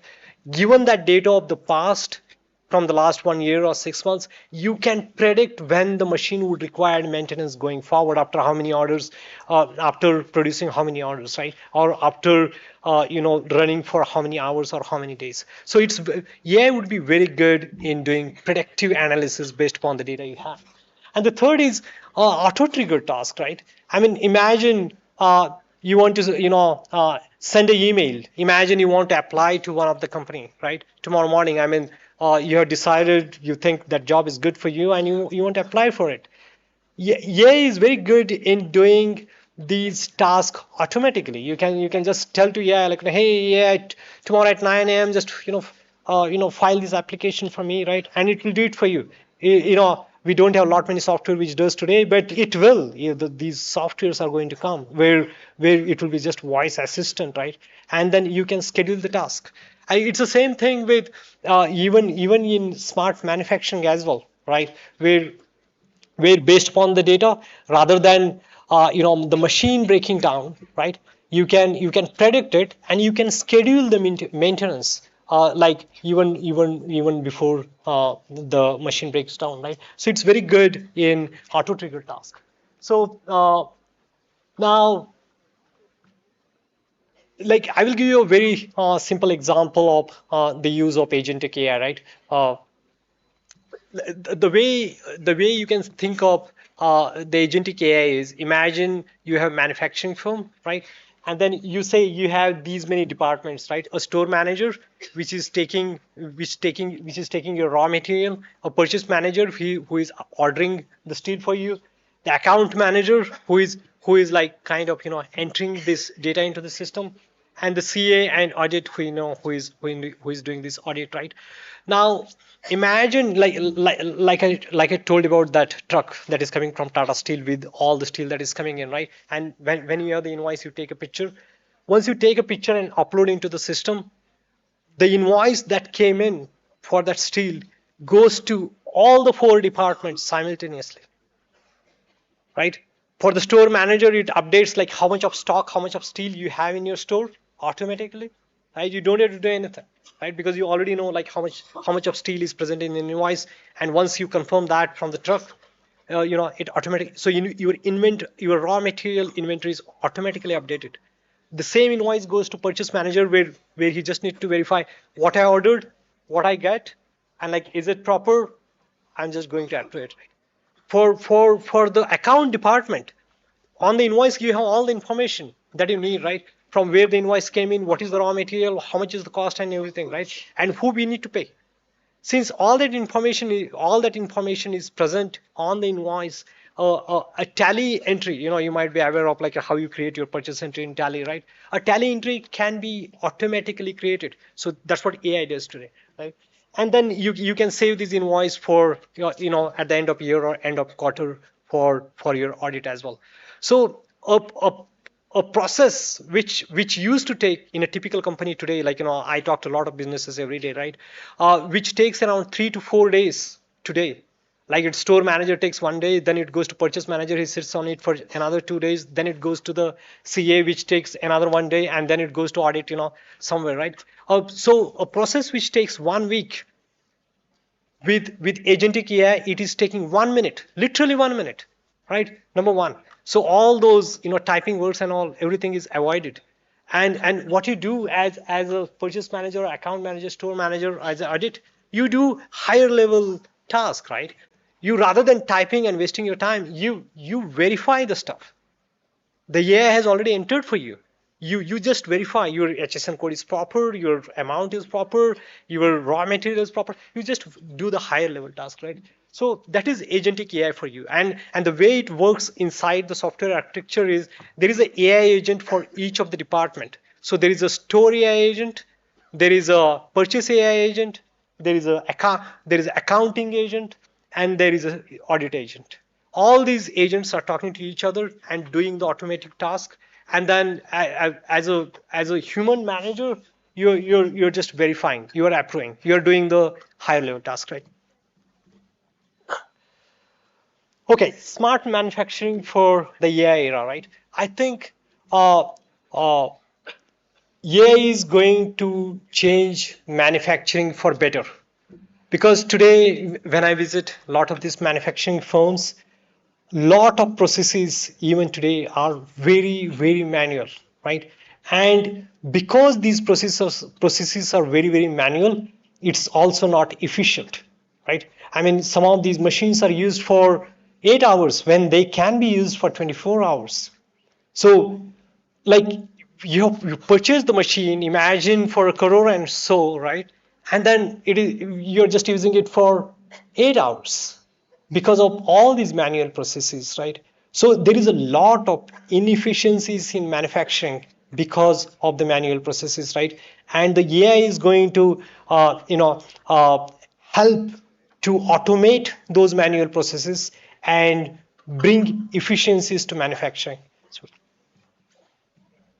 So today, if I see, right, I mean, these are the 3 main problems in manufacturing today. Schedule delays. This is very, very common when you enter, when you go and start working in the industry. You will see this. If you're working in a manufacturing industry, you will see this like an everyday problem, right? You have got like 20 orders from the customer. You have scheduled the orders on the machines. You have given the ETA to each of the customer. ETA is expected time of delivery, right? I mean, expected time of arrival, which is kind of, let's say, a delivery schedule. And you have promised the customer, like, order 1 is coming, say, on like 22nd September, right? Order 2 is coming on 25th September. You have published all these things, right? And now you're running the machine and damn thing, the machine broke down, right? You got a delay. Oh, okay, machine is working fine, but you don't have labor. You got a delay. Oh, we have a machine and we have labor. Oh, but raw material is not there. Somebody did not order the raw material, right? Somebody just forgot it. So, it was lying under the paper. But still, there is a lot of inefficiencies, right? So schedule delays are very, very common in manufacturing. The second is quality problems, right? I mean, because there are process parameters that are still set manually. And then because of all these manual things, there are still, after every 100 parts, there are 3 or 4 parts that are produced which are rejected, right? And this can be very well handled with the AI.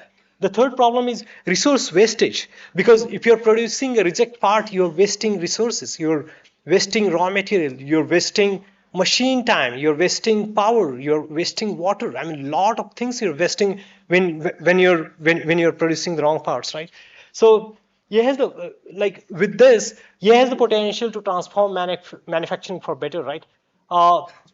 So many problems in manufacturing can be addressed very systematically and very intelligently by AI, right? For example, I will give you one example that we are working with one of the factory in Haryana, right? So they have these, they manufacture, you must have seen the plastic injection that you find in the hospital, right? And it has multiple parts. And these company produce some of these parts. So they have these plastic molding machines, right? And they have a big plant. They have one in Haryana, one in Delhi, one in Gujarat, and all, right? And they have all these I think CNC machines which produces these molding parts, right? And now all these CNC machines are still operated by software, right? And this software is running on the machine, right? And it is producing a lot of data, right? And these people, and what they do today, right, at this point of time, a person goes to the machine, collects the data, get it to the server, and then analyze the data, segregate the data, and figure out if there is any problem with the machine. Does the machine require maintenance? If the machine is producing faulty parts, what is the reason and all that? This is all done manually today. So for 3 plants, they have like 20-25 people running all around the floor, figuring out, collect the data, go to the server, segregate it, and then still, can you find 100% of the problems? No, because we are still human, right? We can't go through like thousands and thousands of lines to figure out the problem. It's just not possible for a human being to find the problems looking at 10,000 lines of the data from machine. It's very difficult, right? I mean, we are not meant for that. We are meant for doing higher level tasks. Oh, you give me 5 points, I will figure out, I will take a decision. I can't go through 10,000 lines in 10,000 lines of document in 1 hour. It's not possible for me. And if I'm not going through it, then I'm missing machine problems. And if I'm missing machine problems, then we are having schedule delays and then resources problems, right? So with AI, what we can do is with the agentic AI, for example, a machine agent, let's say machine agent is running, and we have an agent per machine, right? Now, from a cloud, this machine agent is going to collect the data. So imagine you have 20 machines in your factory. The cloud will have your floor plan. You will have machines exactly like how you are in the factory. Each machine will have an AI agent that will connect to the machine and get the data, right? All the time, right? Based upon how the data is getting produced, when the job is scheduled, how many hours the job is running, when the job has ended, machine idle time, how much resources it used, how much power it used. All these, the AI agent is constantly tracking it per machine, right? And then for all your machines, for all the 20 machines, the 20 AI agents are kind of collecting the data and deriving the insights, right? And then these 20 agents will talk to each other to finally derive that 5 lines that we understand. Oh, out of this 20 machine number 16 needs to go to maintenance after 3 days because it is producing a lot of faulty parts, and it's been out of, the last time we did the maintenance was like 42 days earlier. The computers and algorithms are far better in figuring this out, right? So it can do predictive maintenance, and sometimes you don't have to go through the maintenance. Sometimes only for a very huge problem you have to go through the maintenance. Sometimes the machine might determine, oh, it needs fuel. I mean, it needs maybe a certain thing or maybe a certain grease that we need to send it to it, right?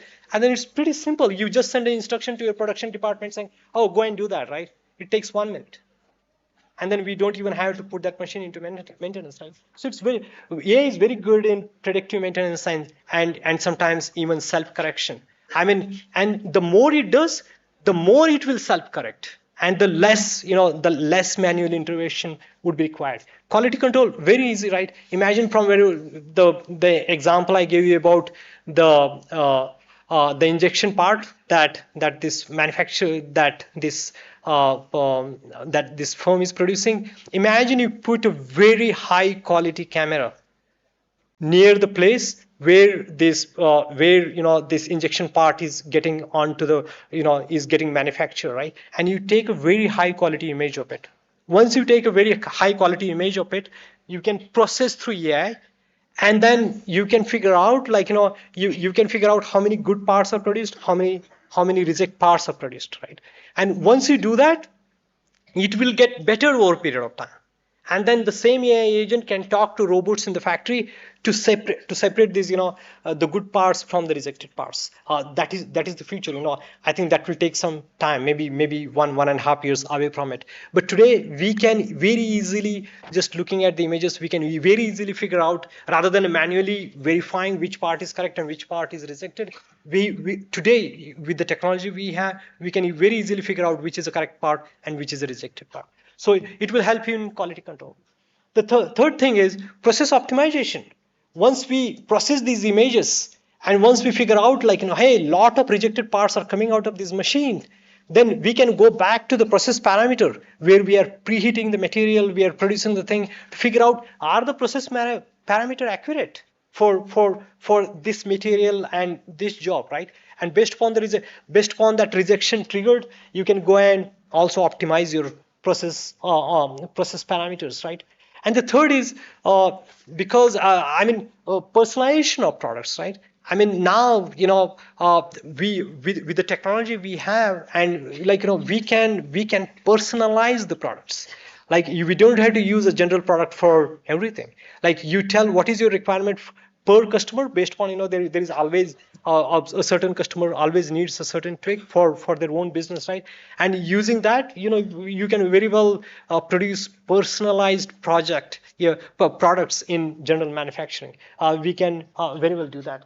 And then sustainable manufacturing, all this when we do all these things, where the number of, when the number of rejected parts go down, right?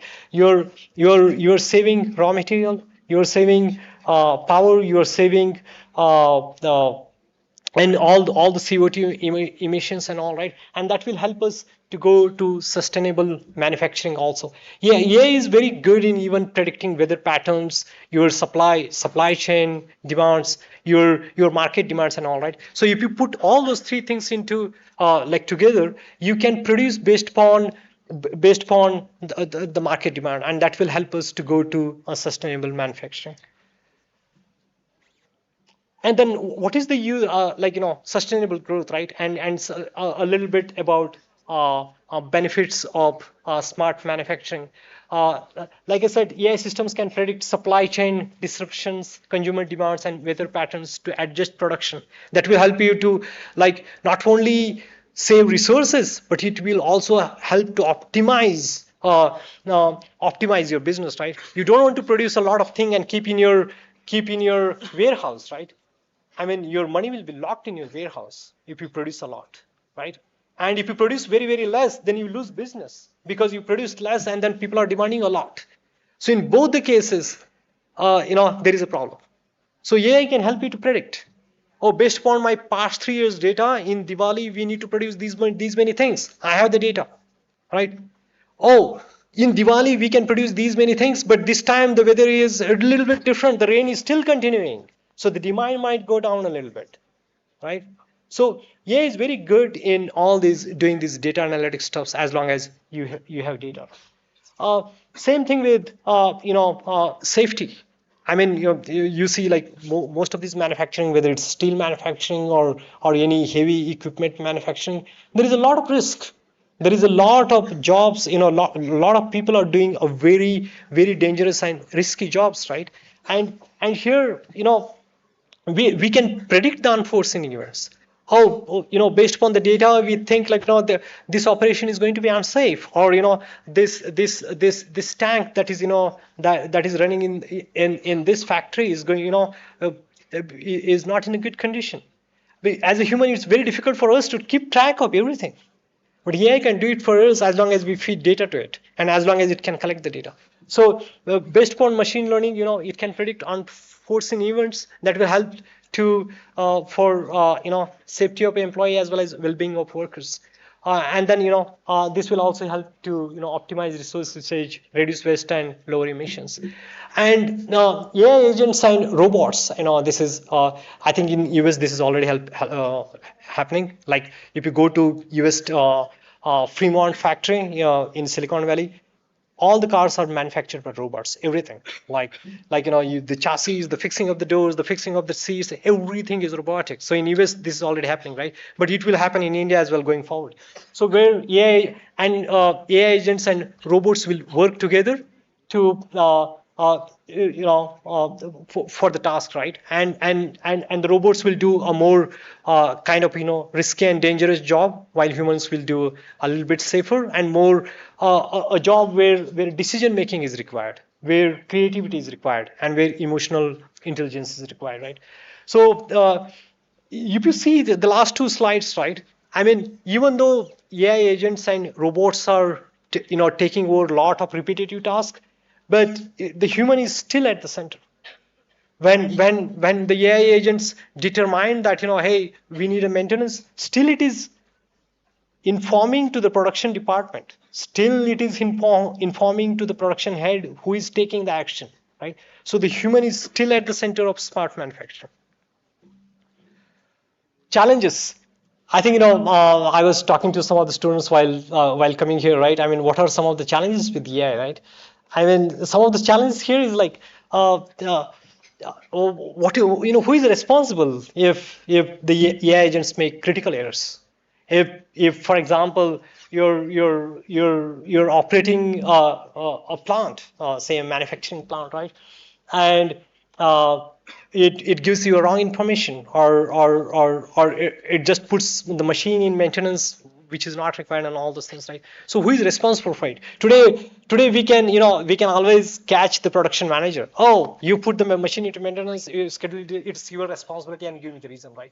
So there is always a responsible person today for any mistake we do. But what will happen in the future when most of these tasks are done by automatic machines, right? I mean, with the help of AI and AI agents. I think that is something, I think that a framework has to be established between the industry and the government and the users. I think that is something we have to do as we go forward.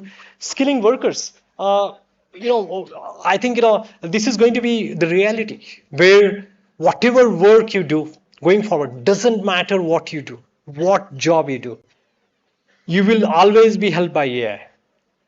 You have to use AI to do your work.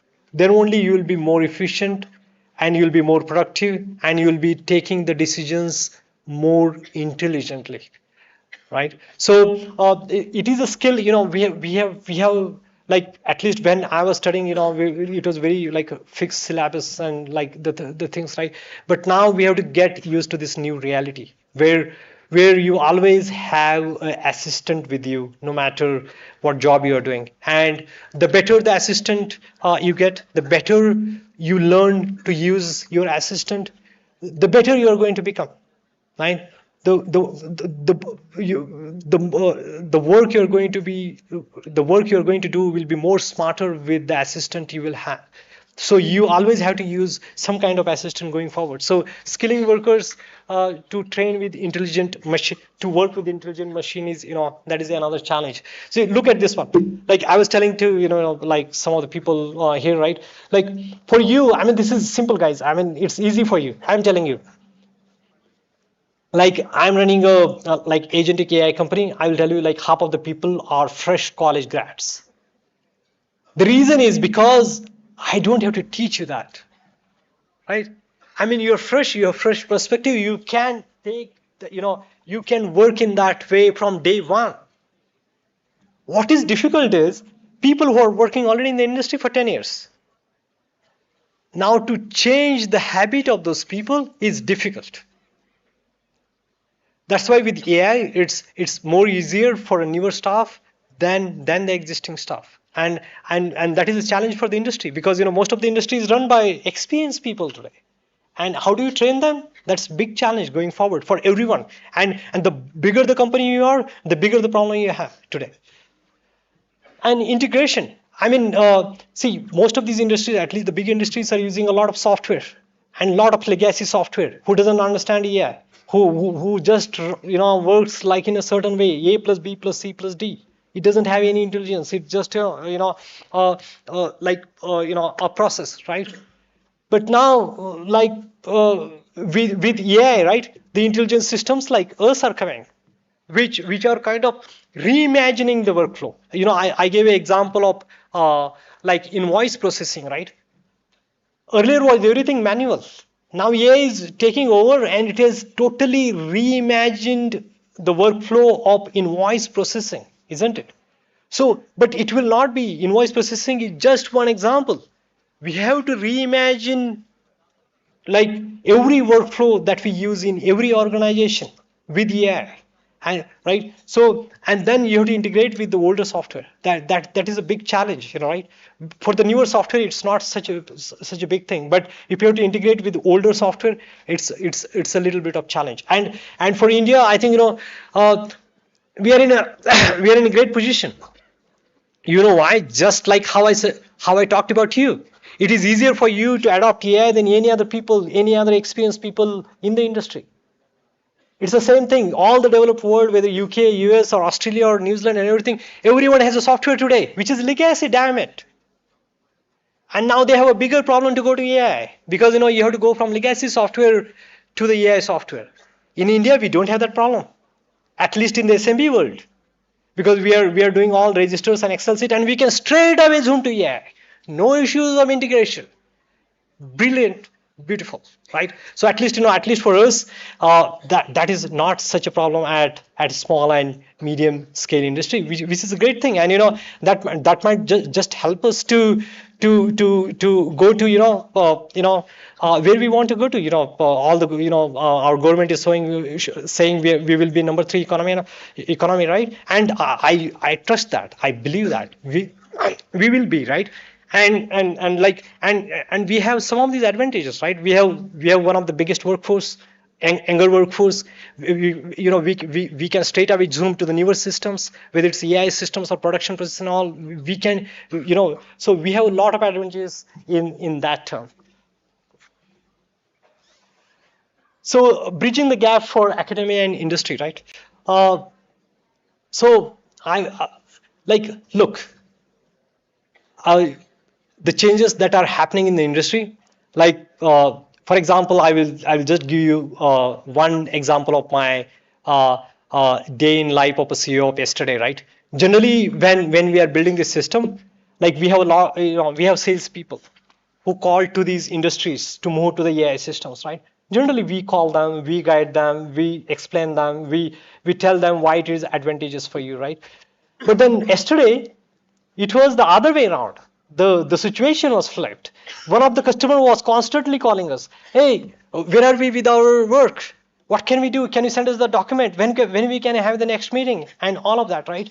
So the industry is also moving at a very fast pace. And if we have to do that, then only the industry and customers cannot do it alone, right? Because you are the new workforce next year. And you are going to come and work in the industry, right? So if that is the case, you also need to work at that speed which the industry is working, right? So for that, we need more collaboration. And we know some things. We are doing something better, but I'm sure you guys are also doing something better, and we can learn from you, right? You have a lot of facilities. You have a lot of infrastructure. We also have something else. So I think, there needs to be a more collaboration where we can work together to move at the speed that the industry needs to move to go to the future that we see will happen in the next 5 years. And how to do that, right? I think maybe in your curriculum, maybe in the second year, we need to have more case studies. For example, I gave you one case study of these manufacturing firm who is manufacturing the plastic thing, right? I mean, we can give that case study to you, and because we do, any company is always short of resources. I'm telling you, no matter whether you're a 10,000 company or 100,000 company or 20 people company, you are always short of resources. You always have more work than your people can do, right? So it is helpful for both of us. You have a lot of people, we have a lot of work, right? You will learn something, we will learn something, right?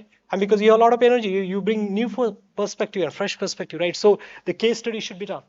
I think some of the projects we should execute from the colleges. Internships. I think we should rethink about internships. I think this traditional thing of only doing one internship may not be suitable in this new era, which is moving at a very fast speed. Maybe you have to do internship per year. Maybe you have to do internship per semester, literally, because in 6 months the things are changing so quick, right? So we have to rethink about internship. advisory boards, right? I mean, I was talking to some of your professors, right? And they're so brilliant, right? And we need some of this thinking even at a company level, right? So we need to sit, we need to like sit at each other's board so that we can contribute something to the colleges, and the colleges can contribute back to us. So that is also required. And I was talking about infrastructure and facilities. Look at the facility here, right? I mean, this is the best one, probably, right? I mean, I was going through your campus. I mean, man, great. I mean, it's such a beautiful campus, right?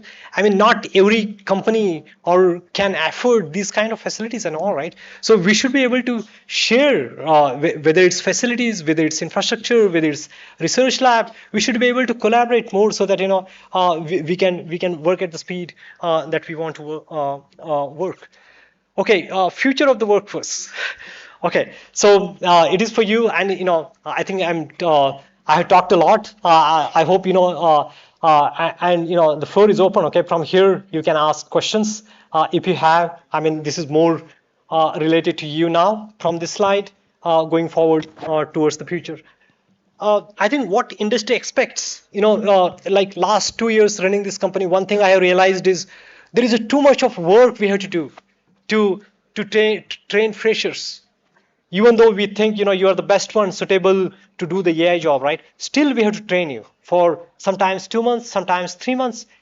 We can reduce this training period to 0, right? If we have more collaboration with the colleges like you, right? So that should be the future where you should be ready to do a job on day 1 of the company. And that will happen with the kind of like AI is acting like a equalizer force, and with the kind of knowledge we have available, this is possible.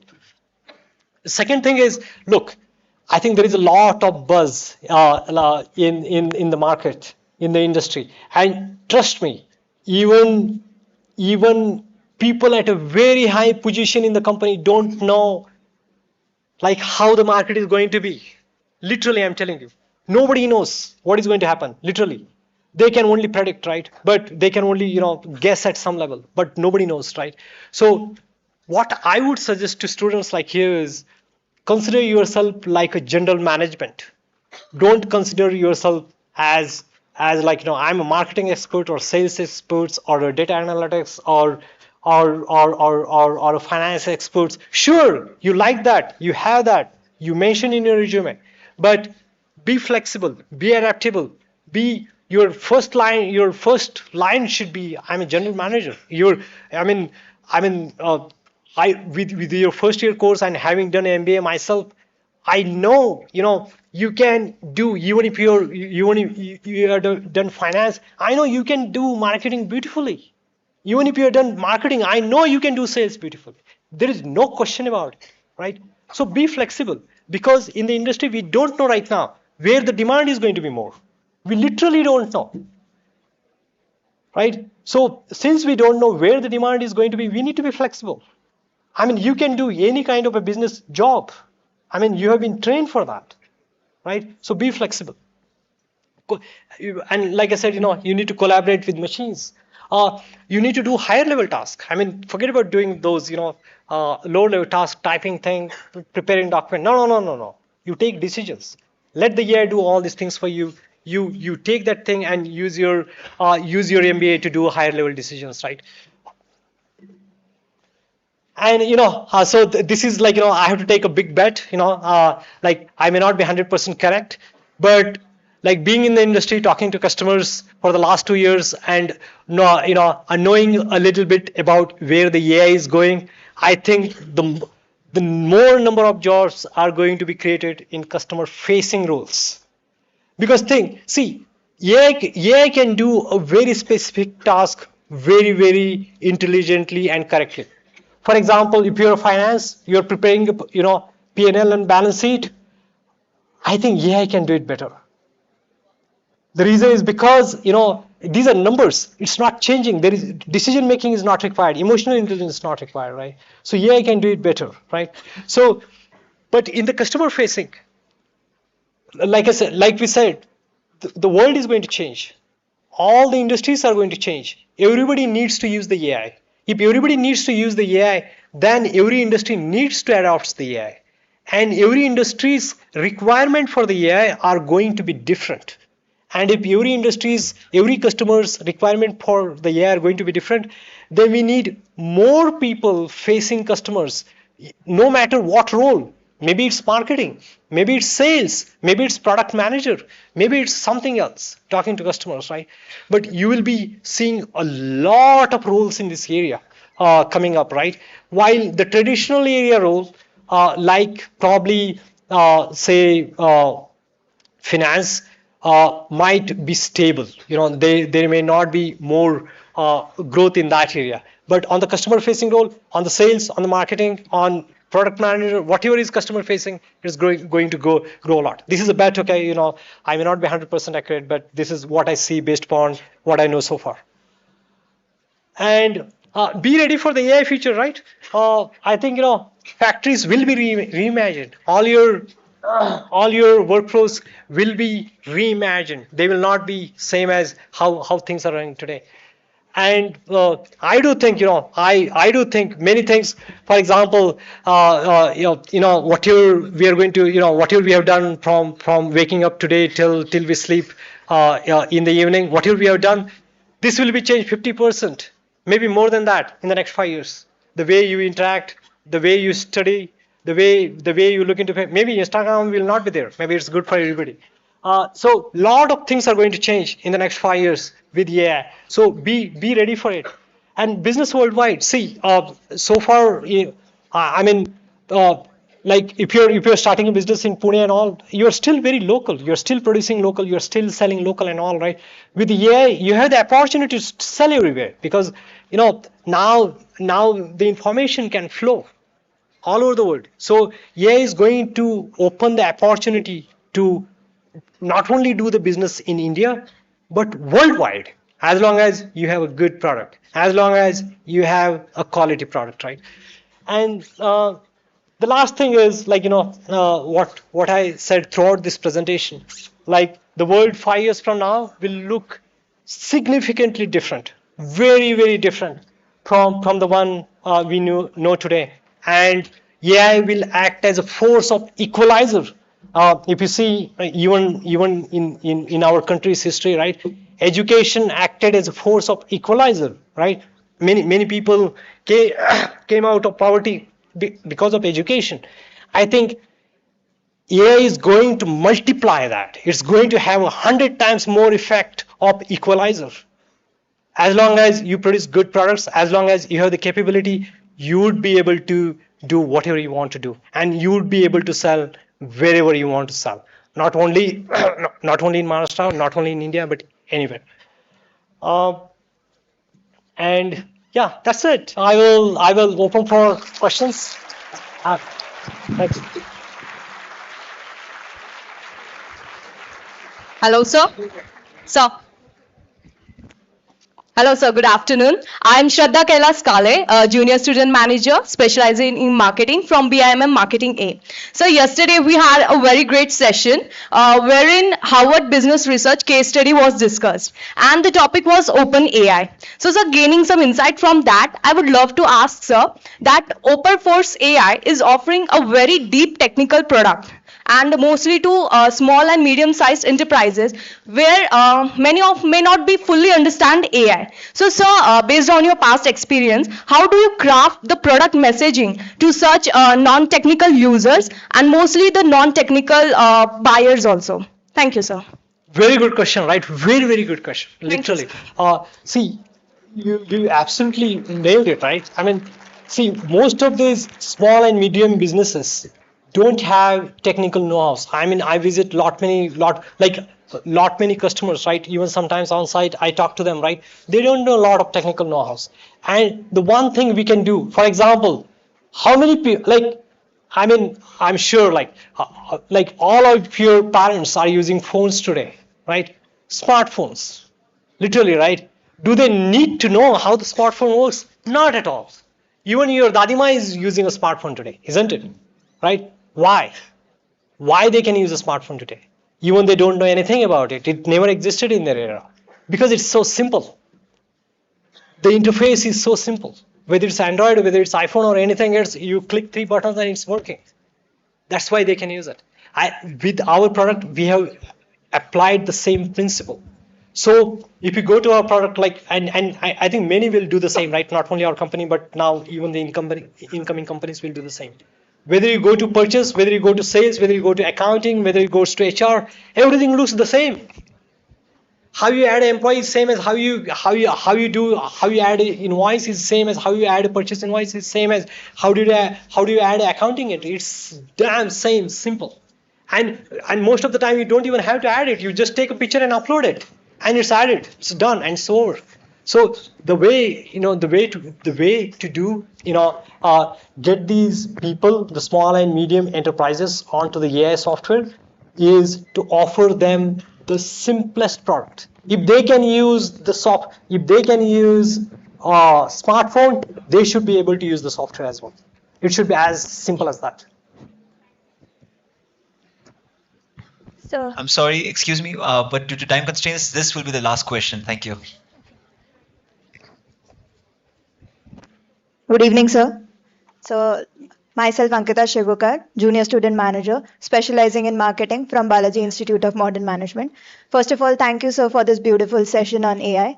I would like to ask that what could be the opportunities, as you are the founder of an AI-driven company, what could be the opportunities for an MBA in merging up business strategies with AI innovations? Very good question again, right? See, I think one thing I see, like I was living in US for almost 15 years, right? And then and I was in Silicon Valley, right? So in every company, most of the companies in Silicon Valley and all these developed countries, right? If you see the way the business is structured, is almost half-half. Where we have half engineering people, we have half sales people. I mean, half business people, right? And in that business people, you have accounting, sales, marketing, and everything. What I see here in India, right, and in my last 2 years since relocating back to India, is like we are producing a lot of engineers, but we are not producing a lot of MBAs, which is need of the hour. Because imagine, like the way we predict the future, everything, all the industries are going to change. If all the industries are going to change, MBA like yours needs to go to talk to the customers and figure out what is changing. And if you know what is changing, you can also come up with a solution, like how we can, come up with a solution to address that problem, isn't it? So, in my opinion, going forward in the next 5 to 10 years, in India, there will be more opportunities to the business people. No matter what kind of business you're doing, whether you're doing MBA or you're doing any sort of business discipline, right? There will be a lot of demand for these people because we have to change all the industries. And then finally, if we are going to become a developed nation, like if we are going to go to a number 3 or number 2 economy, the business has to be like half manufacturing, half business, half engineering, half business. And if you see around, and if you know how much graduates we are producing, I mean the number of the MBAs or the business people we are producing in this country is far lower compared to the other thing we are producing. So there is a lot of opportunity on the business area, 100%. Thank you, sir. Perfect. Thank you, guys. Thank you, sir. Thank you so much, Santosh sir, for initiating us about agentic AI, its use cases, and various challenges associated with it. I'm sure the students would do their due diligence to learn more about agentic AI after the session. Your journey as the founder and CEO of Operforce AI and your vision for how artificial intelligence can transform businesses has truly broadened our perspective. Now I request Vidhi Sukhani, President Sports and Wellness, and Harry Makaria, Vice President Sports and Wellness, to please come on the stage and felicitate our guest. Sir, we would like to give you an e-certificate as a symbol of our respect and affection. This certificate represents the sapling that will be planted in your honor on our campus, where it will be nurtured and cared for by our students and management, ensuring that your contribution to our green legacy is remembered for years to come.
Thank you, sir.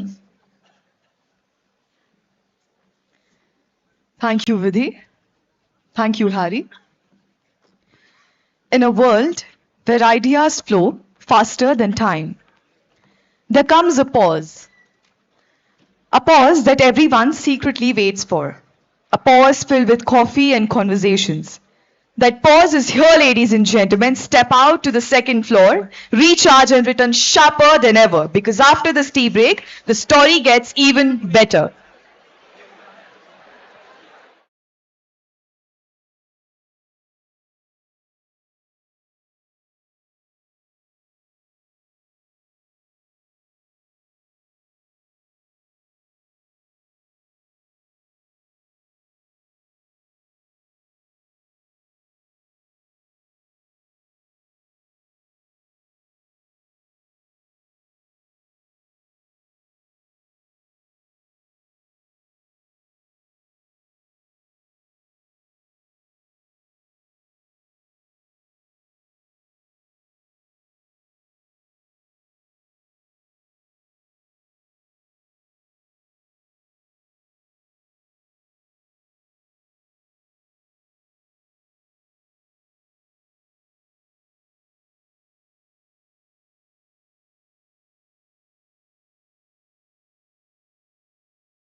Yet one of the most trusted financial institutions in the world, JP Morgan Chase & Co. Ladies and gentlemen, please join me in warmly welcoming Mr. Saurabh Oak, Vice President, JP Morgan Chase & Co.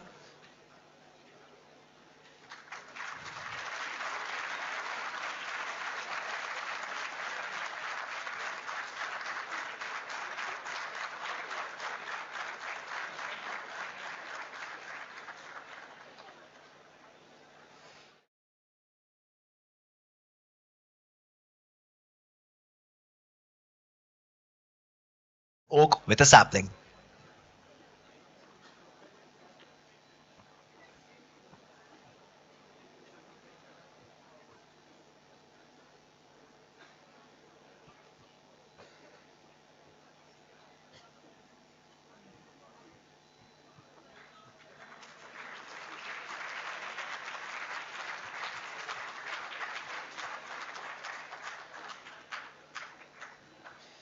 Thank you, sir. Thank you, Yashri.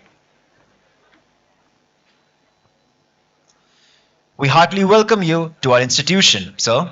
At our university, cultural spirit meets competitive excellence through flagship events like ISWami and Drishti, our inter-class and inter-institute cultural competitions.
Every great day must end with gratitude. The steering committee is truly the core and backbone of this conclave. The dedication, strategic thinking, and tireless efforts helped transform this conclave from an idea into an impactful reality. In recognition of the sincere efforts of our committee members, I request Mr. Saurabh Oak to kindly felicitate our students with a token of love.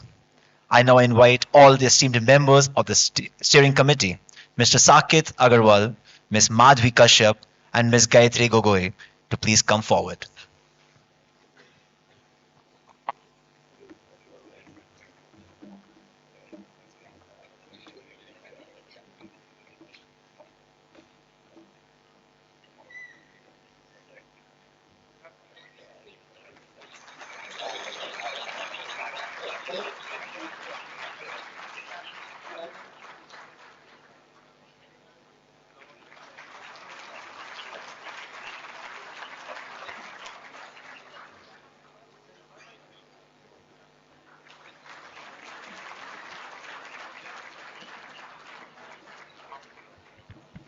Thank you, Saket. Thank you, Madhvi, and thank you, Gayatri. Also, thank you, sir. There are many people who work tiringly, and their efforts go a long way in the success of an event. They work backstage, rarely to be seen in the front. It is now time to call upon one such senior student manager, Rohan Patil, to please come up on the stage and share the experiences gathered while working for this conclave.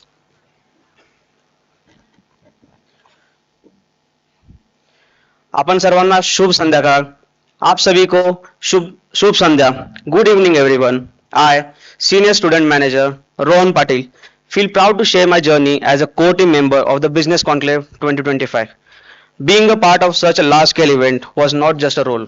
It was a responsibility, a challenge, and a huge curve for me. I started with budget preparation. Here, I realized that every single rupee matters. So, creating a balance between requirements, resources, and it is not an easy task. So, and it teaches you the real meaning of financial discipline. Next came vendor identification and negotiation. Trust me, this is not just about sending mails and or making calls. It was just about building trust, maintaining clarity, and ensuring smooth execution. I understood that communication is not only about speaking, it's also about listening and understanding. Then came saplings, customized pens, jute bags, diaries, and all the badges that all members are wearing, customizing and purchasing. These might sound like small things, but actually they created the identity of our event.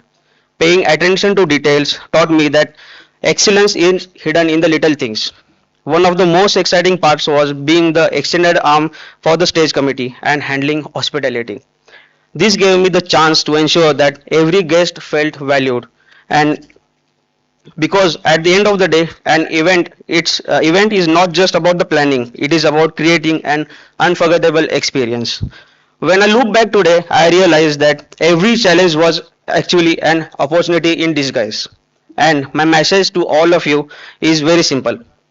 Don't wait for the perfect resources or the perfect situation. Whatever chance you get, give 100%, because when you give your best, you grow beyond your own limits. And I would like to thank Director BIMM Dr. Archana Srivastav ma'am and Deputy Director BIMM Professor Vikas Namjoshi sir for trusting me with this responsibility of handling the entire logistics of the business conclave. For me, the business conclave was not just an event, it was a journey from classroom learning to real world execution, and that's the true spirit of management.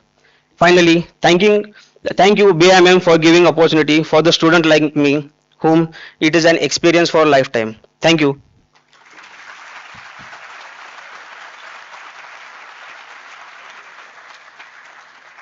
Thank you, Rohan.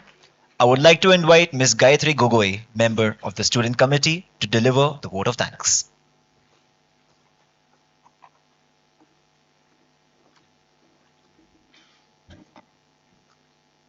Thank you, Samad. Good evening to one and all. I am Gayatri Gogoi. Along with my colleagues Saket and Madhvi, take it as an honor to stand before you all to propose the vote of thanks at the conclusion of Business Conclave 2025 organized by Balaji Institute of Modern Management. At the outset, I would like to express my heartfelt gratitude to our chief guest, Mr. Amol Joshi sir, Managing Director, Extension, for accepting our invite and joining us today. I would also like to put on record my sincere thanks to all the eminent speakers and panelists for sharing their experience and enlightening us. I am also thankful to our director ma'am, Dr. Archana Srivastava ma'am, for imposing faith in us and constantly encouraging, motivating, guiding us whenever we got stuck. My sincere thanks to my fellow colleagues in the organizing team, Saket and Madhvi. You are truly wonderful individuals to work with, and every moment spent with you was both learning and fun. My special mention to our faculty mentors and student volunteers. Your sincere efforts, dedication, attention towards many details behind the scenes that ensured that conclave went off really well. To the technical team, digital team, and support staff, you are always the unsung heroes. And you proved it once again today that you have all extremely dependable and valuable. A huge thanks to our wonderful audience, to your mature and graceful conduct, beautiful questions, and sincere apologies to moments for discomfort, if any. I would also like to thank our university official, Honorable Chancellor Sir, Vice Chancellor Sir, Registrar Sir, Deans and Directors to your constant support and encouragement. Finally, who can forget late Bala Sir? Though we did not get the chance to meet him, we can imagine what a visionary leader he was for conceptualizing such a forum where we get to learn the best from the best from the industry. Thank you, Bala Sir. Keep blessing all of us. Thank you, everybody, and have a wonderful evening ahead. Thank you so much. Thank you, Gogoi. I request all the audience to please be seated and all the dignitaries to please have a seat off the dais. We have a surprise from Tech and Digital team of Student Council. Thank you, sir. I request Sama to please go ahead. Yeah, please, off the dais.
And with that, we officially wrap up today's conclave.